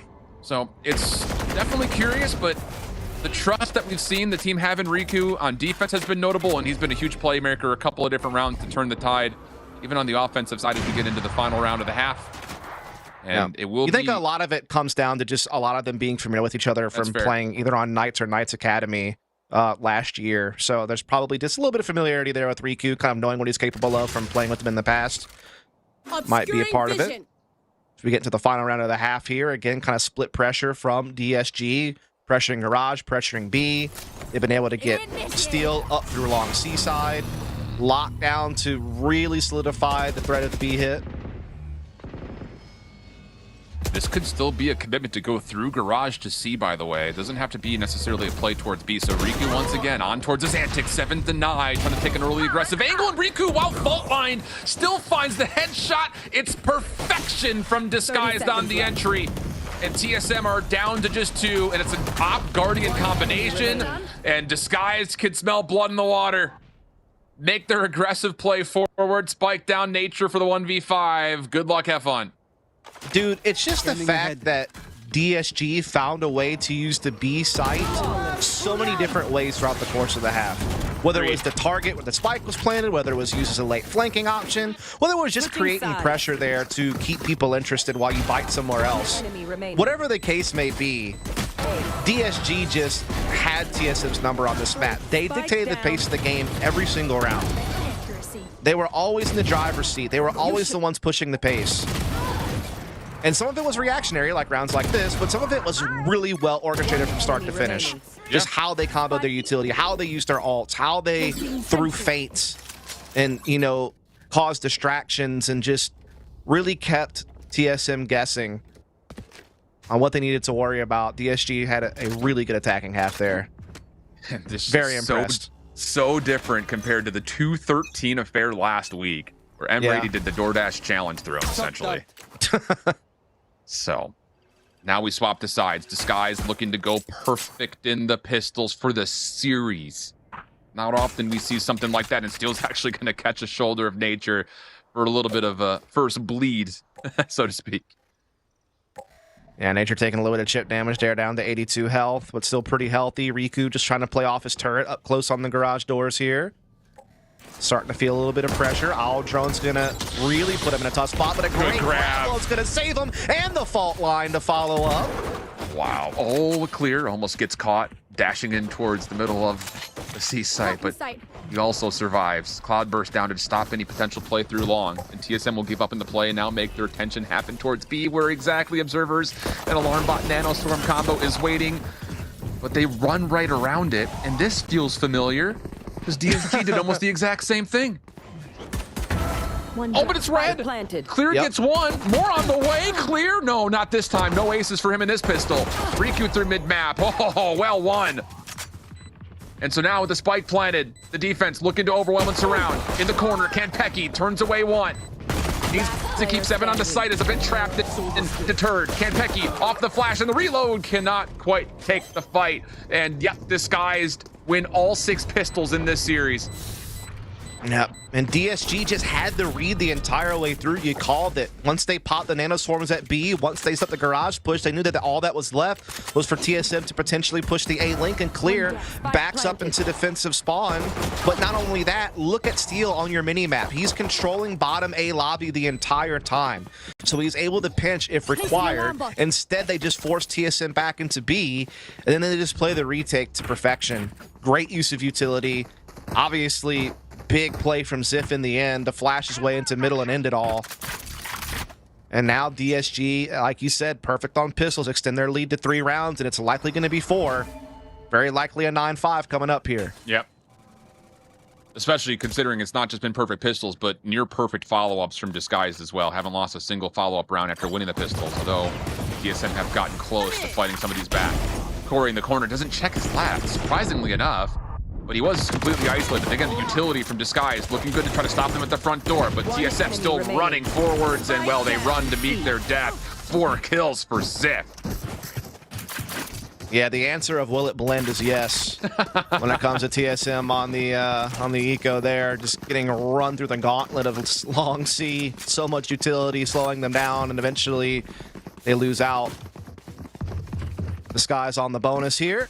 Spectre, Marshall, a Bulldog, and a Sheriff. So definitely advantage TSM as far as weaponry goes, but DSG has been so crafty that you can't count them out of converting a bonus here. What did they pull out as far as this mid stack is concerned, though? You got a Marshall, and Riku's holding through garage double doors, SMGs and pistols the rest of the way, and they are going to make a play in towards window. If you're disguised, you just have to try to stall this hit for as long as possible so this flank has a chance. Corey on site, Nature working with them. First blood good. Gangsta in the corner, nothing that he could do, and well, now the flank can get isolated. 7 will read 1, and well, now it's just down to Riku, nothing he could do. Another investor flawless, this time to TSM. Yeah, TSM just being able to kind of bulldoze their way into A with utility, having superior firepower, didn't lose a single member along the way. So, like you said, maybe if someone could make a small hold on A flank could have impact, but not possible that time for Disguise. TSM able to deal with it, no problem. Full buy for both sides. Clear has the operator defensively. Yeah. Looks like initially he's going to want to take it towards C side of the map. Meanwhile, TSM certainly going to waste no time looking for some A lobby control. Well, line out though. We'll put a bit of a pause to this. Shadow Step from Gaman will still allow him to control A long. So they're opening utility, really not giving them too much in terms of control of the map as TSM continue on their way forward. Yeah, definitely taking up all the real estate at long, but Steel pushes all the way down C. This frees up the rotation to have a little bit more personnel in place at A to defend, or at least just be in place even faster for a very rapid retake attempt. But no, Clear finding the op shot through the smoke, it seems. Gangsta finds another with the dart. Clear trying to run him down. Oh my goodness, that was scary. Blocking vision. Oh boy, now here comes Steel on the flank, but it's been read by the alarm bot at least. The thing is though, Disguise can just hold these positions. They're trapped. Yeah. Knowing's half the battle, unfortunately, with that alarm bot. Maybe not even half. Aftershock, shock dart. Disguise throwing a lot of utility, but not re-entering. Recon Bolt will confirm that, and now Gaman with a little bit of space and a little bit of breathing room will get the plant. Now you have to set this up if you're Disguised. You've got one player watching the flank. That's 7. Actually, it's mostly the sentry turret that's watching the flank. Zip has the potential round-winning ultimate. Rolling Thunder goes out. Nanostorm trying to stop DSG on the way in, but it's Corey up top to find the first. Guaban the second, and DSG are just not finding the kills, not as of yet. Gangsta trying to turn the tides. Down to 7 for the 1v2. Coming over through the tide of sewers. Avoids most of the flash. Gets a read onto Steel, but it doesn't matter. And the retake still comes through successfully, and now Disguised up 4. Man, oh man. The Skies are just putting it together at this point. They look so crisp right now as well, which is impressive considering the limited time they must have had with Riku. Just, again, everything thought out and planned there. Steel with that quick flank. Obviously, great use of Rolling Thunder to help them get onto the site itself. Eventually able to battle their way into a defusal situation, get it done. Credits are so low now for TSM. Yeah. If they lose this, it's DSG map and series point more than likely. Opening spam on both sides. Connecting. 7 taking a bit of damage. Clear as well. Trying to look for an opening angle. Nothing will result of it. Just a little bit of hindrance towards health pools. And now Disguise are going to take a little bit of a gamble stack here. Trusting again. I mean, we talked about this in all 3 maps. Riku is just being left to do what Riku wants to do. And the rest of Disguised are trusting that he can lock things down, and rightfully so based on the performance he's had so far today. Yeah, all of his utility obviously on the C side itself, and he's playing towards garage. He even has an alarm bot guarding front B. He's able to keep all of that active right now. Corey, though, able to find first blow on the Steel, so there'll be no lurking around this time for the man. As Corey looking to take it a step further here, jumping on top of the generator, looking to guard the link area so the spike makes its way in. Come on, with the gut check is going to be correct. And now TSM have a great edge.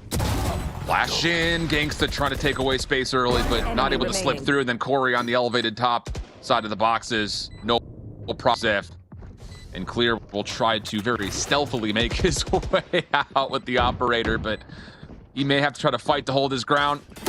Nature nearby, Corey on the cross, shot lands, but no follow-up. That will be good for TSM on the round, and also punishing for the operator had to be repurchased.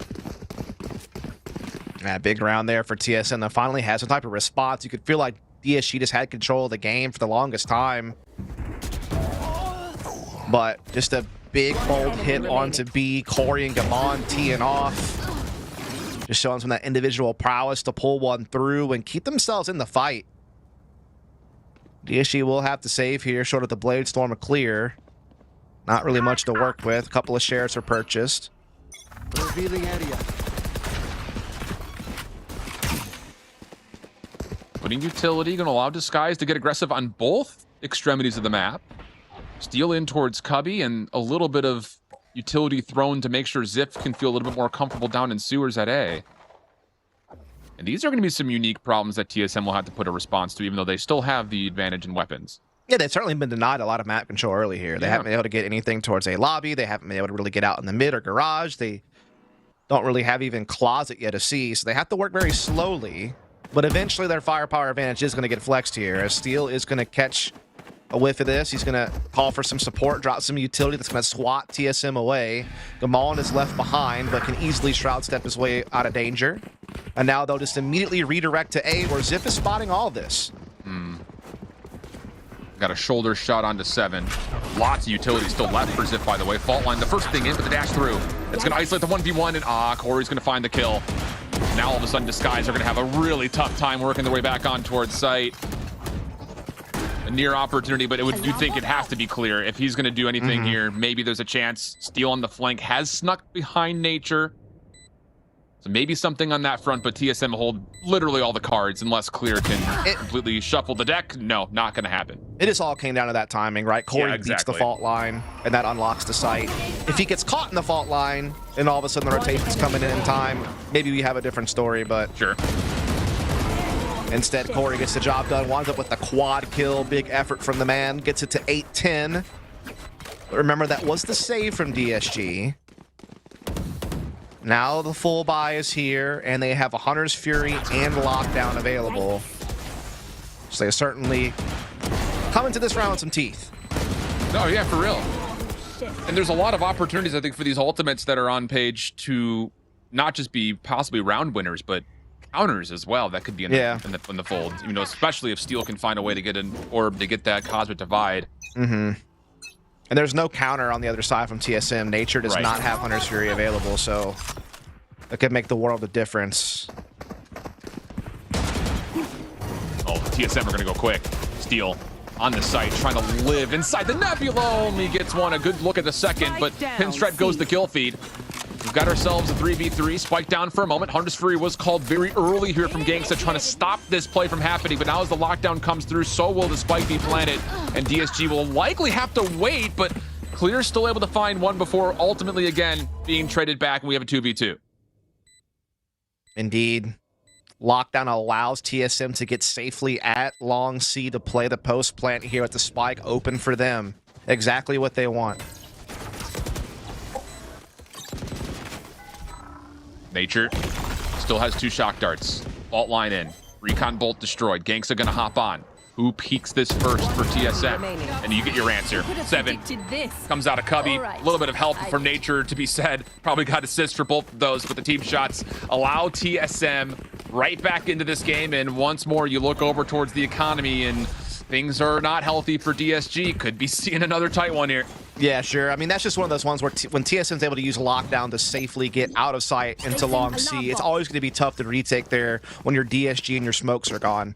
And so at that point, all you can really do is hope to flush the closet player out. They didn't even have an aftershock available. It's only the fault line. And so TSM just, played the post plant well positionally. 7 comes up with the big kills, and now TSM's looking to knock on the door of perhaps a tie game, 10-10. Yeah. I mean, certainly that's the way it's looking considering DSG's economy here. Aggressive defense, though, through sewers, trying to make something happen. They could certainly use some help in there. May get a chance here as well with this double stack. 2 sheriffs that are up. Aldrin out. So, first chance from Rico shut down. But do you expect a second member? Well, it may not make a difference. Clear will dash around. And that will alert TSM that there are more defensive threats nearby. But Clear's going to try to maybe re-peek this again? And timing-wise, he's got the cross. You are right, sir. You are right indeed, but it's been picked up on by Gamon. He smelt it. He had an idea. 7 catches, steal out in the middle as well. So everything going swimmingly for TSM to tie this thing up. Or is it? Well, just the one. Not a problem. So Zip with a Phantom. Maybe something that could be used, but largely speaking, I think we all expect this to go 10-10. But any kill would be a good kill here for Zip, trying to get closer and closer to that pivotal Rolling Thunder. Campeki will be first one up, but he sees the shoulder. One of the rare team aces come out. TSM ties up at 10. Have to say, a great response from TSM. They were looking like they were done for a moment there. The momentum was very clearly with DSG. They were doing so well on the retakes and aggressive defensive plays and just generally speaking, playing great Valorant. But now TSM have charged up. They've won 4 in a row. They've won 5 of the last 6. And they've really found their stride here on the attacking side. Just bringing that fast-paced action, the fearless Corey tip of the spear. And they're sweeping through, man. And now DSG called a timeout to figure out what they want to do to respond. Clear does have the operator again. So there's always that guessing game of where will the op be early round, and can it find a pick? Can it slow things down? TSM will be left guessing in that regard, but with the lockdown and Cosmic Divide still available for DSG, those are some big tools, but the Hunter's Fury is now available for Nature. Yeah. And the thing is, you know, these 4 rounds in a row have just been, you know, buy save for Disguise. So trying to break that trend as well is going to be key, trying to get back into the ascendancy here, because TSM are building that momentum as you were alluding towards, and again, ultimates on both sides could really turn the tide here in this very key round 21. Corey still holding on to knives, won't need it here because he's obviously got the Vandal, but you obviously look towards Campeki and Nature. How do they choose to use these Rolling Thunders and Hunter's Fury in what very well could be a series-winning round right here? TSM quickly, even though they're revealed, are going to try to stack up towards A lobby, and Clear has to respect this. Backs up, takes the passive angle. Rolling Thunder's in, and Clear hits something. He's stuck in the corner, and Corey pushes forward, finds first blood. Gangsta also affected and stunned, and it's a double for Corey. A flawless opening for TSM. Exactly what TSM needed. They just slowly approach A, and then they punch the button as soon as Rolling Thunder comes in, and Clear, again, just one of those situations where he gets caught a little bit overextended, doesn't have the ability to escape. And so it gives Corey the free entry, and he's able to follow up with the second on the Gangsta. You have to. No other choice, yeah. No, there's really not. Not with the way the economy is. Time out. Man. And it just all comes down to that. It all comes down to Clear just not being able to get away. Very painful round right there for Disguised. Have to say, though, respect TSM for just keeping up this decisive, aggressive shot calling. I mean, that's kind of their identity, really. They've always been one of those teams that likes to early brawl, and Corey's always been one of those guys similar to Koala Noob that likes to just get out there and fight, and they're getting some good supporting utility, great use of ults there, of course, and I mean, they're turning the tides of this match all of a sudden. Yep. They looked like they were down and out, but now they've rose back up. Maybe they got a little pep talk. It's 5 in a row, I think. Yeah. 6 of the last 7. Yeah, they've only, dropped the pistol to follow up and one other in this half? That's correct. Okay. So Look at you, man. Look at that brain. Just flexing those wrinkles it's got. Sometimes maybe good. Oh, boy. Maybe not. Quick aggression, steal with the Guardian. Wants to get forward, trying to help out Clear, but they're caught. Oh, no, it's all gone wrong. In every form of the word, it's all gone wrong. And now TSM hold a 4v2. 7 is making waves over towards C, where maybe Riku can turn the tides because the rotation was coming to C. And wouldn't you know it, Riku has a chance to still fight back. Lockdown at the ready. And quickly on rotation, here comes Gangsta. This is all fightable considering TSM's early numbers. It's going to be tough, though. Like you said, he does have a lockdown, but that's really about it. And he tries to sniff one. tries to sneak one through, gets caught. Corey finds Ganks, and that's going to be all she wrote. And it just all comes down to both players in the rock, paper, scissors, choosing rock at the same time, bro. And it's just an early clash at A. But the thing is, TSM kind of escapes the timing in A lobby. They're able to get out into long A and avoid a lot of the utility that the Skies were banking on to come out on top in that early A exchange. And because TSM were able to dodge that bullet, they're able to, be prepared for the fight, and they take it. And they do so very clean. Yeah. And now they're at series point. Not a lot of mistakes that the Skies have been able to punish. TSM cleaning things up. Now or never. And TSM are going to use Corey's blades to enter in towards sight. Sentry turret is in place. Hunter Seer coming through, but Corey's missing a handful of shots, but still isolated as steel. The defensive lockdown on the way in. Gaman able to stay alive, even though his teammate was throwing a lot of those Hunter's Fury shots his way. And now, the fault line actually connecting on to pretty much everybody who's inside the site. Flashes on both sides. Kenpeki looking for the corner, but DSJ tried to turn it back. 4v3, numbers to TSM. Rolling Thunder out, but TSM from inside the site. No one cleared Corey. It was a tough battle. It was a tight battle, but TSM take it in 3, 13-10. Man, oh man, what a series, what a map. And really what that boils down to is this, is like, DSG were certainly finding their footing, obviously winning, all the pistols this entire series. They had the good start to the second half. They were up, I think, 4 rounds or something like that, at least 3 in the second half. But then TSM got their economy back. And it was just the Corey show, dude. Corey got so many big entries, or he took the space to allow someone else to get it. And it just came down to, I think, TSM, when they found themselves in trouble, they just buckled down and went with what they knew, which was, let's just bring that aggressive play style to the table. Let's send Corey forward. Let's give him supporting utility. And let's just get in there and not give DSG time to set up or to game plan. Let's just rattle them right off the rip. And man, that was a banger of a series, Bach, dude. I know you got to sit back and kind of watch it. We were covering it. We got a lot out of that. I mean, just you kind of just touched on it right there, though. It was about tempo control. Yeah. You saw towards the tail end that TSM basically was like, okay, let's press a little bit heavier on the gas pedal, and that's what ended up working for them. In a couple of those rounds, it was really just getting out in front of it. We saw it with that A sewer crunch when they were trying to get aggressive on the defense for DSG, and we also saw it on a play where they went for an A execute, and you've got an op in the hands. I think it was Clear. Right. He has to back out because they just went faster than he anticipated, and you've got the dive play coming in from Corey. And TSM ends up clawing it back. Again, if you were watching at home and you didn't realize, it was 10-6. And then it was 7 straight rounds here for TSM Dust that just brought them right back into the fold. Yeah, look at the difference right here, by the way. So we noticed on the last map, the same first kill stat line for TSM. Right. And the difference was, on the previous map, they crumbled in the mid to late round. They could not finish the job. This round, look at the difference. 17 first kills, 8 out of 10 post plants. They were able to go that extra step, to be able to get that extra frag, to be able to solidify advantages and get it across the finish line. That was the big difference this map. That's what helped them win. No thrifties given away, and only 1 clutch given away as well, where those numbers last map were, again, really significant towards the narrative that Dust put out there, where it came down to not holding post plant positions and not taking advantage of numbers. So I think there's a way that we can frame it the series talking about DSG was scrappy in map number 1, kept it tight, couple of heroic moments. Map number 2, they come out on top, I think largely by punishing TSM for some mistakes, some lack of efficiency in the mid to late round, as Dust is mentioning.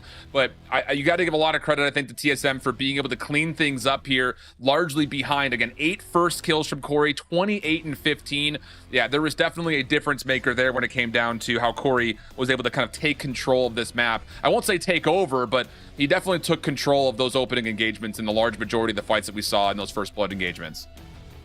You got to do my favorite Northern European language and finish. And that was the problem that they had in the previous map. They could not finish a round. They would get the openings, like Dust was saying. They would get in, they would plant the spike, and then they would just sort of fall apart. It did feel like TSM had everything they needed to make this a 2-0. The game shift was in their hands, and they fumbled it to even get it to that third map, and they almost even let that slip away, despite all their successes as well. And the other thing that we kind of mentioned were, there were a couple of very key rounds in the first 2 maps that Disguised are going to go back, look over, and say, oh, damn, we had a wide open spike site, or if we made this rotation with a little bit more utility focus, maybe we would have won these gunfights, because there were so many small winnable rounds, especially on Lotus in the opener, that I thought very well could have gone Disguised's way when it came down to their team executions and plays, but they just missed out on the little things here and there that kind of kept them out of the running from being able to kind of turn the narrative around. TSM trying to be a little bit more dominant in the team play for 5v5 and how things are getting off paper.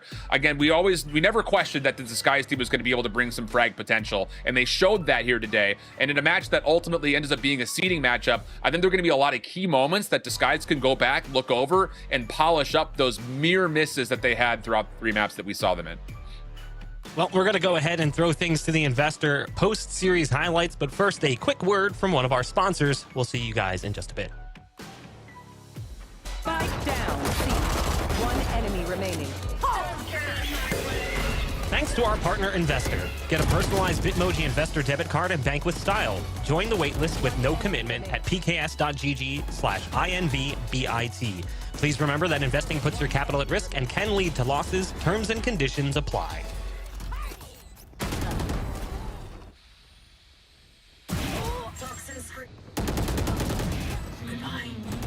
One enemy remaining.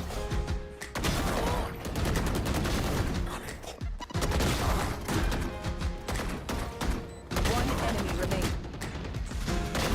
Got one. One enemy remaining.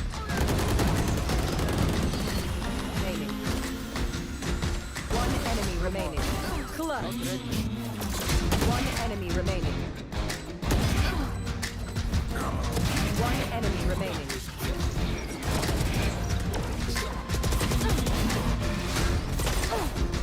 Planted. One enemy. Last player. One enemy remaining.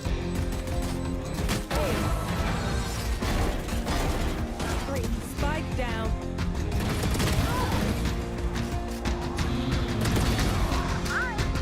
One enemy remaining.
And welcome back, ladies and gentlemen, to the Knights Arena Valorant Challengers Split 1 for North America. We are in our final week, and we just saw TSM pick up a big win. Puts them into 4-1 and in contention for some of the top seeds coming into the mid-season face-off. But for our post-match interview, we have one of the newest members of the team, one that has obviously breathed fresh life into the roster. Speaking of Campeki, Campeki, congratulations on a big win that put you guys at a huge record, a 4-1 record that I honestly didn't think was going to happen based on how the season started.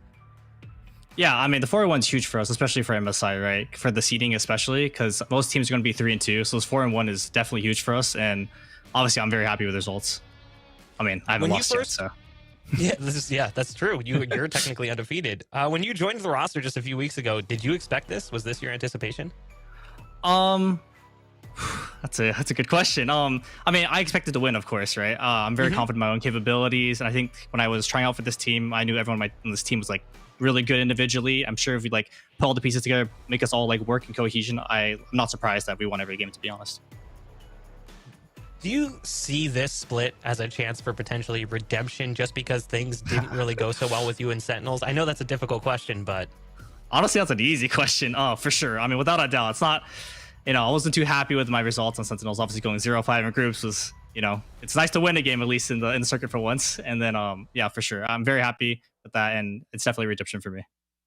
I mean, on an individual level, a lot of players have left the game or moved on to other things because they didn't qualify for challengers. They didn't make it into VCT with one of the partnership teams. How did you have like the resolve to stick around and know, okay, my opportunity is coming? Yeah, I mean, for me, I actually had some other opportunities on the side. I'm not going to leak them or anything, but I had other opportunities. And so I stayed in the scene for a bit for that reason. And then TSM hit me up for a potential trial. And obviously, here we are. So you had limited time to work as a team. You're still 2-0 or still 3-0, excuse me, for you specifically. You obviously finished at a really good record in the groups, like we said. Do you feel like this is the ceiling for this roster, or is this team only going to get better? I mean, for sure we can get better. I mean, our game was kind of sloppy, to be honest, at least in my opinion. Definitely a lot of things we can work on as a team and individually for sure. So I imagine like today's performance definitely wasn't that great. And then overall, I think we can definitely get better as a team. Well, it's interesting you mentioned that because this next question comes from the fan zone, and they do kind of mention one of the things you guys struggled with. This one comes from Bannable, ironically enough. What is it like losing every pistol, and what did you guys do different to make each gun round effective? Also, what did you feed Corey for the last map? Yeah, funny enough, we lost every pistol, and then our coach actually brought us into a server right after the game just to play like practice pistols. We're literally 3v3ing with the coach playing pistols. We still lost both pistols for Haven, but and then I mean we ended up winning the game, and so like I'm happy for that. And Corey, I'm sure, was feeling it. We set him up pretty well. Our Haven, our util is pretty good, and for sure, I mean, Corey's hitting shots. He's insane as a player, so I'm not surprised he hit his shots. It's pretty cool watching Corey kind of rise up because for a long time he kind of did exist in a shadow to a certain extent, and then when he separated from that shadow, we weren't really sure what to expect, but it's pretty awesome to see him rise to the occasion here with TSM. Congratulations on the win. Go give the cat a few pets and then celebrate with the team. Yeah, thank you. We are going to go ahead and throw things to a break, but when we come back, it's the series we've been waiting for since Split started. It's M80 versus the Guard. Who will be the #1 team, so to speak, coming out of the group stages? Stay tuned to find out.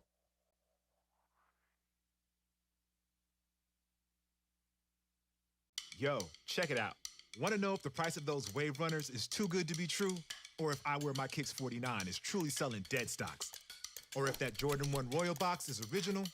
eBay checks. See that little blue check mark? Behind it is a team of independent authenticators who check. And we mean everything. Every tongue, check. Every toe box, check. Every corner of every box, check, check, check, check, check, check. Every logo, every label, every lace loop. Yeah, it's checked. The luster of the leather, the topography on the tags, to the straightness of the stitching on the sole. Everything you can see, and even some things you can't. Really? Then they tag them, log them in the system, box them up, and ship them out, with no cost for the buyer or seller. eBay checks, so the moment you open that box is as real gets.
Oh boy, it is time. Welcome back to Knights Arena Valorant Challengers North America. It's our final week of the first split, and it's the game we've been waiting for since day one.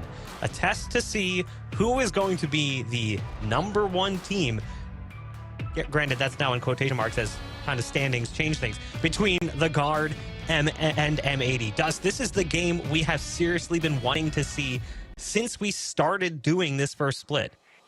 I mean, since before even a match got played, right? Yeah, I mean, you're just looking at the rosters on paper, and you're like, man, these two teams are going to be banging, because you basically got the Guard, who was a very successful NA team last year, maintaining 4 of their members and bringing in Tex for Saya player. And then you basically had M80, which is bringing you some of the best hits of Ghost Gaming alongside a couple of other big names from elsewhere, like Xander from V1 and EU, who's been a star initiator player coming over from NRG. So the rosters on paper have always been astounding. And honestly, for the most part, both rosters have lived up to the hype. I mean, M80's 4-0, and the Guard just has the 1 loss to TSM, but other than that, have looked pretty sharp. So, I mean, it's now time to see who is really the best of the best.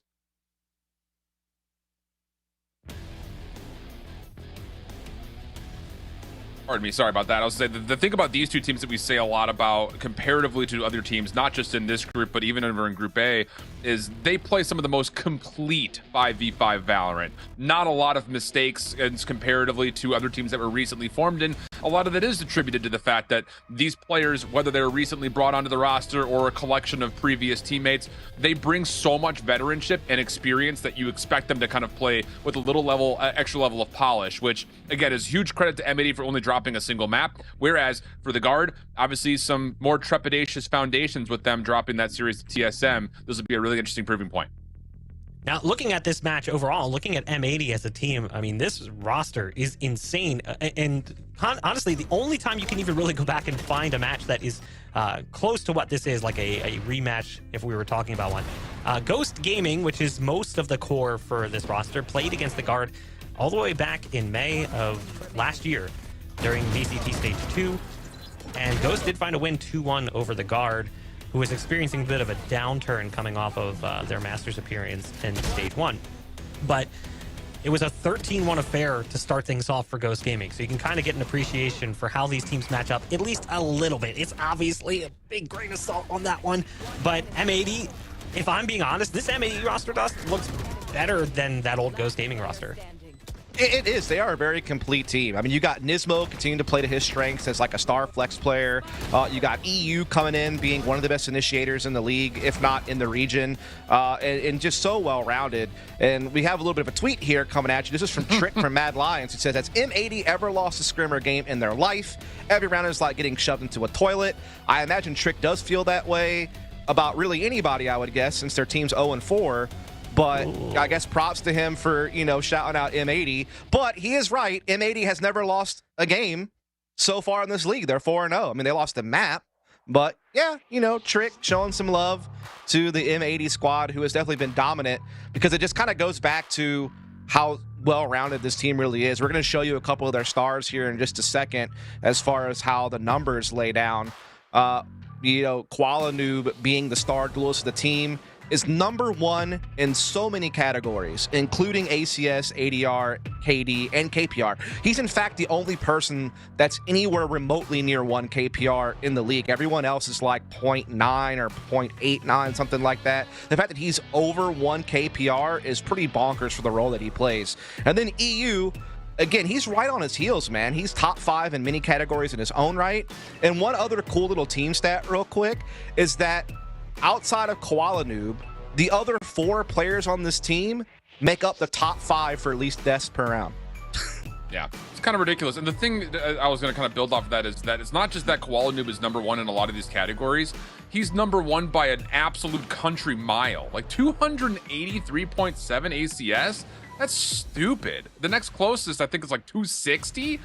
That's an unreal statistic. So not only does I think Trick feel the pain of the full 5-man force, find yourself in a 1v1 with Koala Noob, be lucky to come away the winner, because it doesn't happen all that often.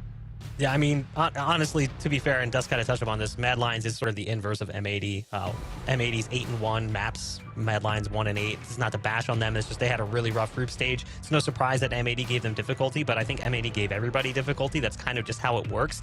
Honestly, when I watched this team play last week, part of me felt like I was watching like FaZe at peak, only because it was literally shove it down their throats. We're just going to do whatever we want. Koala Noob's going to pop off. I'm pretty sure he finished with 400 ACS across the series, not just a single map.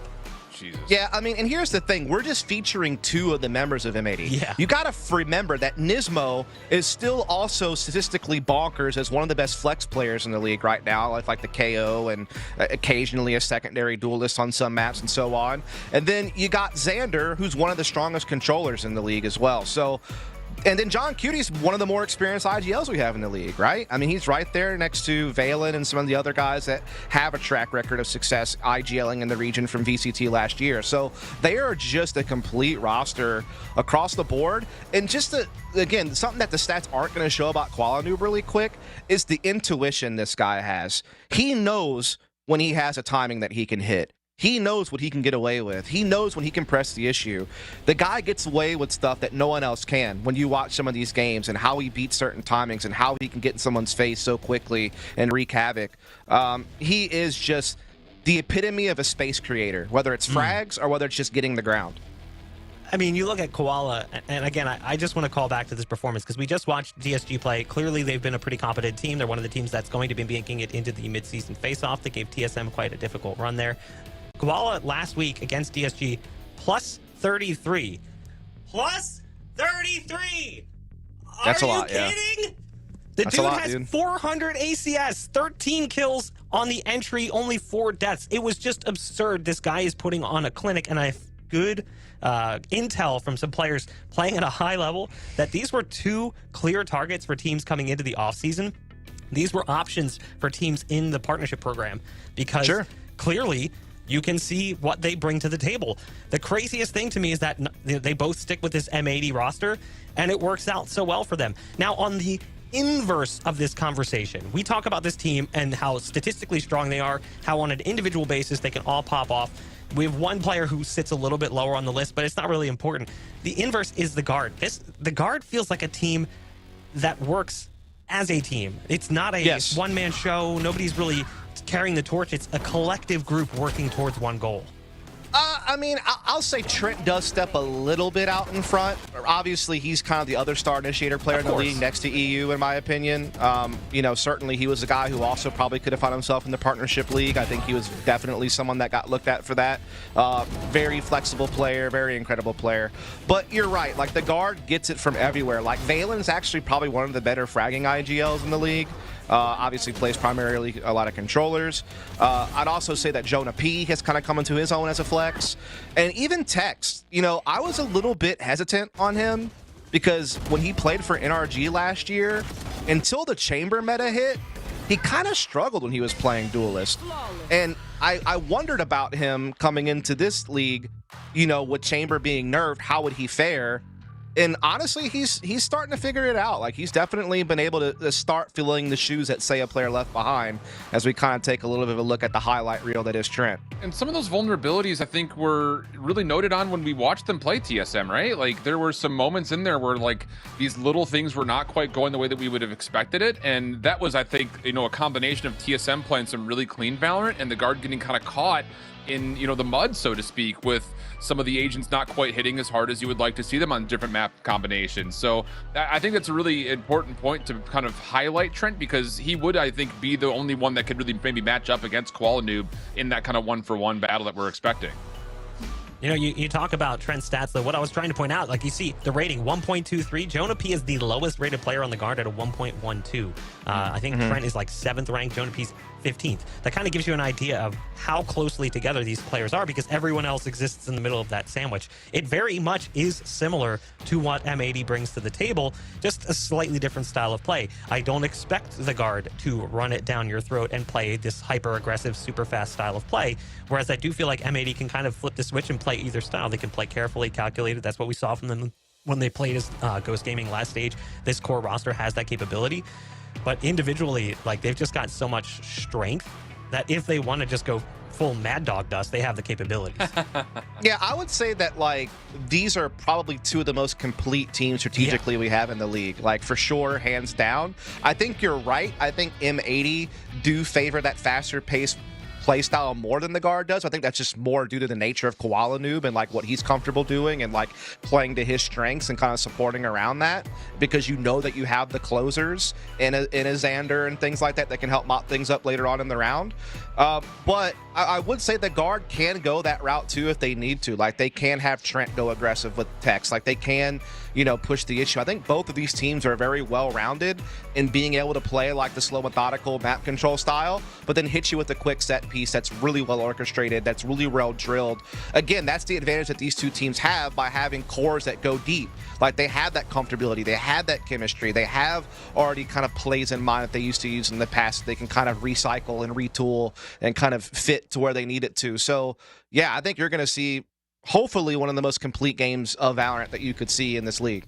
Well, we have our own opinions, but the players have theirs as well. We had a chance to sit down with both teams and talk to them about the most anticipated match of this very first split.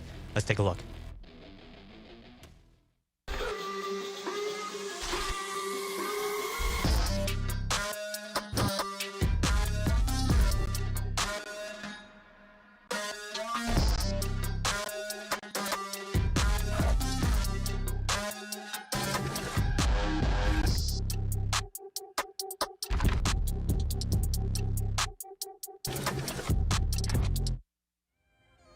When we're playing at our peak, we look very, very good. Like, you know, we're putting on like insane scorelines versus these franchise teams, and I know a lot of people like see like the Twitter talk and like, oh, guard, whatever. Like, I try to tune out the noise on that, but it's because we are looking like a very good team in practice. We understand like our best and we understand our worst, and we're just trying to like get that norm like up here, you know. I'd say being a favorite puts, I wouldn't say pressure, but it kind of makes you think about the game a little differently. So usually, like, if you're the underdog, you're trying to prove to everyone that you are good. But if you're the favorite, you're now trying to prove to everyone that you are the favorite. So I think, at least personally and for like my teammates, it gives us a type of motivation to where, you know, if we slack, it's like double as bad because, you know, these expectations that we have for ourselves and everyone else will come back and haunt us. I wouldn't say they're our rival, M80, but I guess people say they're our rival because everyone is rating us and them as like the 2 highest rated teams. It's kind of hard to just say M80 is definitely our #1 like test right now, but they're up there for sure. Can't wait to compete against Dan again, or EU, former teammate. The talent is immense on that team, and they have a really good coach and Happy. And obviously, like, they're hyped to be one of the best teams in challengers. Yeah, it's gonna be an interesting challenge. The biggest threat on M80, in my opinion, is definitely Nismo. Like I said before, his support utility is insane, so he's always having value with his flashes, his comms, all that. I'd probably say the biggest threat would be Koala Noob, just by the way he plays. He's very risky. Make sure when you're playing that you're very diligent on the little things, or else he'll find a gap randomly and just like end the round for you. I think Koala Noob and Nismo definitely have the most potential to like solo carry a game, as long as we can shut those 2 down and not let the other 3, you know, take over their role, then I feel like we'll be chilling. Grudge match? Oh, I wouldn't say a grudge match this early, especially just being in like split 1. I kind of want to see like where this like rivalry takes us in a couple of months from now, especially if it's back and forth. Like, can't call it a rivalry if just one team is taking over, right? So we'll see how that goes later. Hopefully it lives up to the hype when the time comes. I'm sure everyone's going to be watching. A lot of tweets say M80 versus Guard. Everyone should just stop playing, like all that stuff. But yeah, I'm excited to play them. I think the match will show who is the best team in challengers. Do you guys think that's you? Yeah, I do think that's me. Or us. Not me. I love the confidence coming in from Trent there towards the end. Like, yeah, they think they're the better team of the 2. Obviously, they had a stumble in the 3rd week of the group stages, losing to TSM, but they've still been a really strong team. They've been a strong team since we saw them play last year. Consistency is key for the Guard.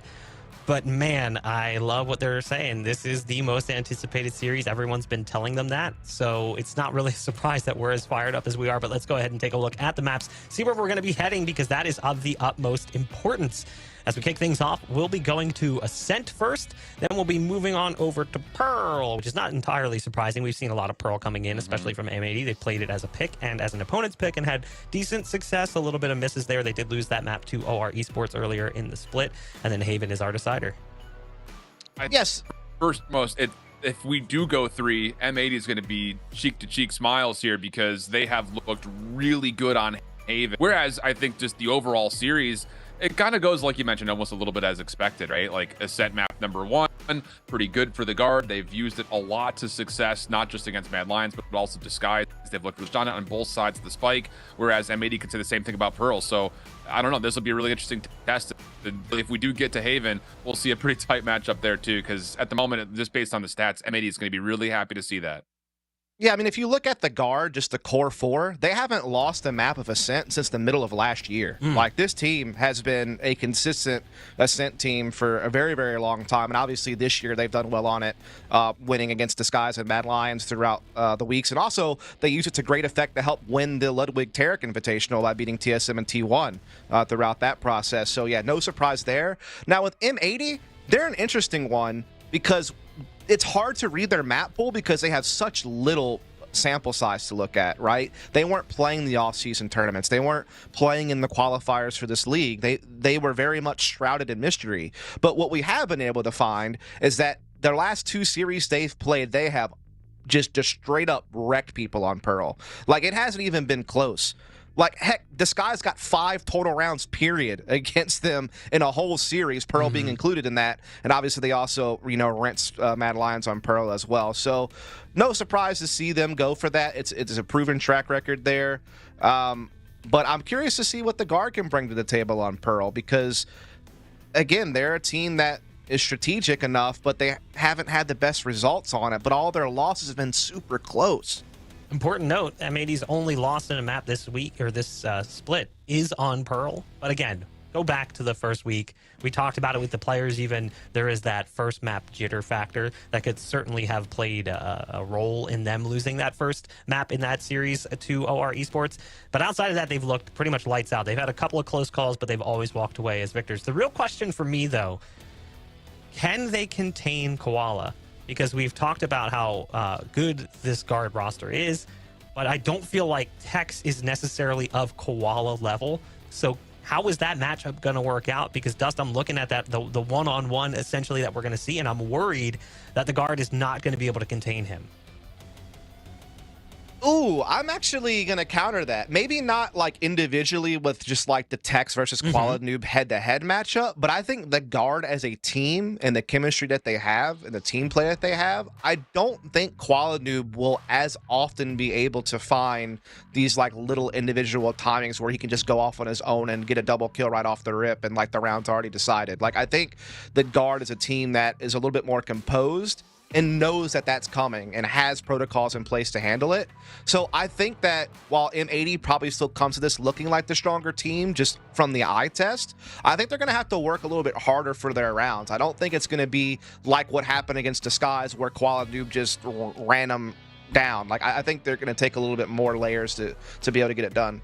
I think on top of that, this is not necessarily a map that you would expect against the guard to be able to allow him to pop like Dust is mentioning. We also got to keep in mind that a lot of the success that Koala had against Disguise came because of the great isolation we saw swapping from the Fade into the Viper. So I think to kind of neutralize Koala, I think the guard's gonna have to just be really good at countering utility, especially from the defensive side, because otherwise I think Koala Noob may not be able to just go rogue and kind of take over the map on his own, but as an entry fragger, he could still find a lot of success with this newer composition that we've seen out of M80. Well, you talk about compositions. I believe it is time for the agent select for our very first map in the series. I'm gonna go make some popcorn. This one's gonna be a doozy. Take it away. Thank you, sir. Appreciate that, Mr. Bach. Yeah, it's interesting because this opening map is one of those that you look at and you say, okay, like if you can get that good breakdown of isolation, you can try to stop things from really unfolding quickly and just use good counter utility. I think if you're the guard, you feel pretty good about your opportunities to kind of keep Koala Noob at least more one-dimensional than just going rogue and dominating the map. As we see it come out, triple initiator out for M80. That is just so much utility to facilitate Koala Noob, dude. Yeah. Just so many flashes, the prowlers. It just wreaks havoc on defenses and gives Koala Noob space to work. And then once he gets forward, you have the cleanup crew of Nismo and Xander and EU to trade frag off of. So it's just a very powerful, aggressive composition. Over on the other side, you had the more traditional net playing an actual Sentinel, only going for the double initiator, actually having the Sova involved, which Trent has been like one of the more prolific Sovas in North America for quite some time, so no surprise to see that comfort pick. VALORANT also loves playing Omen. He kind of got forced to play Astro, and that was super meta. Now it's a little bit more open-ended on what controller is best, and so to see him back on an agent he's comfortable with is great. And so, yeah, you got pretty much what you expected. Now it's time to see him clash and see if he can come out on top. Well, two of the most anticipated squads in North American Challengers finally meet up in week 5 with potentials for major seeding implications going into face-off. We've got M80 and the guard. Let's get it on. Guard on the offense first. 4-man stack up through mid. Nismo is kind of in the same area to try to stop any initial crosses or try to see if anyone tried to make a play from the B side of the map in towards mid, but this focus for the guard is largely looking over towards tree. Yeah, definitely. Everyone really pointed that direction. They're still keeping some tabs outside B with Net and the turret. They still have a little bit of presence with Jonah P outside A lobby, but now even he will join the rest coming up catwalk. They flash their way into tree. Xander quickly retaliates with the frenzy, kind of swats them back. That redirects them to middle, but EU, he's ready and waiting for this with the Sheriff, and John Cutie is going to have the fault line to start slowing this down as they come through market. Timing on the fault line, though, maybe a little bit late, but the reveal, oh my goodness. How about it? Followed up with the spam. John gets the opening double. Mid-map, Trent trying to fight back. The right-click chunks a lot of damage out of Koala Noob, who still stays alive to find the kill. We've got ourselves now a 4v1, as Net, last one left, also needs to collect the spike. Indeed he does, and getting it's going to be tough. There's plenty of crosshairs pointed at it. He does actually slip through the cracks and find it. He'll be able to get towards the site. Now, whether he actually is able to complete a plant, it's going to be a bit of a different story as people are going to be full sprinting down. But no, he will get it. Quickly finished off on the aftershock, of course, but at least gets that little bit of extra economy, I guess you could say, for getting the spike down. But still, a dominant win from M80, hands down. Yeah, and it's just, you mentioned it, while the guard were trying to execute over towards Street, all it takes is that one flash and one shot to land for them to say, whoop, can't go this way anymore. And then it funnels everyone right back into the waiting arms of John through mid. And again, good assistance from EU, just getting the haunt over the top, revealing a lot of that play, and you'll see it right there again. But this second set of shots is just one of those bless RNG moments. Yeah. And to be fair, we had so much to talk about pregame, and so we kind of gloss over this a bit. But the fact that M80 does not play a Sentinel on this map is actually very unorthodox, but it is the same thing they did against TSM earlier in the season. Yeah, so true. they're very comfortable with the triple initiator setup, but it allows them to be very explosive on retakes and on attacks. So be on the lookout for that. The guard gonna try to make a play over towards A main. Xander with Judge in hand. Oh, the long range shots even connect. Xander at low HP though allows Net a chance to trade, but it comes at such a steep cost. And the fragment also pushes Jonah right into the waiting arms of Nismo. Net still stuck at the corner. Koala tagged. Net still making this pretty punishing though. 3v2. The problem is as Koala gets around the flank, now the guard are completely trapped at A long, and with nowhere to go, they will fall. Only 2 kills to tally, and M80 are largely clean in the follow-up. Yeah, pretty comfortable collection there for M80 to go up 2-0, but here comes the full buy from the guard. But a pretty hefty bonus here from M80. They're going to have 2 rifles, a couple of sheriffs, and a judge, so not going to be limited to SMGs, and obviously the judge can still find a lot of value in these lobby areas. It's all about how you play off of them. But this is definitely the start M80 we're looking for here. So we'll see how the guard wants to approach their first buy round. Looks like they want to kind of poke and prod at middle a little bit, have some presence at both lobby areas though. Yeah. So pretty balanced default opening. Late knife does at least catch one defensive member in through mid, but EU still holding on to a sheriff just on the corner. He's going to wait for probably a little bit of help from John if this hit ever comes through. Flash and fault line obviously would be the biggest enabler for EU to possibly go 1-for-1 in this position. And the guard, they seem pretty primed and wanting to hit over through mid in some regard. Texas still giving it a lot of shoulders, and there's a lot of assistance behind him as well as Valen starts to make a play up. Again, the guard's a very balanced team. Like, they're very good at playing that, you know, the slow, methodical map control, but they can also hit you with the set piece at the right time. Great utility combinations. And again, they have a lot of chemistry on how to peek together, how to swing, how to, you know, calculate the timings perfectly. So they're a well-oiled machine. There's no doubt about it. Now, they are being slowed down a little bit here at B lobby as they grab orb. That Nebula will kind of push them back a little bit. Meanwhile, though, they had mid presence the entire time. So Jonah P is able to use that to start pressing over towards Tree. Nismo is going to be here. He spots it, counters immediately with the fragment. Yep. Clock is your ally here if you're M80. On the corner, though, trying to step into the near-sighted. Nismo does get denied. Xander on the corner. Judge right into the cloudburst. Stays away from the pre-fire. Oh, but he's completely trapped between different members. He's just poking and prodding, looking for damage. Plant on the way in. Will be confirmed through, but EU over the top. Gets 2. EU nearly locks in a third. But maybe it opens the door here for M80 to try to make a play back in. It's still a very difficult 2v3, although the last 2 members do have rifles to play with. Long lurking rotation coming out of the offensive KO. And Jonah's going to be right behind this setup, but Koala gets the first 2. And now it's just down to, do you find Jonah? Trigger discipline, doesn't take the first set of shots. Despite, though, not planted for him. Gets the opener onto Koala Noob. John sticking, gets it to halfway. And now the second toggle, and he's going to stick it again. Jonah's not going to get there in time, and the defense will lock in the third round by John just sticking for the defusal. Wow, what a call from the man. A bold one at that, to stick that defuse when you know that man can run you right down. But he catches the timing and gets it done. It's down to the wire, but it still goes M80's way. Credit where credit's due. EU, a couple of big frags. Koala Noob, because he got those kills so quickly, it allows him to get into sight before that flank really is able to set in through heaven. It makes it a little bit harder to have impact. It still did. It still came down to the wire, but it gave him that little bit of extra breathing room, if you know what I mean. And that's just another instance where Koala Noob just gets away with absolute highway robbery. Yep, just jumps down there and gets both under heaven holding a crossfire position. Like, that's just bonkers. Yes, it is.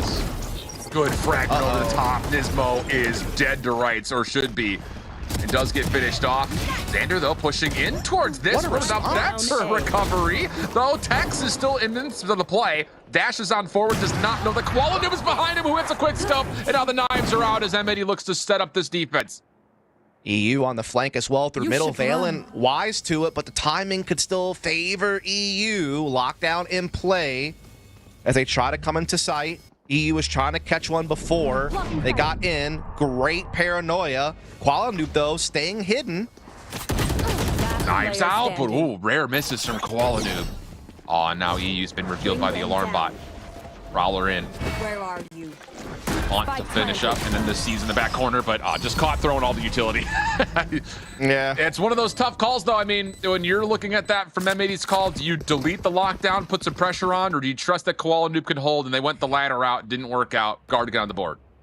Yeah, I mean, that was very much just a slugfest round, and it really just came down to a couple of missed daggers by Qualinoob that made the difference. The guard able to use that lockdown, overwhelm Qualinoob on site. Obviously, the alarm bot tips them off to EU's flank, and they're able to hold it in and to get their first round on the board. M80, Sheriff save. Couple of ults to use, though, in case they feel like they can make something happen. Heavy stack up top, just looking for anything through mid-map. No one will peek. M80 have 5 Sheriffs. Rolling Thunder at the ready, same with the Cosmic Divide, but the guard, you have to feel like if you could bait out one of those ultimates and still win the round, everything turns back towards your direction, especially if you can find success on these initial takes. Yep, they're looking to go A lobby here and grab orb. All 5 members are going to be gathered up here. Turrets have been abandoned outside B. There's no presence on short. It's all coming heavy at A side. Drone going to lead the way. Gets flashed, though. Tex gets stunned. He's getting held up, and this is getting a little bit scary. Down low, EU had a good look at a couple, but only walked away with one. Spike still trying to find its way on for a plant. And M80 are here. Knife is out. Reveals and suppresses a couple of members. Jonah still staying close in the corner. First contact likely going to go his way, as he will actually maybe wait for the sentry turret to give him some information. Fragment, Aftershock, all being spent. But yeah, this angle is just such a tough one to break through, especially with the rifles locking things down. Nismo, last one left, and, well, the top of his dome is showing. And, well, his chances at clutching this one up have pretty much gone out the window. Well, the first shot does land. How do you follow up after that with 3 members staring right at you? The answer is you don't. The guard take us back to within 1 early. Yeah, certainly the guard flexed their advantage there on the A attack. I will say it got a bit scary when Tex gets stunned and he's kind of vulnerable out in the open. You think maybe, just maybe, M80 not be able to pop a couple of shots off and make things scary for the guard. But the guard, hold on, handled the round with ease. Coming to this one with 4 ults available, 2 ults available for M80. Both teams fully bought out. Qualinoob with the operator once more defensively, looking for an aggressive pick towards B Link, which the opportunity is going to be there. Yeah, that's for sure. Smoke in place. Sentry turret up top. Qualinoob still holding his ground, but loses EU, and then the shot just a touch wide. No command in. The guard looking to move very quickly right down mid-market, but how about it? A little vacuum of the gravity well holds them in place and makes them vulnerable for a time here, which does help out. Xander gets an easy pickup on the Tex. And even though there are no defenders in sight, you can see the hesitancy from the guard, still very worried about this reflank coming through mid. That flash picked out in the corner, and the spike still has not been planted yet. Numbers held by M80. Indeed, they're all up in market. They're looking to gather up and disperse together as a team. They're going to ult as well. Rolling Thunder coming in. Cosmic Divide blocking the backside. John Cutie already finds Jonah P. Things are really spiraling downward right now. Yeah, what a pickup by M80 reading the flank. Oh, and even the fragment hits a lot. Fault line in, flashes all over the place. How do you deal with that? Are you kidding? Bro, the utility usage there from M80 is just so damn good, dude. Rolling Thunder, Cosmic Divide, they trap the player in the backside. Then they use a combination of fragment and fault line to push Valen out into no man's land center of the site where he's just got nothing. He's just an easy target at that point. I hope we can see that overview again of like just this last little bit. Because yeah, initially good stuff, but look at that. Look at that combination of fragment and fault line to push the player out into the center open. Man, that's such great utility from M80. on the other side, Jonah P is going to be kicking himself maybe just a touch, because the whole idea is you're going to catch him by surprise before the execute and the retake comes through, but M80 are very privy to it and shut down the flank, which could have been round changing. But boy, we are seeing some fireworks here early. 4-2 the count. The guard on a little bit more of a limited buy. Light armor for one, Bulldog for another. And the opening knife will read that the offensive jet is close by here at A-main. Yeah. Xander trying to still see if he can poke and prod at A-main and push the attacking side back, which he has done. Nebula also playing the entrance, so A lobby control has been swatted away at. Meanwhile, QualiNoob, again, just a total freak. Out in the middle of middle. Oh, Dude. I thought that was going to be more than one. I thought that was going to be more than one for sure. Well, he hit Valen through it. He took a lot of chip damage off of that. Valen's down to about 16 HP. Oh my god, that was almost like a 3-for-1. That would have been nuts. But regardless, the bold play out of QualiNoob once again reaps a lot of benefits. Net just trying to field things out through B main, because where are your options right now if you're the guard after that mix-up happens in mid? It's not just that he gets the frag, it's how much disturbance he creates to allow his teammates to have so much more flexibility on how they rotate and position themselves. And now Qua's got himself a second. 30 seconds The left. man is on a mission, as he has been all season long, looking for another. Yep, I'll take that too. Spike See you later, down Valen. B. Yikes. Yeah, deep breaths for sure, my friend. This is... You know, QualiNoob's kind of good at the game. Yeah, I don't know. I'll say. 10 You know what's seconds weird left. about it, though, is I feel like his name didn't come up a ton in comparison to some of the other duelists last year in VCT. Like, people respected him, don't get me wrong, but he never got the same shine that some of the other guys got. Yeah. You know, he was never like in the big argument like a Ye or a Leaf or, you know, some of those other guys that were playing that role. But, I mean, he was always, in my opinion, like pretty darn close. And this year, he has just been One enemy remaining. just everything you could want and more. I mean, again, the man is feasting. Top of the leaderboard by a mile in a number of categories. And if you haven't watched him play yet, I think you might know why. So a very apt timeout coming out here for the guard, who, honestly speaking, again, the plays that they're trying to put together are not terrible. It's just a couple of timings that have not quite gone their way, and QualiNoob hitting shots that, again, not the normal Opera may not. So it's just, how do you maybe isolate, keep QualiNoob away from the play a little while longer? Do we try to go with a little bit more aggression to take away these opening angles, or do we, you know, need to kind of keep playing around the map and then just hit harder, faster? You know, on these mid-round executes. Tough because I feel like M80 just with this composition has so much disruption capability with the utility. Whether it's Xander stars disrupting people with cover and grab wells, whether it's the stuns, whether it's the prowlers, whether it's flashes, you know, you name it. M80 has it to throw into the middle of what you're trying to do and slow you down and force you to reconsider your options. It's just a very disruptive composition. Not only is it powerful for like the flash and dash playstyle on the attack, again, it just really can get their opponent bogged down in a choke point when you're just able to layer the initiation utility like that. Well, the guard are going to be down, but surely not out of this round. Knives and 2 rifles on this, call it half buy, coming up for them. Sentry turret trying to keep things honest over towards B main, while the rest of the team is largely stacked here. And this is just the guard saying maybe we can get lucky and catch someone from M80 just trying to get a little bit too frisky. Yeah. M80's just kind of allowing QualiNoob to anchor A pretty much solo with the operator while they just kind of keep tabs on short with Xander. Allows him to really hold 2 defenders strong on B site, having John QD be able to float and be there for assistance immediately if need be. Trent going to send the owl drone out middle. Just kind of check and see if anyone's playing up close, trying to do something gimmicky. Also just kind of create a little bit of presence. But it's going to be the full-on hit through B. It's going to be on Tex to try to get some space with this Blade Storm. Oh, the flash and penetrate the site. Jonah throws a flash and it doesn't get outside of B main. That was supposed to be, I think, a flash and dash with the knife. So now you're kind of telegraphed in a way. And oh, here's the rotation of all the utility coming in. Nightfall's also going to get called to keep this a little bit more at arm's reach. 25 seconds on the clock. Knives also coming out for Koala, who's quickly in the rotation defensively. and we'll just go high on this.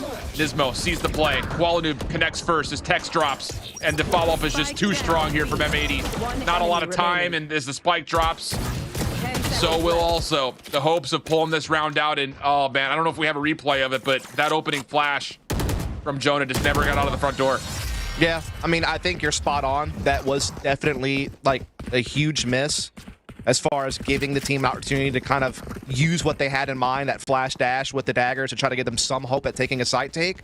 But again, you have to give props to M80 on just the timing of their utility to continually disrupt guard, just to never let them feel comfortable coming out of B lobby and into site. They're just getting everything lobbed at them all at once. Like, it's just so much to fight against. Yeah. It's definitely difficult. It's tough too because a lot of the utility that M80 are using to kind of get reads are just free charges. You know, early knives, you get that twice. Vault lines, prowlers. It's hard to deal with for sure. All the flashes. All just, but you know, those aren't free, but still all the flashes. Yeah. Trent once again droning out mid early. Tex trying to use that to get a little bit of space here. Nismo, of course, why? So that being a possibility, will hold that angle. And Qualanoob, again, just doing Qualanoob things. Way deep in A main, catches Valen way off guard. And the timing of this is, again, not even quite fully there. Although do get through glass here very quickly. They didn't know that Tex is already behind this play. Qualanoob can only do so much, misses the first shot. Trent able to help, at least in some regard, to get Tex forward. But look at the rotation out of Nismo. Flanks the flank. Xander stays alive on site, flash over the top, trying to isolate Jonah P, but comes up empty, and the guard will have a chance to plant, and the 2v2 is net. He's able to tally an elimination onto Nismo. Yeah, really well handled here, but it's still a 2-on-2 at the end of the day, and there's still very much a chance for a retake here. John Cute and EU fully healthy, both with rifles. Good flashes and aftershock is pushing net to an awkward space. But net does stay alive, second flash in, tries to take the challenge. John ready for it now. It comes down to Jonah.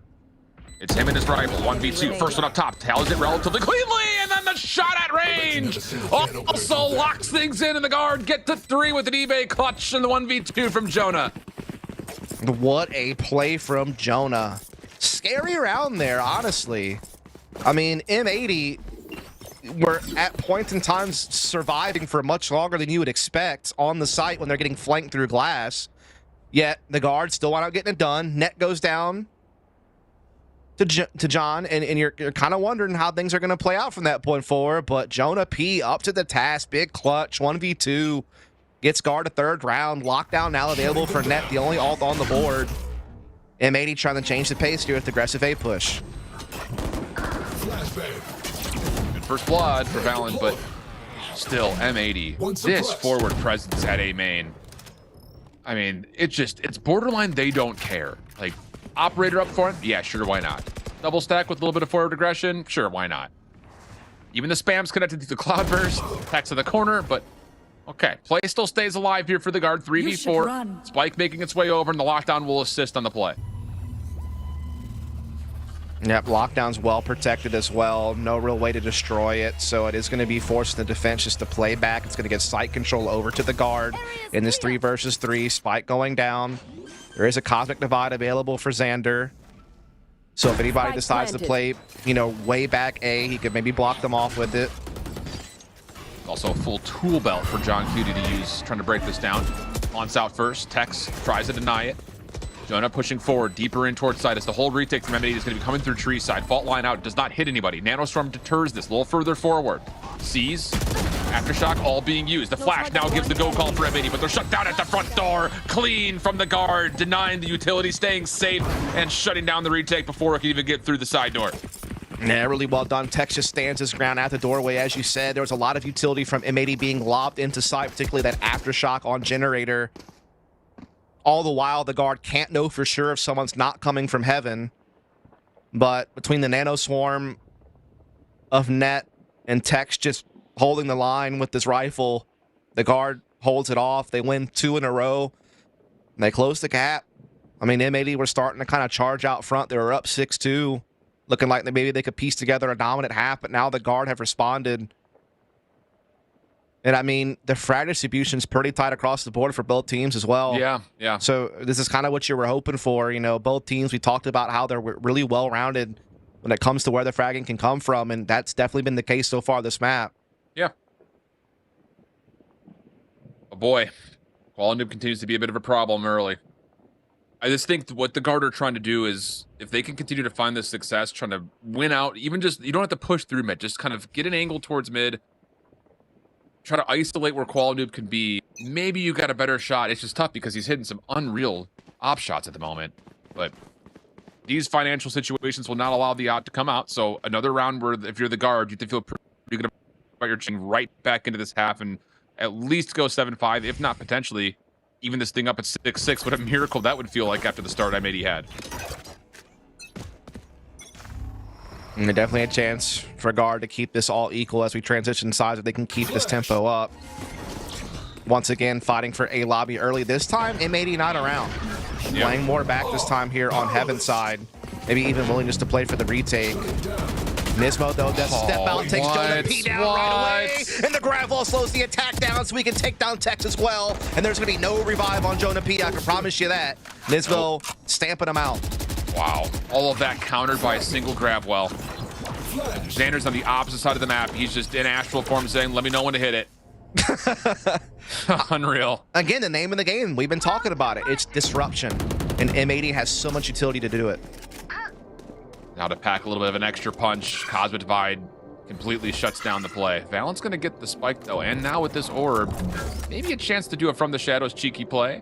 Yeah, could do. Granted, Xander is in B lobby, so an alt to B site would be picked up upon.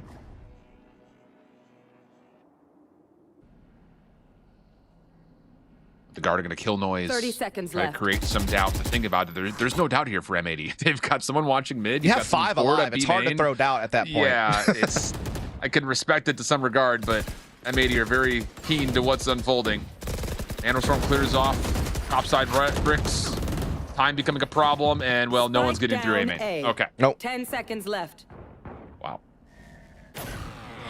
Just when the Guard thought they were putting something together, M80 strikes back.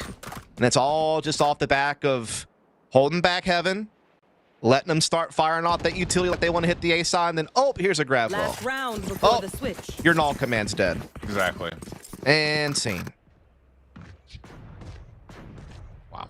Okay. Not necessarily a must-win round for the Guard here early, but boy, will it feel like it.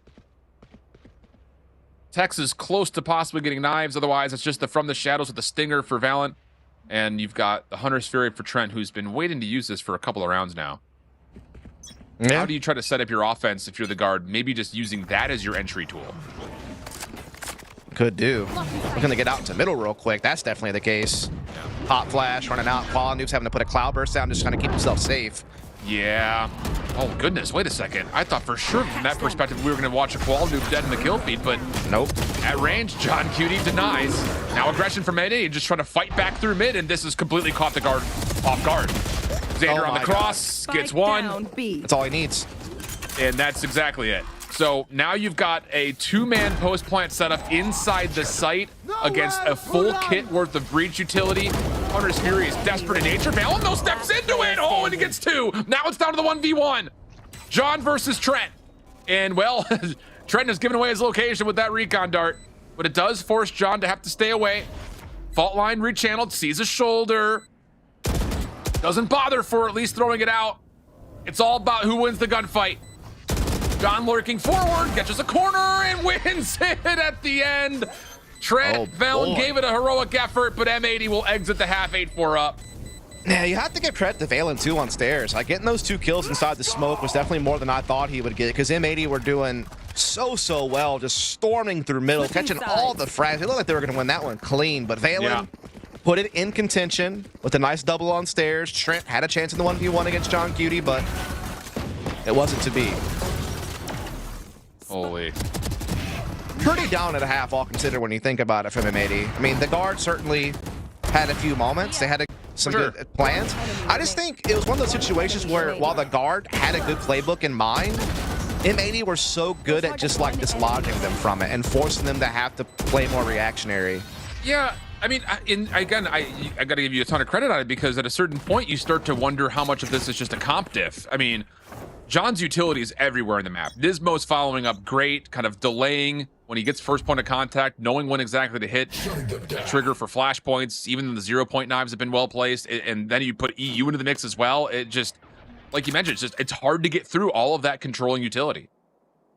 And now this is where you really get to see it shine on the attack, Yeah. where you have so much initiation utility to help open up space for Koala to get onto site, and then the rest can just be the cleanup crew. The sentry turret was giving a heroic effort there defensively, chipping away at Koala Noob and Xander for a couple of shots. But M80 will be allowed to plant. The guard trying to make their way over. 3 members large through mid here. And to be fair, their opening utility, including the Nanostorm, did find a lot of chip damage. Yeah. So there is an opportunity here just to kind of hit a couple of shots with the ghosts. Possibly turn the tides. Koala Noob up top, just trying to stop any play through heaven as long as humanly possible. Paranoia will clear. Fragment behind that belly care of Xander down low. And now the guard swarm forward. Second kill gets tallied. Dismo trying to save the round from down low, but no, can only take one, and the guard will take the second pistol. Really good retake there from the guard. Just coming in together, jumping off heaven, overwhelming the numbers on the site itself. Brilliantly done, and certainly required, you feel like, just to keep this one close.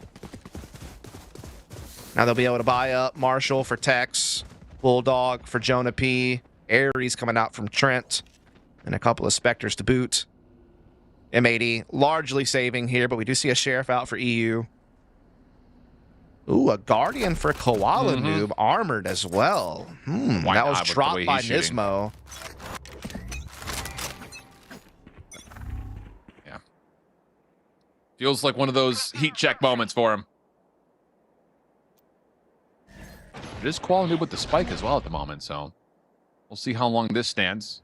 Tex, Marshall, mid, going to be tested here. Shoulder missed.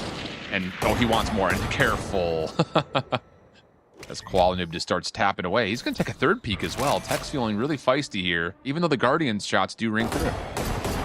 Oh, he's going to eat some damage there onto that one. Still alive, though, but taken down past half. So he's definitely a softened target, but at least now the guard know what they're up against. As M80 looking to start pressing the issue over towards Tree. There is some Killjoy utility here that they're going to have to worry about. Koala Noob's already marked it. He knows it's the case. Going to get a teammate to help break it. He's trying to bait out the peak, but Valen's not doing it. Oh, now the Nanostorm forces him into a tough spot. Net, good follow-up off of his own utility. Now turn his attention back over towards main. Clean from the guard defensively for now, but long-range shots not going to be there. So weapons will be collected, and M80 will get on for a plant. Tex cannot contest this with the Cloudburst blocking. Also got the Haunt there just to try to make sure no one is pushed forward quickly. Recon Bolt destroyed. And now for the guard, it's just, can you lock down any of this extra utility as EU starts to get to work? It's the areas to shut him down. John in the corner, not able to stand tall against the face of the Bulldog. And the guard will take the follow-up and now be back to within 3. A costly one, though. Replayer's going to have to rebuy here. Definitely got a little bit close there. Heck, if EU finds one frag with that Guardian up top, things could look really different this round, but the guard do hold on. But it is going to come with some repercussions. They're going to have to contest with the Bulldog on Jonah P. So not going to have the full buy. Trent on Guardian. Nismo picks up a Guardian this round. Full rifles for everyone else. Tight game. The big round here because, let's face it, both economies right now are looking real fragile. This could be a little 2-for-1 deal.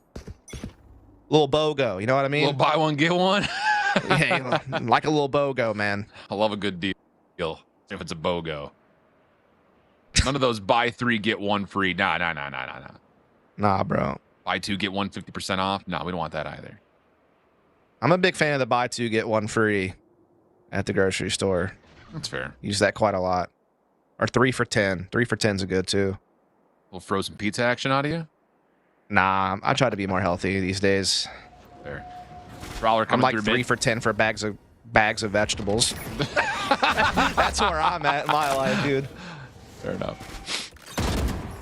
Brawler on the other side for EU, going to try to claim some of this B main pressure, but look at the guard stack. I mean, 3 members large inside of mid. You think they've got an idea of what M80 wants to do here? As they're going to even move a little bit further forward. Timing's everything here, and well, doesn't quite work out for either side. Both teams will back up to their respective corners, and now M80 going to try to hit quickly through B main. Knife will read this. but you don't have time to stop. So now Net trying to catch whatever information they can. Flash out. Jonah pushing into it, but no one is hard about the flash. The dark cover actually blocks it, but the reveal on the backside by Trent, maybe the difference maker. 25 seconds on the clock, and the Garters currently holding this hallway really nicely. Yeah, they really are. You could tell that M80 were trying to snap onto B site because they knew how much mid presence there was, and they were hoping they could trap the defense inside market and still make it into B through the sidewalk. But unfortunately for them, not the case. The guard able to hold on. They had a player on stairs. They had some good utility. Trent pegs a couple through the wall. A little bit of everything there. But the guard do close the gap. We're now just down to 1 round of separation. And so far, all of the hype around this match is being lived up to. Yeah. It started off as a little bit of like a steamroll looking kind of game from M80, but it's quickly become a hotly contested map.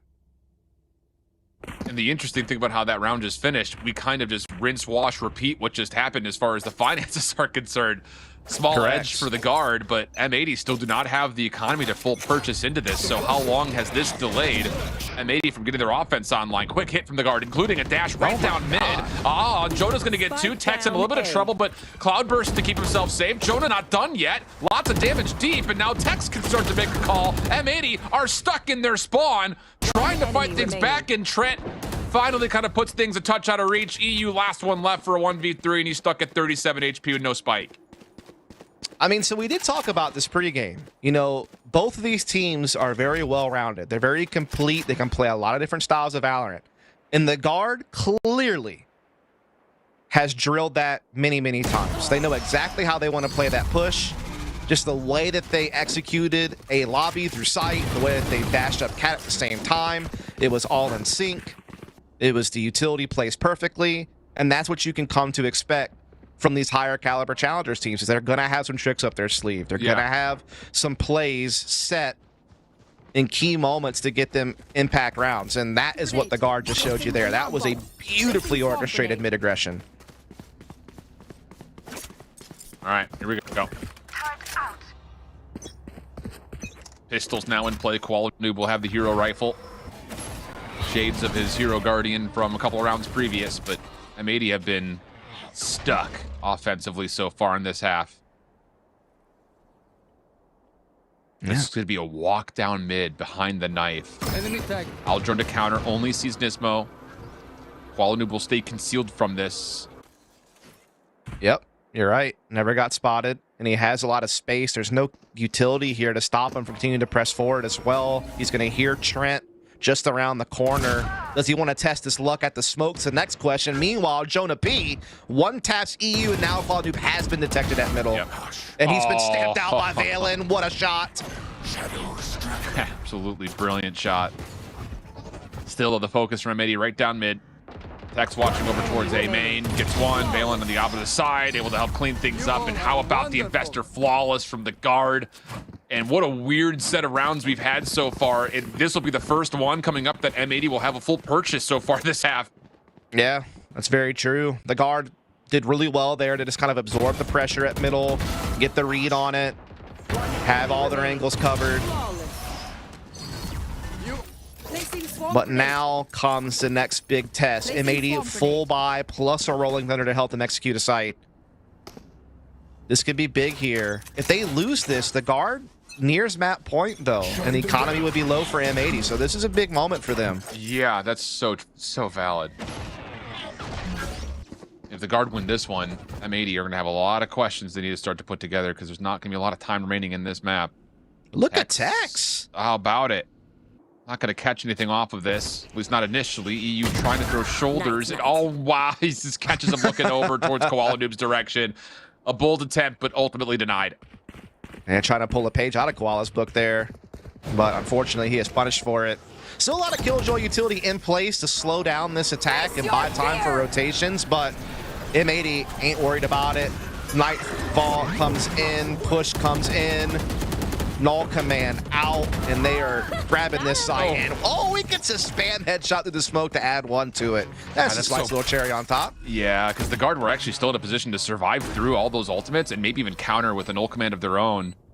But now all of a sudden, you have to hope that this play through B main finds success as M80 are full 5-man stack from inside the site. There's the shot down onto Koala Noob. Is this the time to pop it? Hit the null command, get on their way in. Guard will recontrol backside on this boathouse, fragment deep, trying to flush things out. They're not going to even commit though. The null command, it's the Rolling Thunder now trying to push back and counter. Guard able to still tally up one elimination. Trent follows up on another. Well, how does this happen? John and now EU, last one's left remaining, and Trent's just gonna do it all himself from stairs in the face of the Rolling Thunder. The Guard don't drop a single member. Yeah, that is pretty wild. You like M80's chances this round whenever they're able to get the site so clean, and on top of getting control of the site with their ults, they also get that first blood with that smoke spam shot into the back hall. So you're thinking post plant 5-on-4. Yes, sir. Thank you very much. You feel like that's going to be what they need to kind of work this game into a tie situation to avoid that, economic instability. But instead, this half remains a clean sweep from the Guard. Not one attacking round allowed. Trent making a massive play from stairs there, tripling up. And all of a sudden, this game looks a lot different than it did last half. I'll say. Flawless so far from the Guard, and I have to give a lot of credit, I think, just how they finessed through those first 4 rounds in weird eco situations. I mean... Yeah. Those are not rounds that you normally see nor practice when it comes down to weapon versus weapon loadouts that we had. So now M80 are once again kind of in a weird position where you just spent a lot of ultimates, you got nothing off the back of it, and now your comeback effort here, even though you're only down 2, is going to feel like you're down like 4 or 5 because you've got a lot of tools available for the Guard on the flip side of this, and your eco is still very fragile here if you're M80. Yeah, this is kind of last chance saloon if you're M80. They're buying everything that they can into this. They're down to 0 credits on 2 players, 150 on Nismo. If you lose this, the Guard is pushing towards map point. You might be in like a force buy to survive situation coming up, or you have to take one save and kind of concede the map point to the Guard and play for OT. Yeah. So Yeah. this is a big moment here.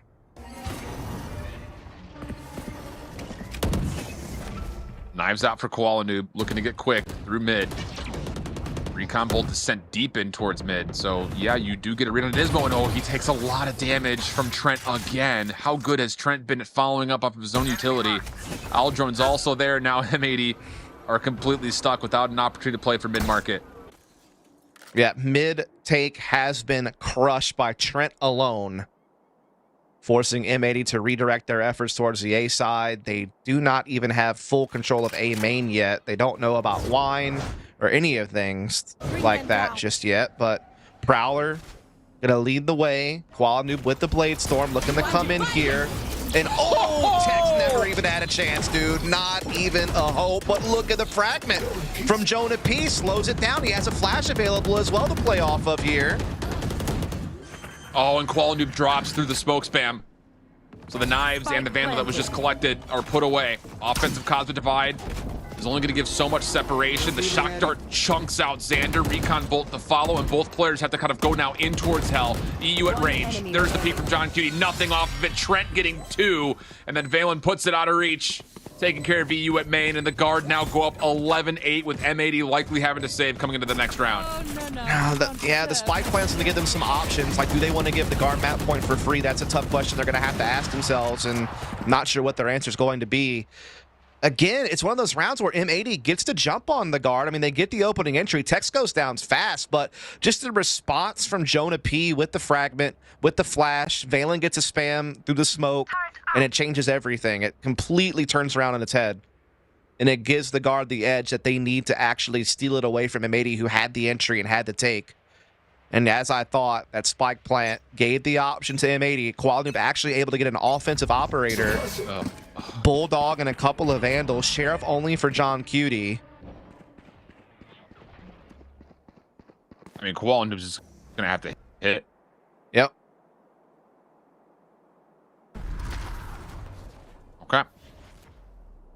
Guard trying to set up this, feeling things out early. What can M80 do to try to find a way to get an opening? Koala trying to creep his way through B side to see if he can find something. In the meantime, we're seeing EU put the pressure on A with the fade. Xander tucked in over here as well. So they're trying to kind of play a little bit of a spread offense here, trying to poke at Prod at multiple angles at once, but the main focus surely is B side. It is being spotted, though, by Net with utility in place on top of it. Turret destroyed immediately. Hunter's Fury will be triggered because of it. Gets the tag. M80 stay alive through this. Knife is out. Net force back in towards site. And the play now has to start to make a way over. A long lurk here from Xander, which Jonah gets the read on. And now all of a sudden things become really interesting from M80 trying to get onto site again, because now Net has shaken off a lot of the suppression. Getting one and a second. How about number 3? Sure, why not? Nismo last one left, and it's the knives that put it away. 8-12. The guard now on map point. Yeah, that was an interesting late lurk by Xander at A. I'm not sure if that was just intended to try to pull someone back and throw some doubt that maybe was a B fake, or if he was hoping that he would just be able to sneak through and get a late lurk. Either way, it just kind of backfired, and we're honestly seeing M80 struggle to get space despite having so much initiators in this composition. They're just not really able to get the flashes and get the space that they want. They're getting kind of held up. Surprising to say the least, and this is going to be, if M80 lose this round, M80 would have had one full purchase on this half. Another very broken buy situation. The guard looking for spam shots. Here's M80 though with all of their aggression. Lots of reveals coming out. Tech's right a part of it. Jonah P shutting it down. The Tech still has to value his life. Backs away. EU shut down on the second shot, and Net will put it over the finish line. It's a flawless defensive side from the guard to take map number 1. Okay. Oh man, dude, the guard had it down. They had the moat, they had the drawbridge up. They weren't letting anybody in the keep. Just no attacking rounds forfeited here by the guard. Played such a brilliant defense.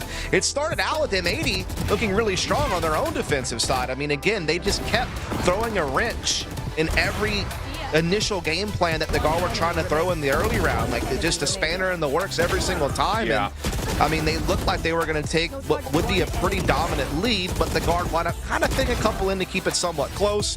Then we swap sides, and the guard goes flawless. Win pistol, win the bonus. Don't give up a single round.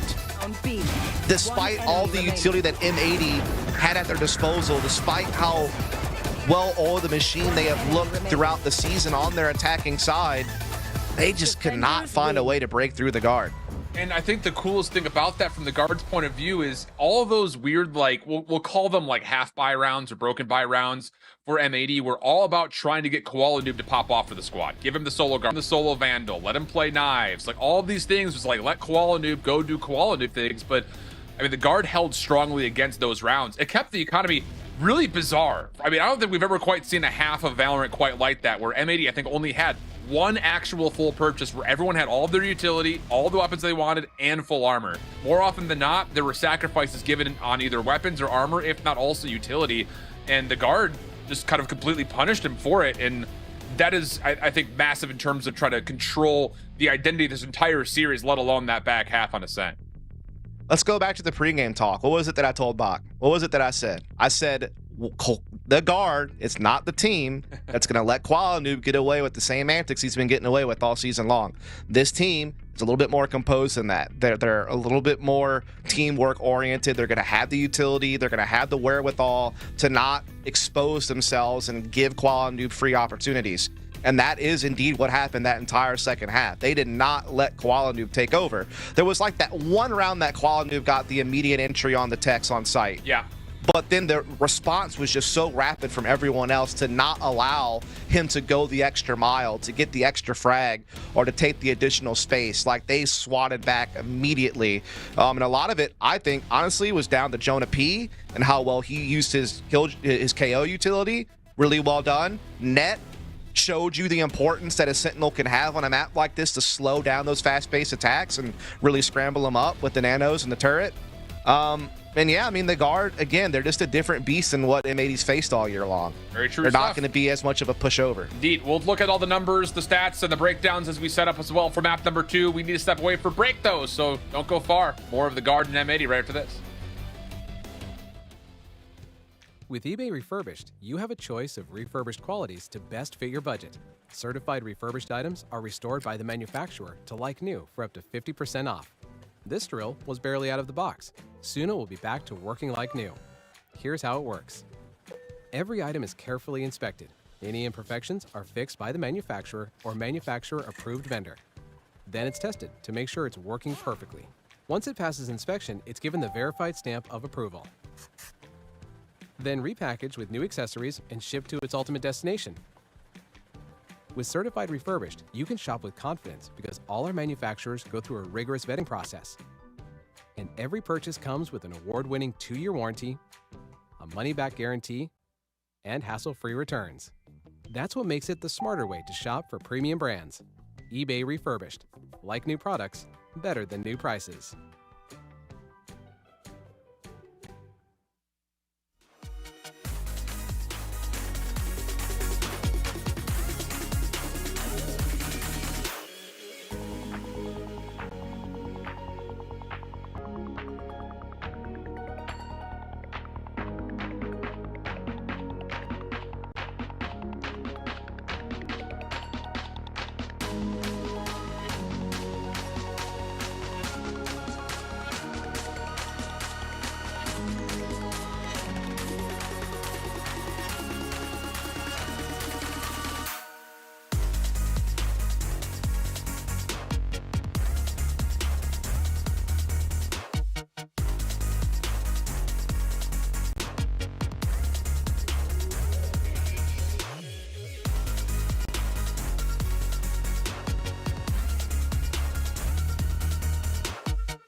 I am thoroughly entertained.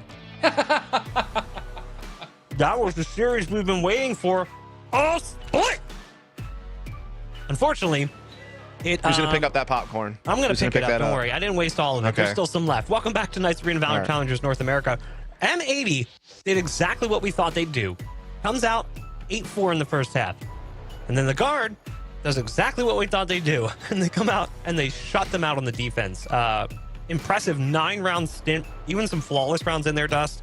I mean, this is the Guard at peak Guard. Yeah, I mean, they're just a team that's not going to allow Koala Noob to get away with some of the individual antics that other teams are allowing him to get. And I think that another big thing is that the Guard just did so well limiting like the certain types of impact that some of the entries M80 would get, right? They wouldn't let it go the extra step for like a second frag. They always retaliated. Yeah. I think a lot of it came down to some of Jonah P's counter utility, like just well-timed fragments and flashes. Also, I just think that Trent was Trent. I mean, got to shout that out. He had a couple of big individual plays on some retakes. So, yeah, I mean, the Guard just looked like the team we knew that they were. I think the most impressive thing in that midst was, you know, we were talking about the issues that M80 had offensively, finding the same kind of value with their utility that we saw on their defensive retakes. And a lot of that may have been just kind of limited to the fact that the Guard was, I won't say they're giving up sites, but they were defaulting to kind of playing more for retake than to contest the entries. So if you're just letting M80 just throw all their utility in, but there's not really a contest for the spike, then what do you still have left remaining to hold that post plant? So, you know, 4 diffuses for the Guard in the midst of what was a very strange second half because of how the economy went. I think that's kind of part of the equation of, if they're going to have all this initiation and control ability, let's let them use that all on the initial take and then just play for retake. And not to say that that was 100% a guarantee, but seeing 4 diffuses in the midst of that last stretch is really largely impressive. I mean, Dust, we had talked about it beforehand. The question was, could they contain Koala? Because that's been the problem that a lot of teams have had all split long. You had obviously proudly pointed out that you were right in that the Guard was going to be containing Koala.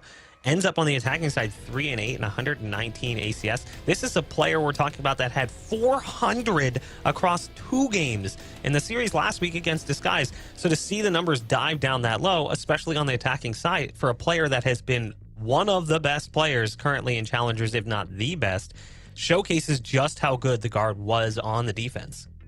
Yeah, I mean, they shut him down so hard that John Cutie wound up being the best statistical player for M80 that game, which should never happen, right? And that's no shot at John QT. I think he is one of the better fragging IGLs we have in the league. But when you think about the star power that M80 has in every other role, that's where the contribution should really be coming from. Sure. And it was the case. Like, you know, Koala Noob didn't have as easy of a time collecting space as he normally does. But not only that, the follow-ups just weren't there, right? Like, what's your plan B? What's your plan C? You know, like, it just didn't seem like M80 were able to dig deep and come up with like new things or new possibilities. And again, the Guard always seemed to have the right read and the right counter to shut them down, whether it was the initial take or whether it was the retake afterwards. They were just the superior team as far as how they work through those critical mid and late round moments. John QD coming into today was, like, honestly one of the only players you could even really try to find a fault with. I talked about it off camera. We didn't really bring it up on the show. John has not had a single clutch. He's had quite a few opportunities. I think he was at 21 opportunities coming into today. Finally cracks that egg, actually ended up with 2 today. But you can kind of illustrate the problems that he's had. He still sits pretty high on the stats categories in comparison to some other players. But honestly, like, if you had to find anything wrong with him, you mentioned, like, he's not necessarily a player who statistically leads, and yet still he's doing a decent job. In this instance, you don't want to see him at the top just because it means everyone else is failing to get to that point. But it is important to note, map 1 was Guard's pick. We're moving now to Pearl, and the agent select is ready. M80 has a chance to fire back. Take it away. It's going to be an interesting one, especially with the conditions that were just set in that second half in particular. So, you know, for Pearl, you expect that, you know, a player like Koala Noob very well may still be stressed and tested on how the map is laid out, especially if we continue to see things like Vipers being played, potentially also the Fade, which is something that we have seen the Guard kind of flex into in previous maps. So I don't know. I'd be really kind of curious, I think, to see what the agent comps are as they start to lock in. Mirror matchup. How about it? Okay, mirror matchup, exactly. Yeah, not too surprised to see this. It'll just be interesting to see how it plays out because M80, again, such a small sample size of matches just in general, but they have been dominant on this map. They beat Disguise 13-3 last week. Week before that, they beat Mad Lions 13-6. They did well from both sides of the map. Certainly looked like Pearl has been a map that they've adopted and looked really well on. The Guard, on the other hand, are 1-3 this year on the map. But what's interesting about it is how close all of their losses have been. In the Ludwig Tarek Invitational, they lost to T1 11-13. They lost to TSM in overtime. Then, a couple of weeks ago, they lost to TSM in 5 overtimes on this map. Yeah. So even though they don't really have like the crazy win rate on the map, they're clearly able to contest people on it very closely. They just haven't been able to get across the finish line. Yeah. So this is still, in my opinion, up for grabs, despite M80 on paper having the edge. And this is another new composition, so to speak, as well for M80. They pulled the Viper out in week 4 last week versus Disguised. A lot of zone of control with that play, but now, like you mentioned, playing the mirror matchup. We'll see how things unfold. M80 on the pistol on the attack. Looking to get over towards A early. Lots of stars in place at the choke point, plus the sentry turret that could start to kind of alert how many members are going to be hitting over towards this, which by all intentions makes it feel like it's going to be all 5. And yep, here they come. Double star setup is going to be hard to break through, though, I'll tell you that much, with Valen watching over the top of his corner. Concealment. Yep, indeed, he's ready for it. Smoke goes down, Gravel goes down. Quad Noob is able to dash past, but he gets stuck inside of a nanoswarm and eats a bunch of damage along the way, softening him up for Net's open arms, who's playing inside the pit. He's able to find 2 and a third. 3 for Net. And a lot of that Gravwell did actually hit for full vulnerability as well, so that classic hit extra hard. Xander now by himself, 1v3, only 34 HP. And I hesitate to even say 34 HP in a dream, because who knows how this would possibly work. Gonna try to re-wrap back around. And he's not gonna think you would have time to get all the way to B, but he's gonna have to sacrifice silence for the rotation. And the longer this takes, the more I think the Guard are gonna be suspicious that this could be a re-wrap back. And yeah, Jonah's already starting to make a play back over, but of course as the spike is planted, that information will be there. Now Xander goes into his post blind. He's gonna try to hold back Halls with not a lot of utility to work with here. No, not at all. No stars. And just 34 HP. And I think you mentioned earlier, a dream. Maybe. Maybe a dream. If the first shot lands for a headshot, the dream very well may be on. Knife out. Shots miss. There was the first. Okay, the dream starts to become a little bit more of a reality, but not so much. Tex Sheriff locks things in, and the Guard will take the pistol. Yeah, Trent was too tightly bonded to Tex for it to get out of control there. Even if he would have killed Tex, I think Trent has the immediate follow-up. So well done by the Guard. Again, great use of Astra Stars at the A choke point. Also, beautiful Nano Swarm comes out from John Cutie. And, or excuse me, from Net, I should say, that he plays off of for 3 frags. So just really well. I mean, they ate Quad Noob for breakfast there with all that utility. Yeah. A little late for breakfast, I guess, but you know, certain establishments are breakfast 24/7. True. So praise to those breakfast for dinners. And, yep. Praise be. Praise be to the guy hops of the world. No charge. Dex a little caught here. Oh, what a dash that is. Quality try. Thinks he has an opportunity, but once again, the Gravwell continues to be an issue. But Nismo does evenly trade out the early engagement. We go 3v3 off the rip. So it's definitely a force up from M80, and so far it's netted an equal exchange, but that stinger from long range from John Cutie over here is going to be a big problem. Turret to try to help him along a little bit, but Jonah doing big things, but that's a big kill from Nismo because now it's all on Jonah, and they're closing in, and they get him down, and this force buy may have panned out. Looking good for it. Net on the way in. Bulldog, full HP, full armor. Doesn't see an exit. Aldrone's out. Tries to find him in the corner. First shots do land. Second opportunity was there, but John will get just enough help to make sure Nismo stays alive, and we'll go 1-1 after the force buy for M80. You in for another half of Weird Eco? Because we're going to start that way. It does seem that way, doesn't it? You saw the sense of urgency once the Aldrone came out, and you kind of respect the attempt, but just couldn't get the job done there. So we're all square at 1 apiece. Force buy pays off for M80. You are going to see a little bit of a force back here from Guard, a couple of sheriffs, and a marshal for Tex. I thought once Koala Noob got shut down in the doorway and Trent doubled up that the guard were going to have that one in the back, but just such a great fight back from M80. Again, just using individual talent to frag their way back into a winning scenario. Literally brute force their way back as Koala Noob steps into a first blood fight with Net. And that makes things a little bit more dire here for the guard, trying to hope and pray for a defensive setup that would have allowed them to use this. I mean, look at the double stack over towards B screens. I mean, they're just hoping someone plays over towards pillars, but they're not going to get the entertainment they were looking for. No, you know, you got to roll the dice in a round like this, and you can't fault them for it, but unfortunately for them, they've picked wrong. Now it's just Valen with the Sheriff in the back lines, but EU picks him off. The Sheriff in the zone. The site will be cleared, Spike will be planted, and M80 will be looking to take it 2-1. Should come without much stress here, especially with this position deep in towards yellow.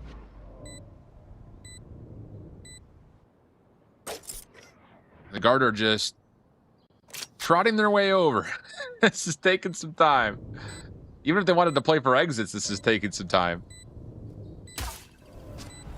Recon Bolt will reveal, you would think, the majority of this, or at least keep them largely at bay. Trent, first shot lands though on the EU. Long range. Nismo is good for the Guardian. And the second. Okay. So only one kill collected. Looks like Jonah will be without an opportunity to do too much. Koala Noob gets tagged, but steps away from the second shot. And that will be a clean round for M80. So not only do they take the 4 spy, they follow it up with a nearly flawless round, keeping the rifles in play without a need for too many repurchasing. Full buyback here for the guard. Only alt on the table is EU's Hunter's Fury, but there's plenty of players that are pretty darn close to gathering them. M80 looking like they want to fight for early A here. Maybe try to grab that orb. We're going to see potentially a contest here from the opposite side, though. Jonah P and Valen here. Thinking about it, Flash will deter any further setup, but that, oh my gosh, the 0 point reveals 3. But largely, Xander was just looking for the orb, and everyone will back away now, having M80 earned up the Cosmic Divide. Yeah, they were just outgunned when it came to utility there. Too much personnel from M80, too much lobbed at it. Not enough counter utility available for the guard to really contest that. So they do allow the orb to go by. M80 in the meantime, CEU making his way towards Art. He's got some backup as well. Owl Jonah will help lead the way for an A split here. There are some Astra Stars that could try to slow down the A main portion of this attack, but Short is certainly taken quickly here by Koala. There's the Cosmic Divide. Forces the guard to make a decision. Do we step in front of it or allow the plant to happen? And they have chosen the latter. Xander maybe trying to get in towards drop, and if he can get on this dugout position, it could provide maybe an issue here for the guard trying to re-break through, who are going to be able to collect first blood. But M80 following up with 2 of their own also makes safe the flank. So now the post plant is split, 2-2. Some over towards mid connector, other towards main. The guard trying to break their way back in with just 3 members large. Are trying to clear, but the guard are not able to find anybody. Gravity Well will deter the defuse from happening for now. John on the spin. Hunter's Fury is out. Tech somehow gets 2 though, but largely speaking, the Hunter's Fury has put this round into a bit more question, but can EU, his shot dart doesn't land. Not much of a difference because Trent is full HP and he wins the final gunfight. How about the guard able to steal away around? Yeah, EU is just so far away with that Hunter's Fury, trying to make sure that he was as safe as possible when his teammates start to fall. And even though his Hunter's Fury comes up for a couple of hits, he's just so out of position to be able to come back and stop that spike from being diffused. Like you said, even if the shock dart makes it across, it wouldn't have done enough damage to make a difference. And so we're all square now, 2 apiece. That's a big one if you're M80. You really feel like you should be grabbing that one. Yeah, such a clean take, good Cosmic Divide. So efficient. And then taken down. Oh, and how about this? The guard just step into this mid-defensive setup. And M80, who think that the sentry drone is going to give them an advantage towards the numbers or at least the information, they force themselves into gunfights that they don't walk away with a single. Hey, Shift. Hi, guy. How did they do that? I don't know. Knives diff, I guess. Dude. I mean, that is bonkers. that they just walk out into a turret middle with a Blade Storm and a little bit of support. He wasn't alone. I'll give him that. But then they just get all three and get out of there. And the only person who really lost any health was Tex, and he's still, at half. Yeah. I don't know, dude. Lord Almighty. Yeah. That was something. If anything, though, like, just to really kind of talk about the impact, think about the mind games that plays with M80, who are usually the team that is trying to stay proactive and aggressive. Now, all of a sudden, you're like, wait a second. These guys are living into a sentry turret. Even that last round. Exactly. Even that last round where they take site and they're proactive to fight the flank Art, and they get control of Art and sewers in their own right. So they're not even stuck on site anymore. And you're like, okay, M80 are in a winning position now. They had so much control post-plant. And then they still crumble. And then this round, left. You just have a little bit of a, mid-aggression setup from the guard that just comes up perfect pretty much. I mean, it is going to be seemingly a flawless round. Indeed. Wow. Okay. Mind games early. M80 will once again have the opportunity to save and purchase largely behind this, but again, it's still light armors in the mix, and Nismo will be stretched for a weapon here. Still has the null command, which could be a huge part of what M80 want to do here offensively, but on the flip side, Trent and Net have the exact right ultimates to try to counter any of those plays, pending they stay away from the proximity of where the null command could affect. Attacking operator this round for a Koala Noob. All rifles for the defense. Oh, John. Okay, well, the knife is going to reveal this, so the defense will have to likely back away, but that is full B-long control. The guard. Now M80, who really weren't ready to hit over towards A, are going to go right into Net setup, where, again, he's got the ability to keep himself safe with a lockdown if he stays far enough away from it. Yeah. I mean, they certainly felt that pressure at B, and so they know that A is a little bit vulnerable, and so they're trying to test that. Again, a little bit limited on the firepower, though, but here comes an all command, here comes the press, but the nano swarms and stuff are still able to get, because Net's far away enough to not get hit by the null command, so he can still deploy the utility. So it still slows this attack down a little bit, still does a little bit of damage. But M80 still do get the plant, and yep, exactly. Oh my! That was awkward. Yeah, bold call for Net just to send the Nebula, but as it fades away, it's an even trade 1-for-1. Now, the retake over towards yellow. Galen gets an opener. Trent following up, and the guard have reclaimed all of the backside of the site, leaving Walnu by himself, who is just not in his place to put together any sort of a contest. That's bold offensive post plan for M80 to stack up long like that. Man, oh man. Again, that's just smart by the man to just play far back enough to not get hit by the null command so he could still deploy his utility. I mean, that's just kind of like the counter null command setup, so to speak. So the nanoswarm was still able to have some impact. Smokes are still able to go down. Still kind of slows the initial rollout on the site. They still get it, they still get plant, but then the guard just beats up back halls, man. Just does not let M80 get any extra space other than the site itself. Yeah. And just out-trade him. Yeah, and the guard get that done without spending any ultimates of their own, by the way. Yep. And now it's like a crazy force buy up here from M80 where, it's Blade Storm, a couple of Stingers, a Guardian, a Sheriff. It's not looking good. No. And M80 may try to take their first move in towards B-Link. We all cringe a touch because Texas is watching this angle with an operator, so you need to clear this out before you just dive right on in.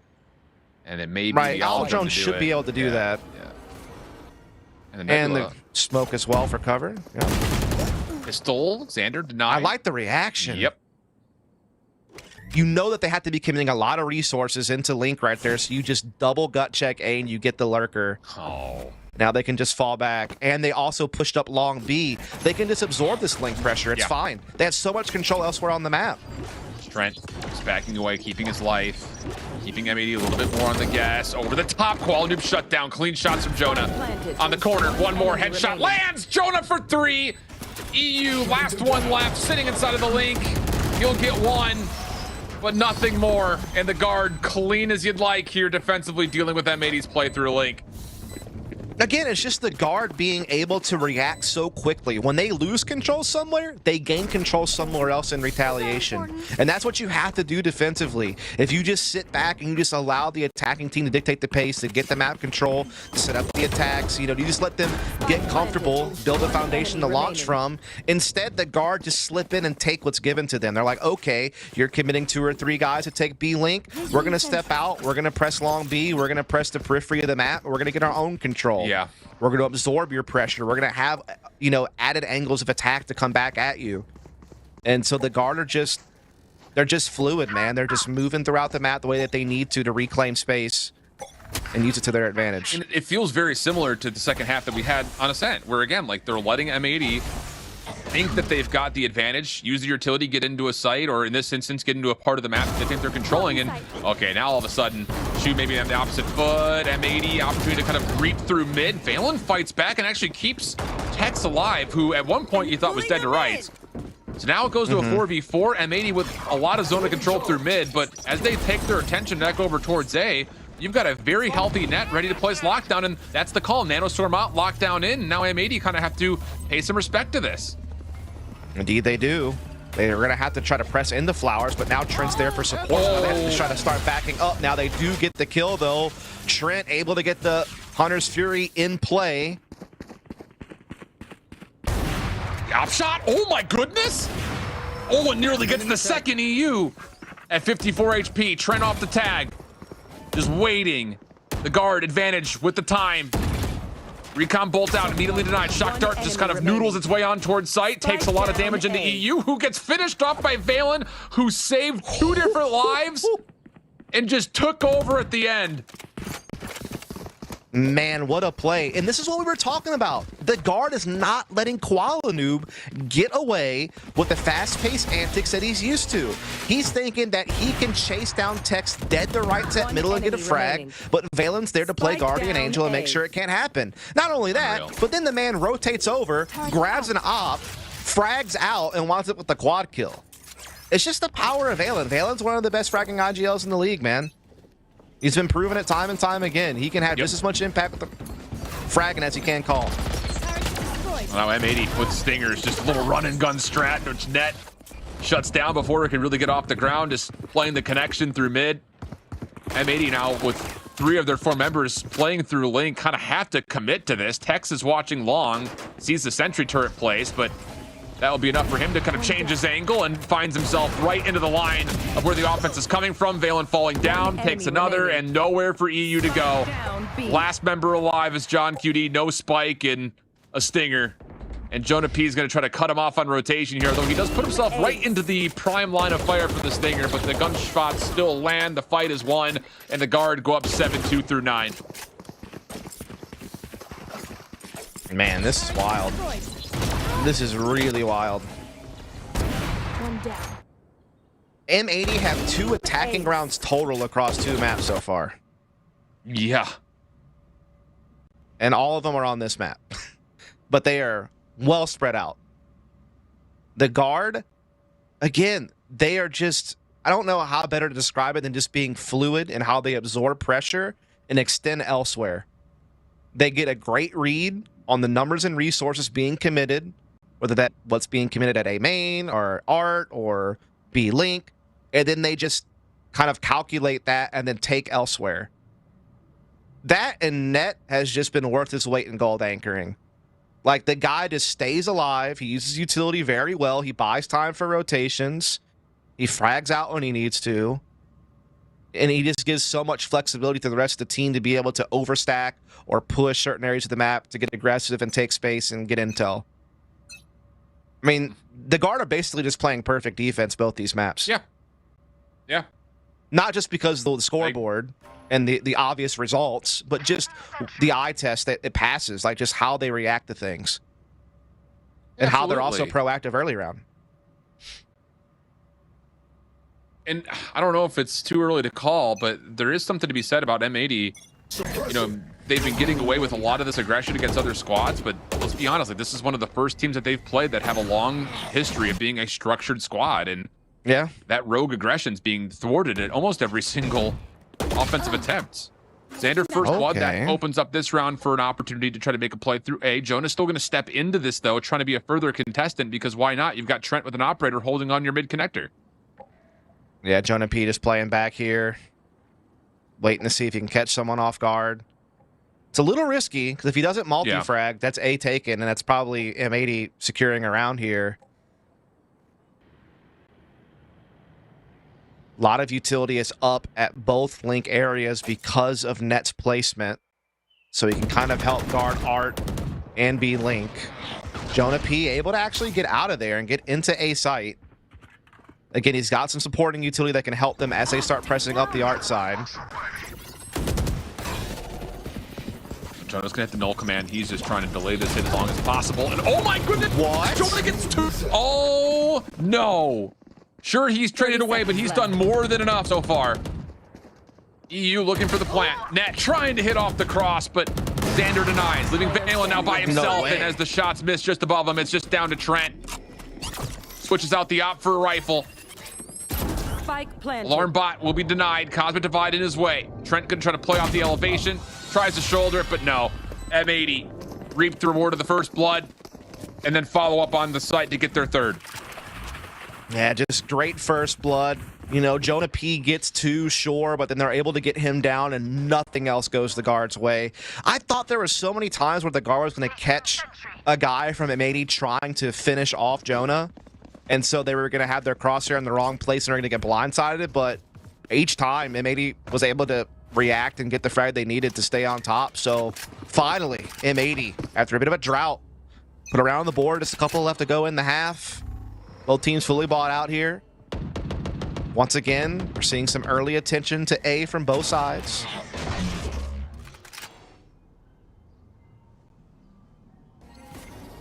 Nebula out. Just a pullback of the star. Knife surely reveals... Oh, actually, it may have revealed all 3 members offensively that are still over towards A. So Tex will hold this position. You've got a different setup utility-wise here for the guard off of Net. A lot of nanostorms in these tight mid-choke points. I think they've started to understand the threat largely is coming from these side alleyways. Offensive lockdown in. Tex considers the peak, but dashes away. And that will forfeit the early contest of this A zone. Oh, Fragment, though, is going to come down on the choke point, so it's going to slow down the attack. Hunter's Fury trying to pave a way forward here for the attacking side, but in the meantime, Net takes down Nismo over towards Art, and everything is capitulating on the site. Everyone's going down. Wow, dude. EU's now all of a sudden the last one left. Oh, man. M80 have not been able to crack this defensive code in any form. And we haven't even seen a plant at B yet, have we? I don't think we've even seen a plant at B. No. I don't know that we've really seen a true execute on the B except for like a late round pivot. Yeah. Nope. There's never been like a true long B strat. And you wonder if part of that's the lack of Viper.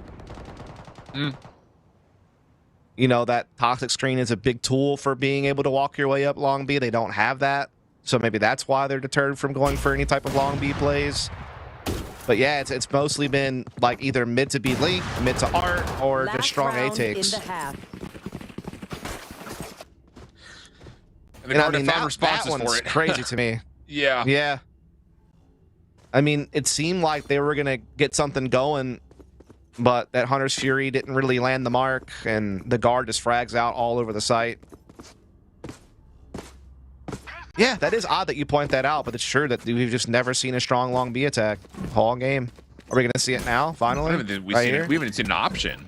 Like, we haven't seen an owl drone go through B long at any point. No.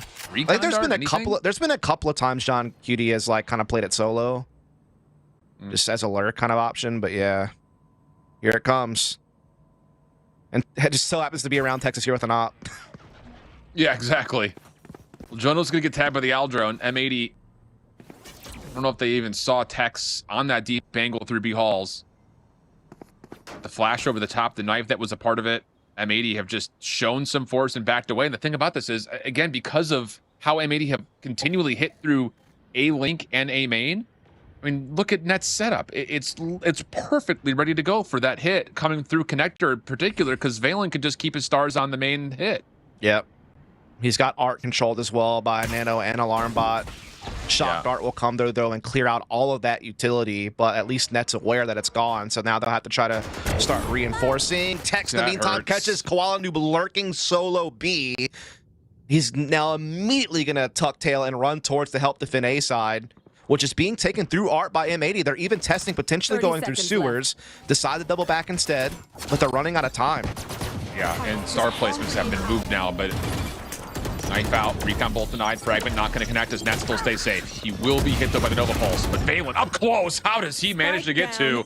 Unreal stuff. Net though shut down. EU doubles of his own. Tex, Trent, Jonah P, last one's left, and EU's trying to hit around the quick flank. They catch a couple off guard, but Tex shuts him down before he can get the flank off. And a 9-3 half for the guard. Unbelievable. When you consider the fact how strong M80 has been all season long, and for them to walk away from our opening 2 maps with only 3 total attacking rounds, all of which came on this map, but all of which were broken apart, no streaking together, no real momentum. I mean, the guard is just a brick wall. Wow. Look, we thought this was going to be one of those matches where you're going to see the full true potential of both of these two teams. I don't think either of us would have expected to see the straight defensive domination that the guard has been able to put together, considering that, again, M80 have largely just ran at their opponents. And we saw it even on their defense on Ascent, their retakes with how good their utility was, encompassing the entirety of a site. Yep. That was the subject of a lot of their success, but yeah, the guard have stayed alive through it. I would say like M80 is prided on controlled chaos. Like, it's utility driven. It's not just nothing, but the guard are just so good at countering and stealing the extra space that you leave behind. Yeah. Well, here come the flashes, the smokes, execute, and how about the isolation? Xander had nowhere to go. Nismo does well to take care of Texan, pushing too far forward. But as he escapes back over towards yellow, Trent will have the freedom to plant. Retake on the way in. Ooh, Quality actually with a lockdown, a headshot through a wall bang. Looking for more, and they do actually get enough onto Trent. Valen looking to follow up. Quality is still a problem from this angle. The dash isn't quite there. Net now the last one left in 1v2. Frenzy and an Anal Storm, but no, Koala Noob catches him just through the side of the box. 2 key kills for Koala Noob and M80 take the second pistol. You feel like that was a must-need. I mean, if they don't get that pistol, like, the guard could just walk up to potentially 11 rounds before you're buying. So, I mean, a very critical pistol round to kind of just keep yourself alive. We're going to see the guard. Look at this little craftiness. Double Marshal and a Sheriff. They're looking to throw some haymakers out here, man. They're not looking to play conservative. Yeah. As I say that, they sell 1 back for a Sheriff. Just Jonah P with the Marshal now. Man, I'm in for it. I'm here for it. I mean, statistically speaking, these guys have played the most amount of half-buy rounds in North American Challengers, and they win them 73% of the time. So they're 28-10, at least going into this series when they're in these half-buy situations, which is a lot of rounds and a lot of success on them. So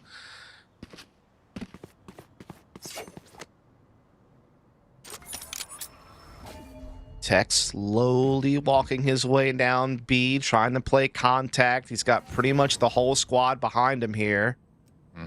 Nebula going to kind of mask their presence, but Wandu finds one on the edge.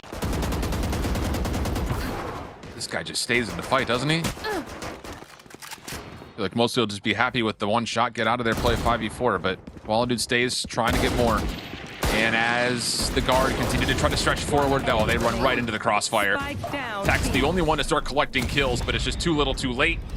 And the follow-up goes the way of M80. Guard punished for their small little pistol and martial upgrades. Yeah, it wasn't a crazy investment, so they're still able to pretty much get a full buy here. Vandals across the board, plenty of utility. I think there's just one player on half armor, that's Jonah P. Bonus, meanwhile, here for M80. And a very, very, like, I mean, the epitome of a bonus. They got a ghost on one guy. Classic, or no, okay, Quality gets a Vandal.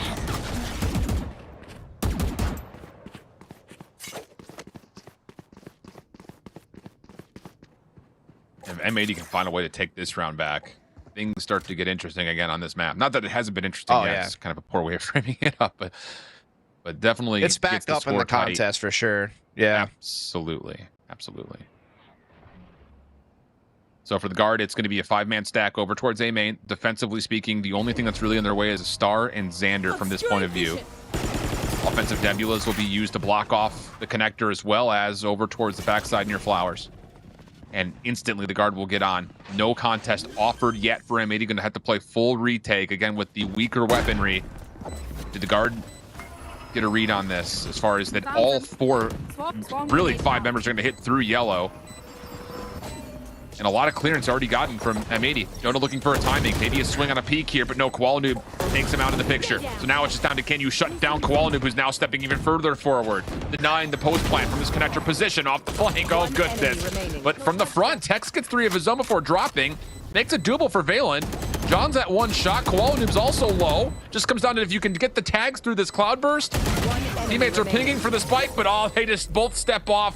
Force the wide peak, and John's able to convert onto the kill. How about that for M80 getting to 6? Oh, no, you don't deserve So M80 are here to stay, it seems. Not going down without a fight. Obviously, that one was quite close, losing 4 members along the way. A lot of back and forth, but Koalanoob just finally having some really early impact here, getting 3 quick frags. Turn out. Putting that one up for grabs. Now the guard has to take a save other than Tex having the Blade Storm, and there's a couple of sheriffs in play. Valen actually decides to pick up a Spectre. Same for Jonah P. Actually, now elects to go Stinger. I'm curious to see what they have in mind with this small buy-up.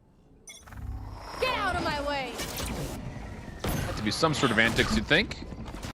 Some kind of eco strat. Quick hit from the guard. Tex just moving right on in. The link on the corner. Valen's the first one to get the connection. Then the knives finally pop up, and how about it? Just a clean take of Link. Apparently that's the answer to your question here as far as what they have up their sleeves. Yeah, I mean, you knew they had something planned, right? And they didn't invest too heavy. They can still full buy next round no matter what happens here. But you just knew that they had to have something in mind and just slam art. Yeah. It's not even just the fact that they can purchase into the next round. They may pull these rifles for free and hold them. Yeah, exactly. Nismo and John are going to back off of this. They may be pushed here by Valen. What choices they have? Saying, why not? Yeah, I mean, exactly. Oh, the timing could be epic here. Yeah, they have no idea. Valen. Oh, okay. Well. Last player standing. Texas, like, gonna, nah, buddy. Yeah. I'm on the way. Ace. Oh, okay. So that's a punishing round from the guard. They steal away one that you may not have normally expected, just if you looked at the screenshot of what weapons are being tallied in. But like you mentioned, they chase down the kills, force M80 into some more difficult financial situations. Not that there's too much pressure considering that you've got Nismo on nearly 5,500, but not everybody else can afford those. So Tex is going to go into the operator on one side. Valen will, I'm sure, go into a Phantom or Vandal or whatever his choice is, and M80 are going to choose to actually save here. Yeah, they are. They are. They do have Blade Storm available for Koalanoob, so he's going to be able to pull that out. The guard quickly looking to storm out of long B. Owl Drone from Trent going to clear all the close corners. It's going to detect that the Blade Storm is here. Also gets the tag on the Nismo. Hunter's Fury now built up for Trent.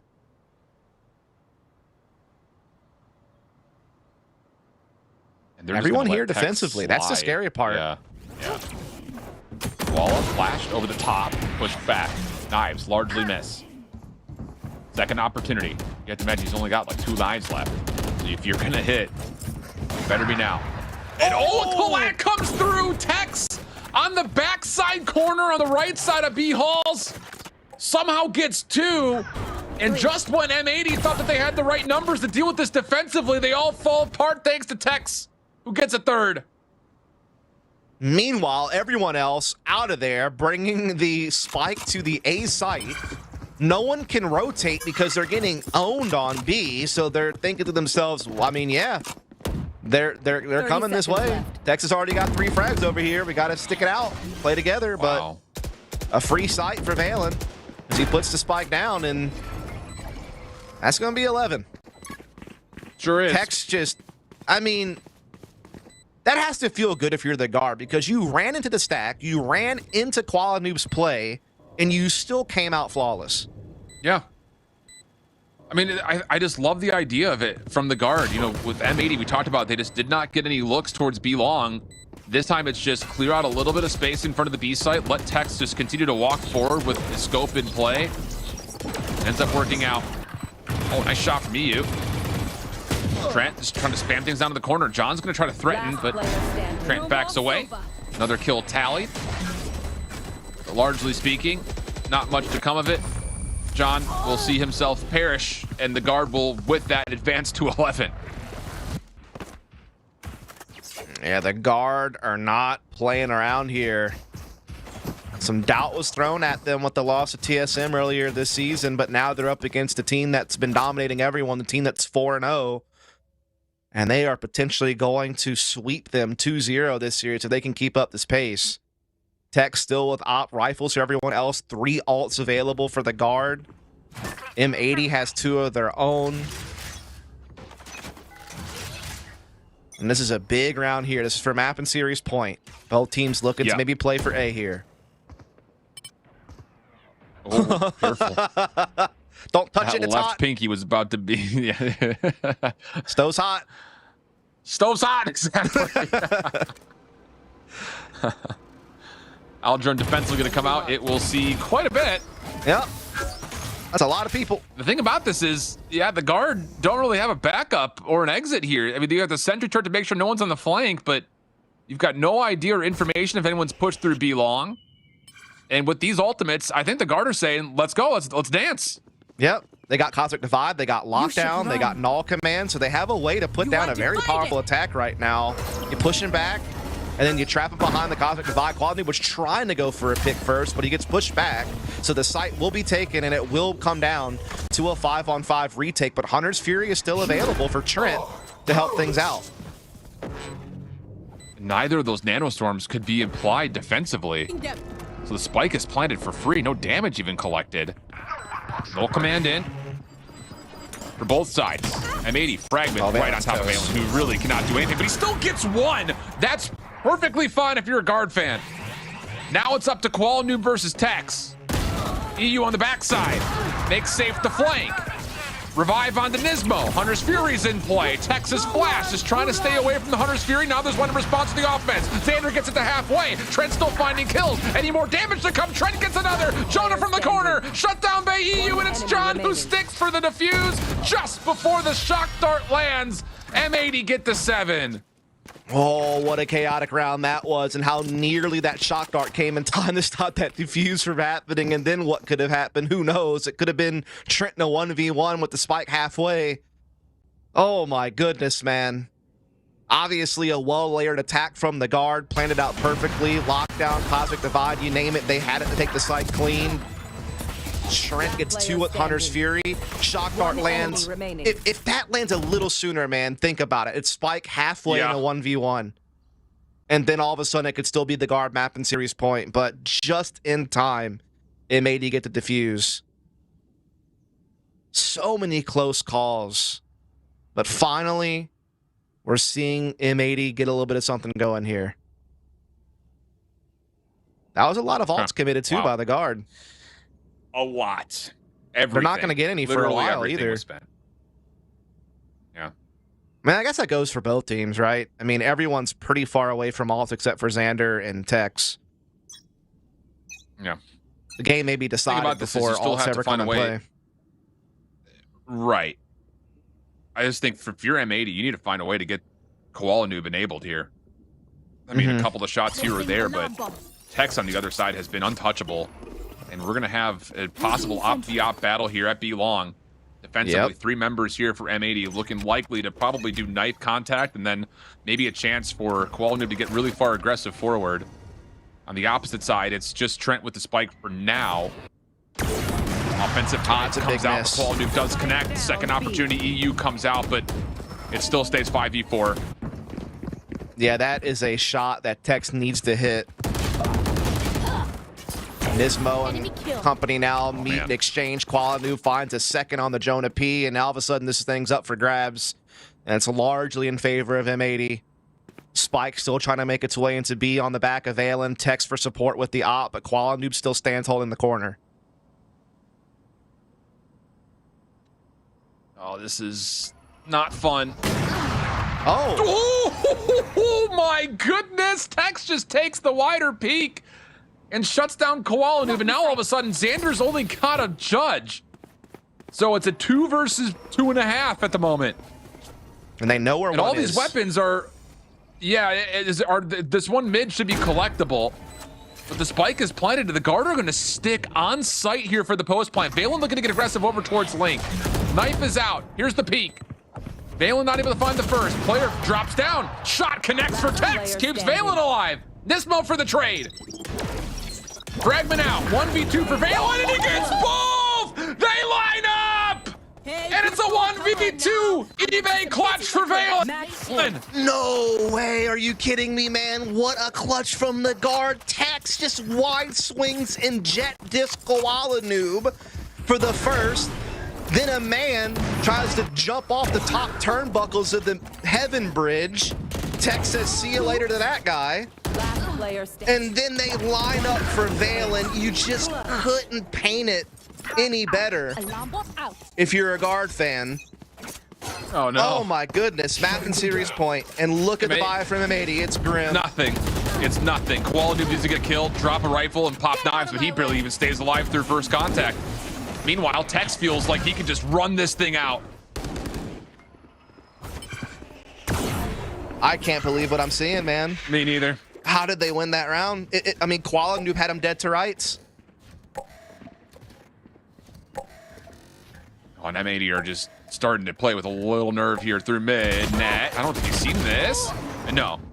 Nismo gets first blood. It's weapon collected. Snipe misses from Tex, and Koala gets a second.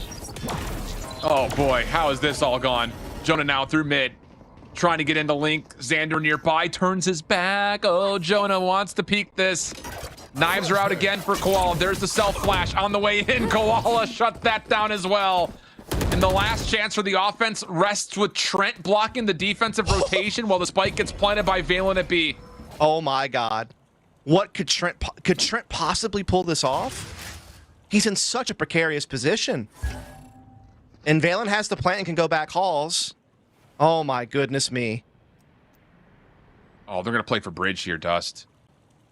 Trent might get flanked himself. This is all about if he gets John QD on timing here, this is still very winnable. And John just has a pistol.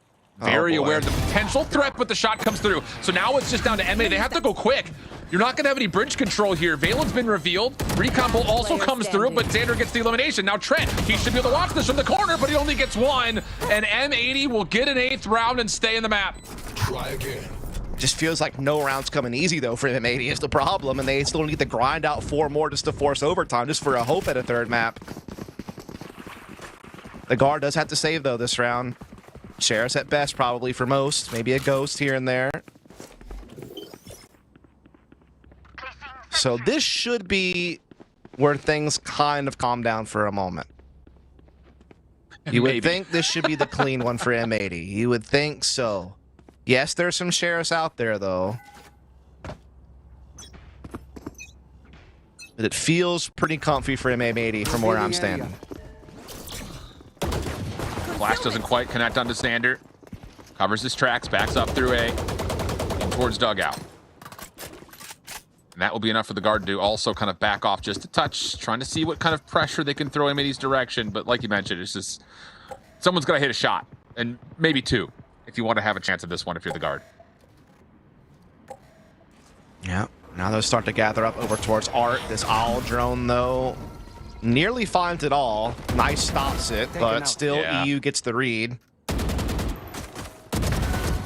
Oh, well played, EU. Out of ammunition, the shorty at that range, not going to feel great.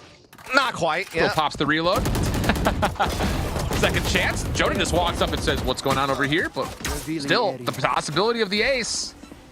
Valen down low, but it's going to be John who puts it away.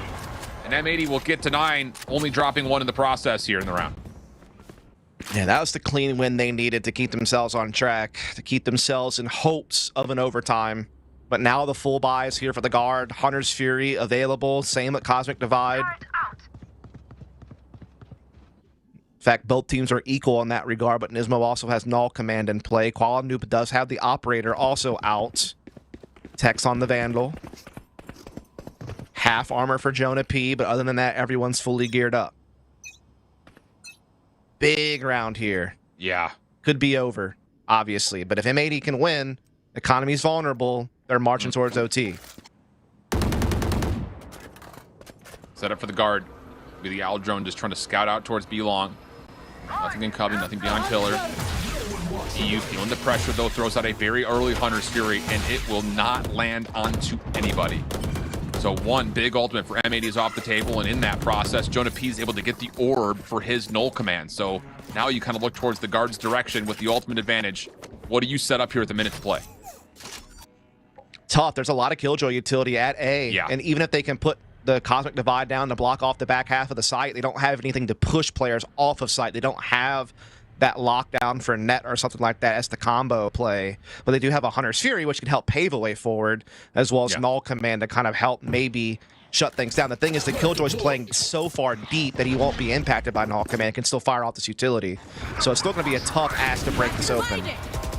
The Divide, Null Command, both sent out. Hunter's Fury still being held onto by Trent. Now it's being pulled, trying to clear out Dugout. You got Xander playing on one side of the smoke, and he's still quality in a pretty decent spot. But Tex just jumps in, finds a headshot onto Xander, and with that, Jonah gets the plant. But all of the ultimates are now off the table. Jonah's still going to hold on towards site. The post plant largely stacked towards mid, with Tex trying to get aggressive through sewer. He would have to go very quickly, though. Jonah falls. M80 looking to make their play forward. Quality gets a second. Valen has to stay alive. Give time for Tex to come back. And as Valen, he sprays down two. Tex now around the back. Trent still working with, and Nismo will drop away. The guard take down M80 2-0. Indeed, they do, man. A lot of it predicated off the fact that they just had such a stout defense. They allowed 0 attacking rounds from M80 on Ascent. They only allow 3 here on Pearl. A map that M80 looked so vicious on earlier in the season against some of the other teams when they played the attacking half of Pearl, particularly Koala Noob's crazy aggressive antics, but the guard had a response for it. The guard, again, just so good defensively, responding to pressure, you know, countering by taking their own space in retaliation, working together as a team on the retakes. And then, you know what? You got to throw in some individual efforts for good measure. Oh, yeah. I mean, Tex was brilliant. Valen with the Collat spray down with the Vandal in this round here that you just witnessed. It was just a beautiful game from the guard.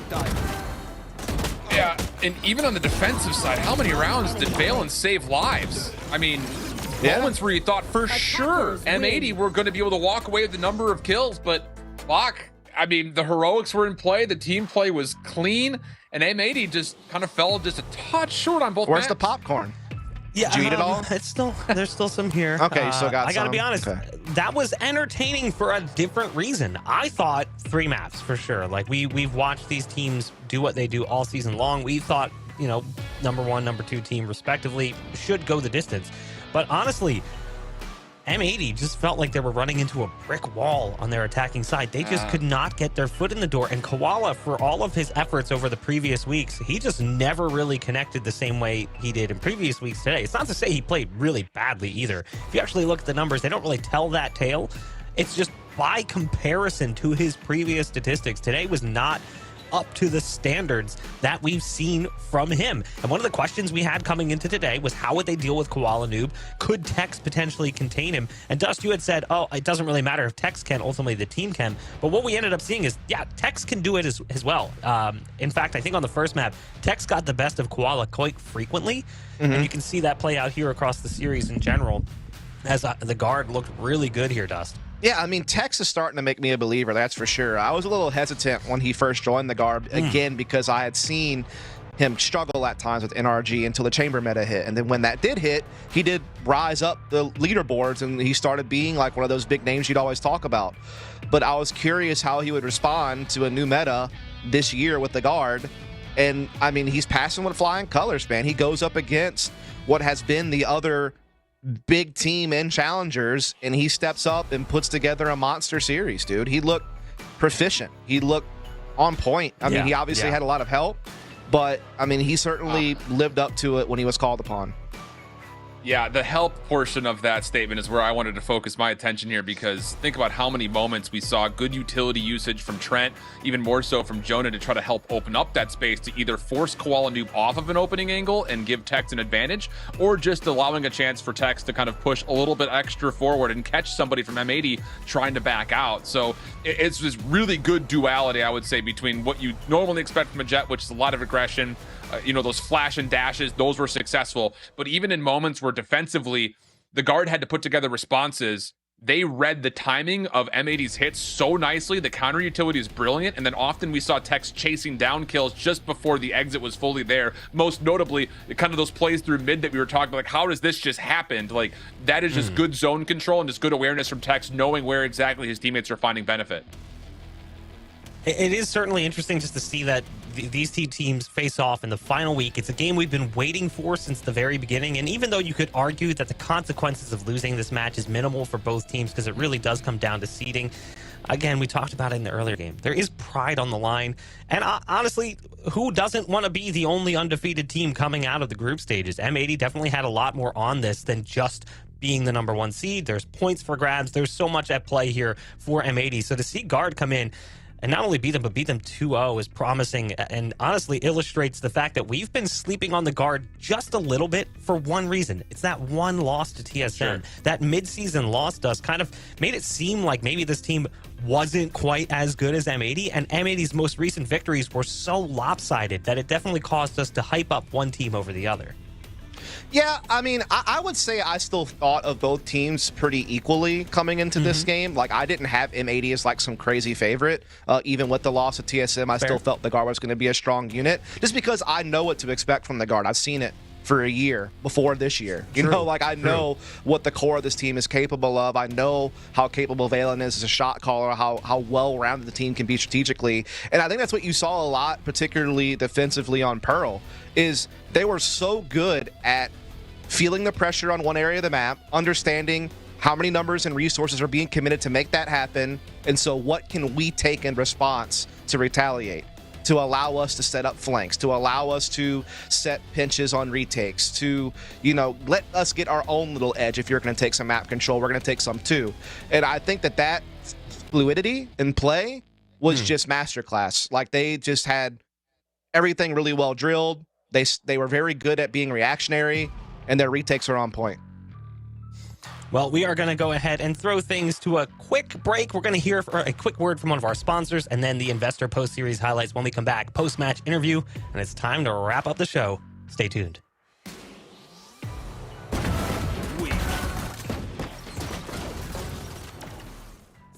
Get new gaming tech on eBay with up to 50% off the latest gear. With free shipping on top brands like Microsoft, Razer, HyperX, and more, you can find everything you need at the right price. Check out the deals at pks.gg/eBay.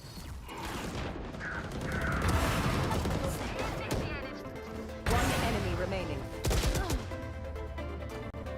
Defend.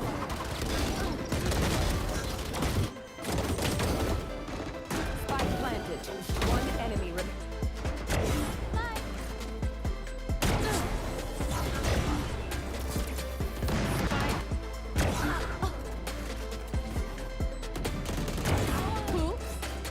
Last player standing.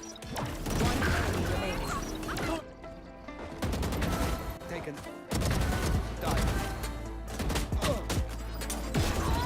One enemy remaining.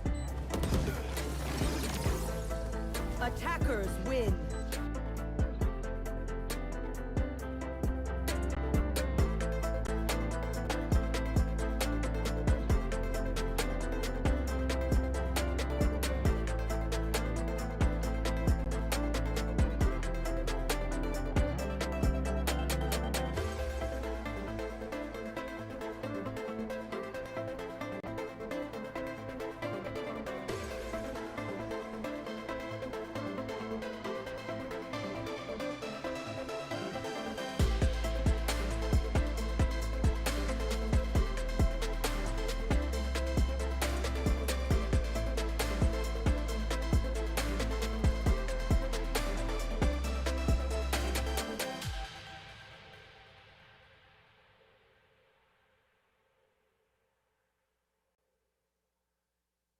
Check, check. 1, 2. You hear me, dog?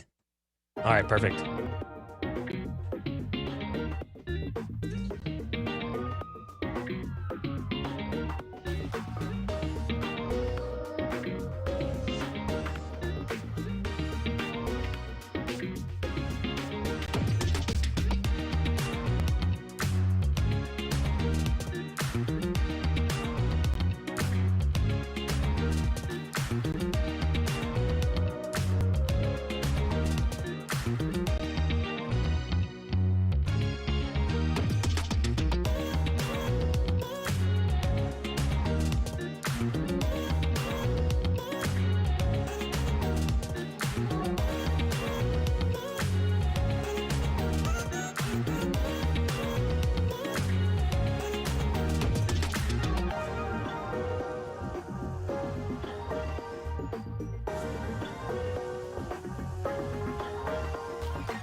And welcome back to the Knights Arena Valorant Challengers Death here as we get ready to wrap up our first day here for week 5, the final week of competition, and we finally got the matchup we'd been waiting for all split long. It was the matchup between Guard and M80, and ultimately it is the Guard who comes out on top despite the recent hot streak we've seen from M80, which means in the post-match interview we've got a member of the Guard standing by. This week it's going to be Trent. Trent, honestly, an incredible series, one that the community has hyped since the very beginning of this Challenger split. Were you guys as excited as the rest of us were to face off against M80 in a final week matchup? Yeah, I think, everyone was hyping it up, and, we were hyped ourselves. We're trying to play, who everyone thinks is the best, and, just came here to play. Speaking of who everyone thinks is the best, I think coming into the split, everyone looked at the Guard as the #1 team. You were heavy favorites, but then you lost to TSM, and it feels like maybe people had kind of cooled off on you a little bit just because that loss kind of came out of nowhere. Do you feel like that was a little bit warranted, or maybe that was a fluke week for you guys? I'm just curious what your thoughts are on that third week loss. Yeah, I think it was just a fluke week for us. We underestimated them, and they took advantage of it. And, it was like a mental reset for us. We checked back in and, came back stronger. Yeah, and it's not to take away from what TSM did. Obviously, they have had a great season themselves, finishing at 4-1. Actually, I think you guys are now in a 3-way tie with them and M80. I'm curious to see how that's going to shape up seeding-wise. What have you been doing the last few weeks to try to avoid some of the mistakes you made in that matchup? We just been, back to our thing and doing everything that we've, like Josh RT has been coaching us, and, just doing us, and we're back to how we are, and I feel like most teams are going to be scared of us now that we beat M80, and I think that's how it should be. Coming into today specifically too, looking at the matchup against M80, Koala is one of the highest ranked players in Challengers, at least coming into today. EU also really high on the list of players. Was there any special preparation for trying to contain Koala specifically, or even EU? No, we don't really fear specific people. We kind of just play our game and try to read how the other team plays. And if you think about how good another player is, it's just going to get in your own head. And, so just play our own game.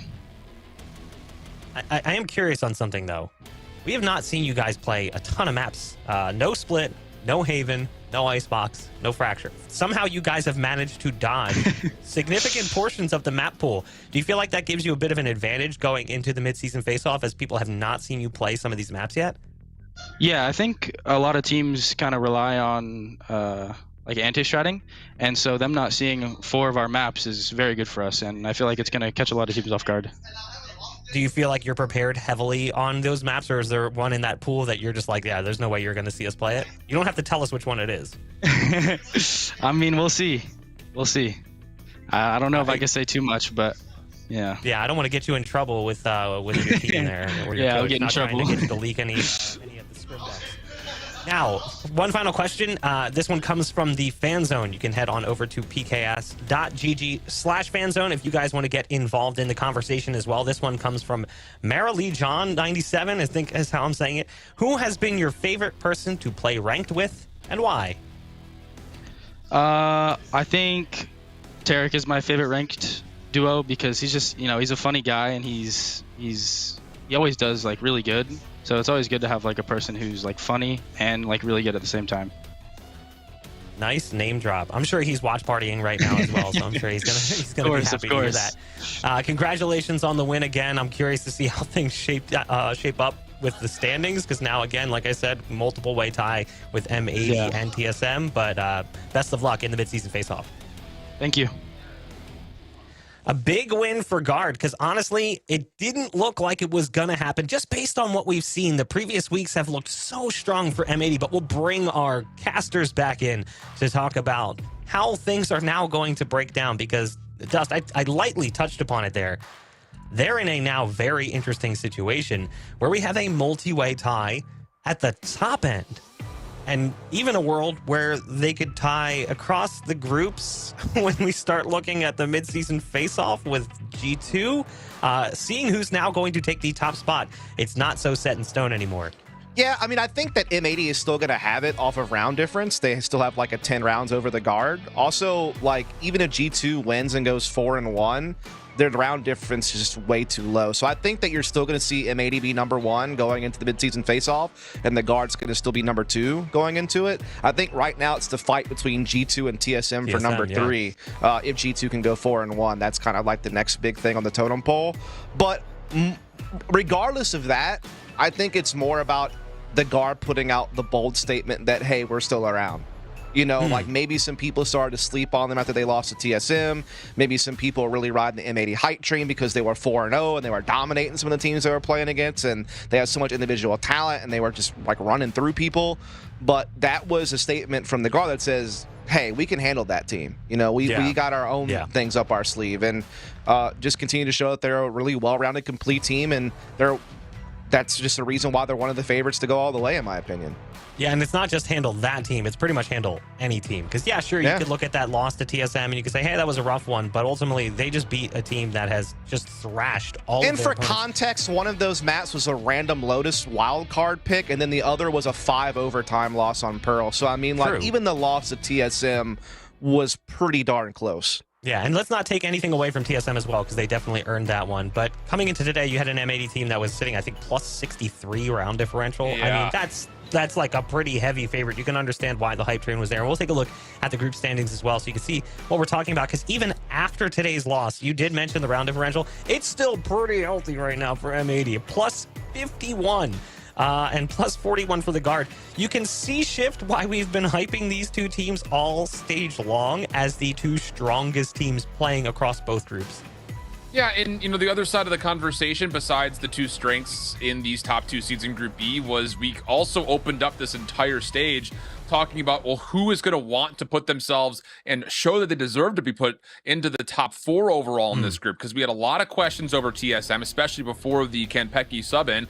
Same thing for Disguised, lots of great individual players, but how would they form collectively? And then you had 2 other qualifier teams of Mad Lions and OR Esports that we weren't really sure what to expect because the results during the qualifier were a little all over the place. But by the end of it, we got our very clear-cut top 4. And that battle between TSM and Disguised even though there is a 3-way tiebreaker, so to speak, and 3 teams that are 4-1, the Skies put up a fight versus pretty much at least the Guard and TSM, right? Like M80 not as much, but they show that they could hang and they can be a competitor. So when they get a chance to play up against a more lopsided and very unpredictable Group A, you start to look that maybe, okay, the reps that Disguised got in this group are going to help them possibly be a threat come that playoff bracket. You can see, though, really, I mean, Group A is the one that's very, very interesting, because even though it's important to see how things were going to shape up across Group B, today's matches had no weight beyond seeding, as all of these teams had already qualified. Mad Lions and OR Esports, unfortunately, statistically eliminated with the 0-4 record. One of them will find a win next week, or this week, excuse me, as they are facing off against each other. So again, silver lining there for both teams. There is a chance that they can walk away at least with one win. But looking at Group A, I mean, that thing is wide open dust. Oh, absolutely. I mean, you have 4 teams that are in a 2-2 record, and the round differentials within like a 12-round spread. So depending on how their final matches go, it is anyone's game. Now, what I will say is that all of the teams on the board, well, I mean, G2's already through. We know that. It's just about seeding for them.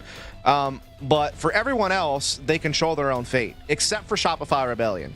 Shopify not only needs to win, but they need some other things to happen for them to be able to make it to the mid-season face-off. Now, for the other 4 teams, they control their own fate. If they get the win, they move on. It's that simple. So that's what the focus needs to be for FaZe, Oxygen, Moist, and Turtle Troop, is just get this last dub. Get yourself into the mid-season face-off.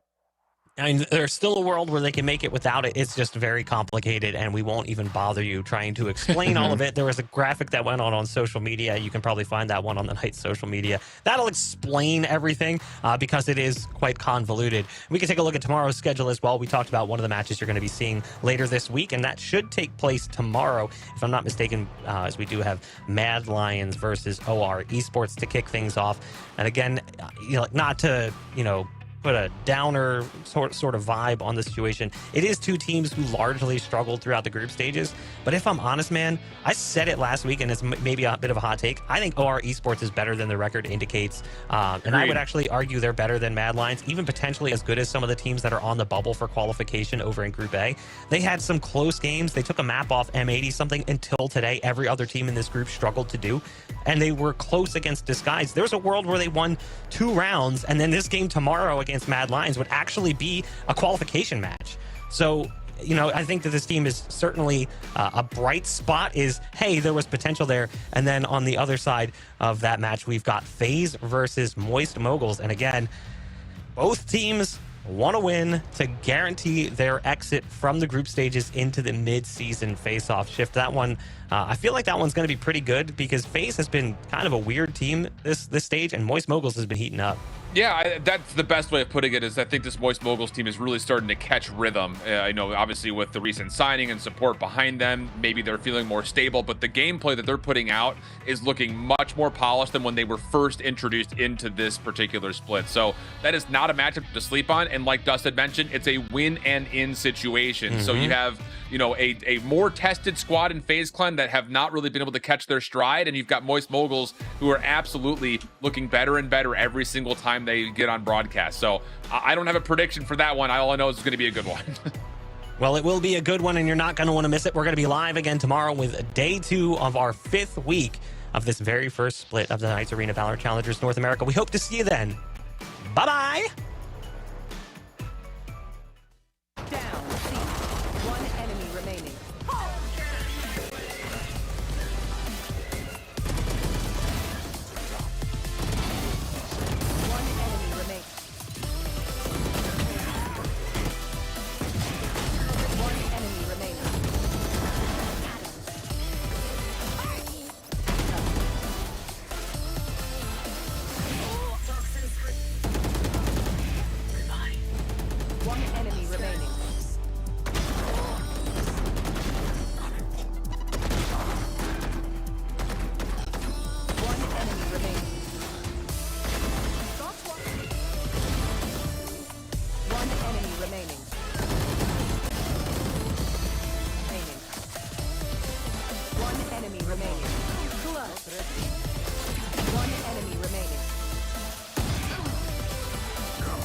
One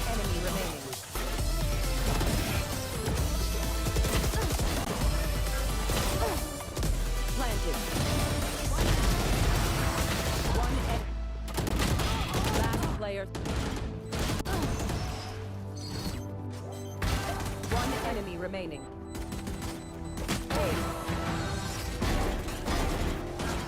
Spike down.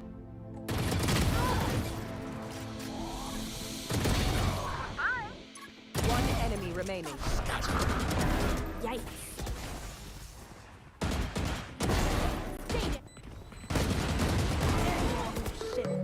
One enemy remaining. One enemy remaining.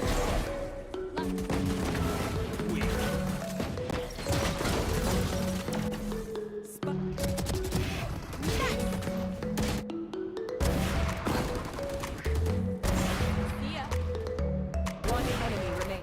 One enemy remaining. No more proposals.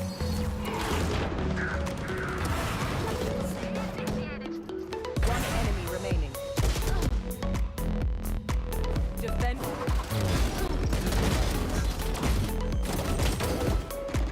Spike planted. One enemy remaining.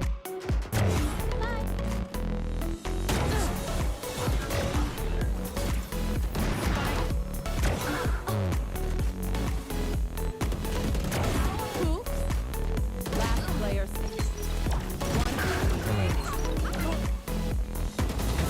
Taken.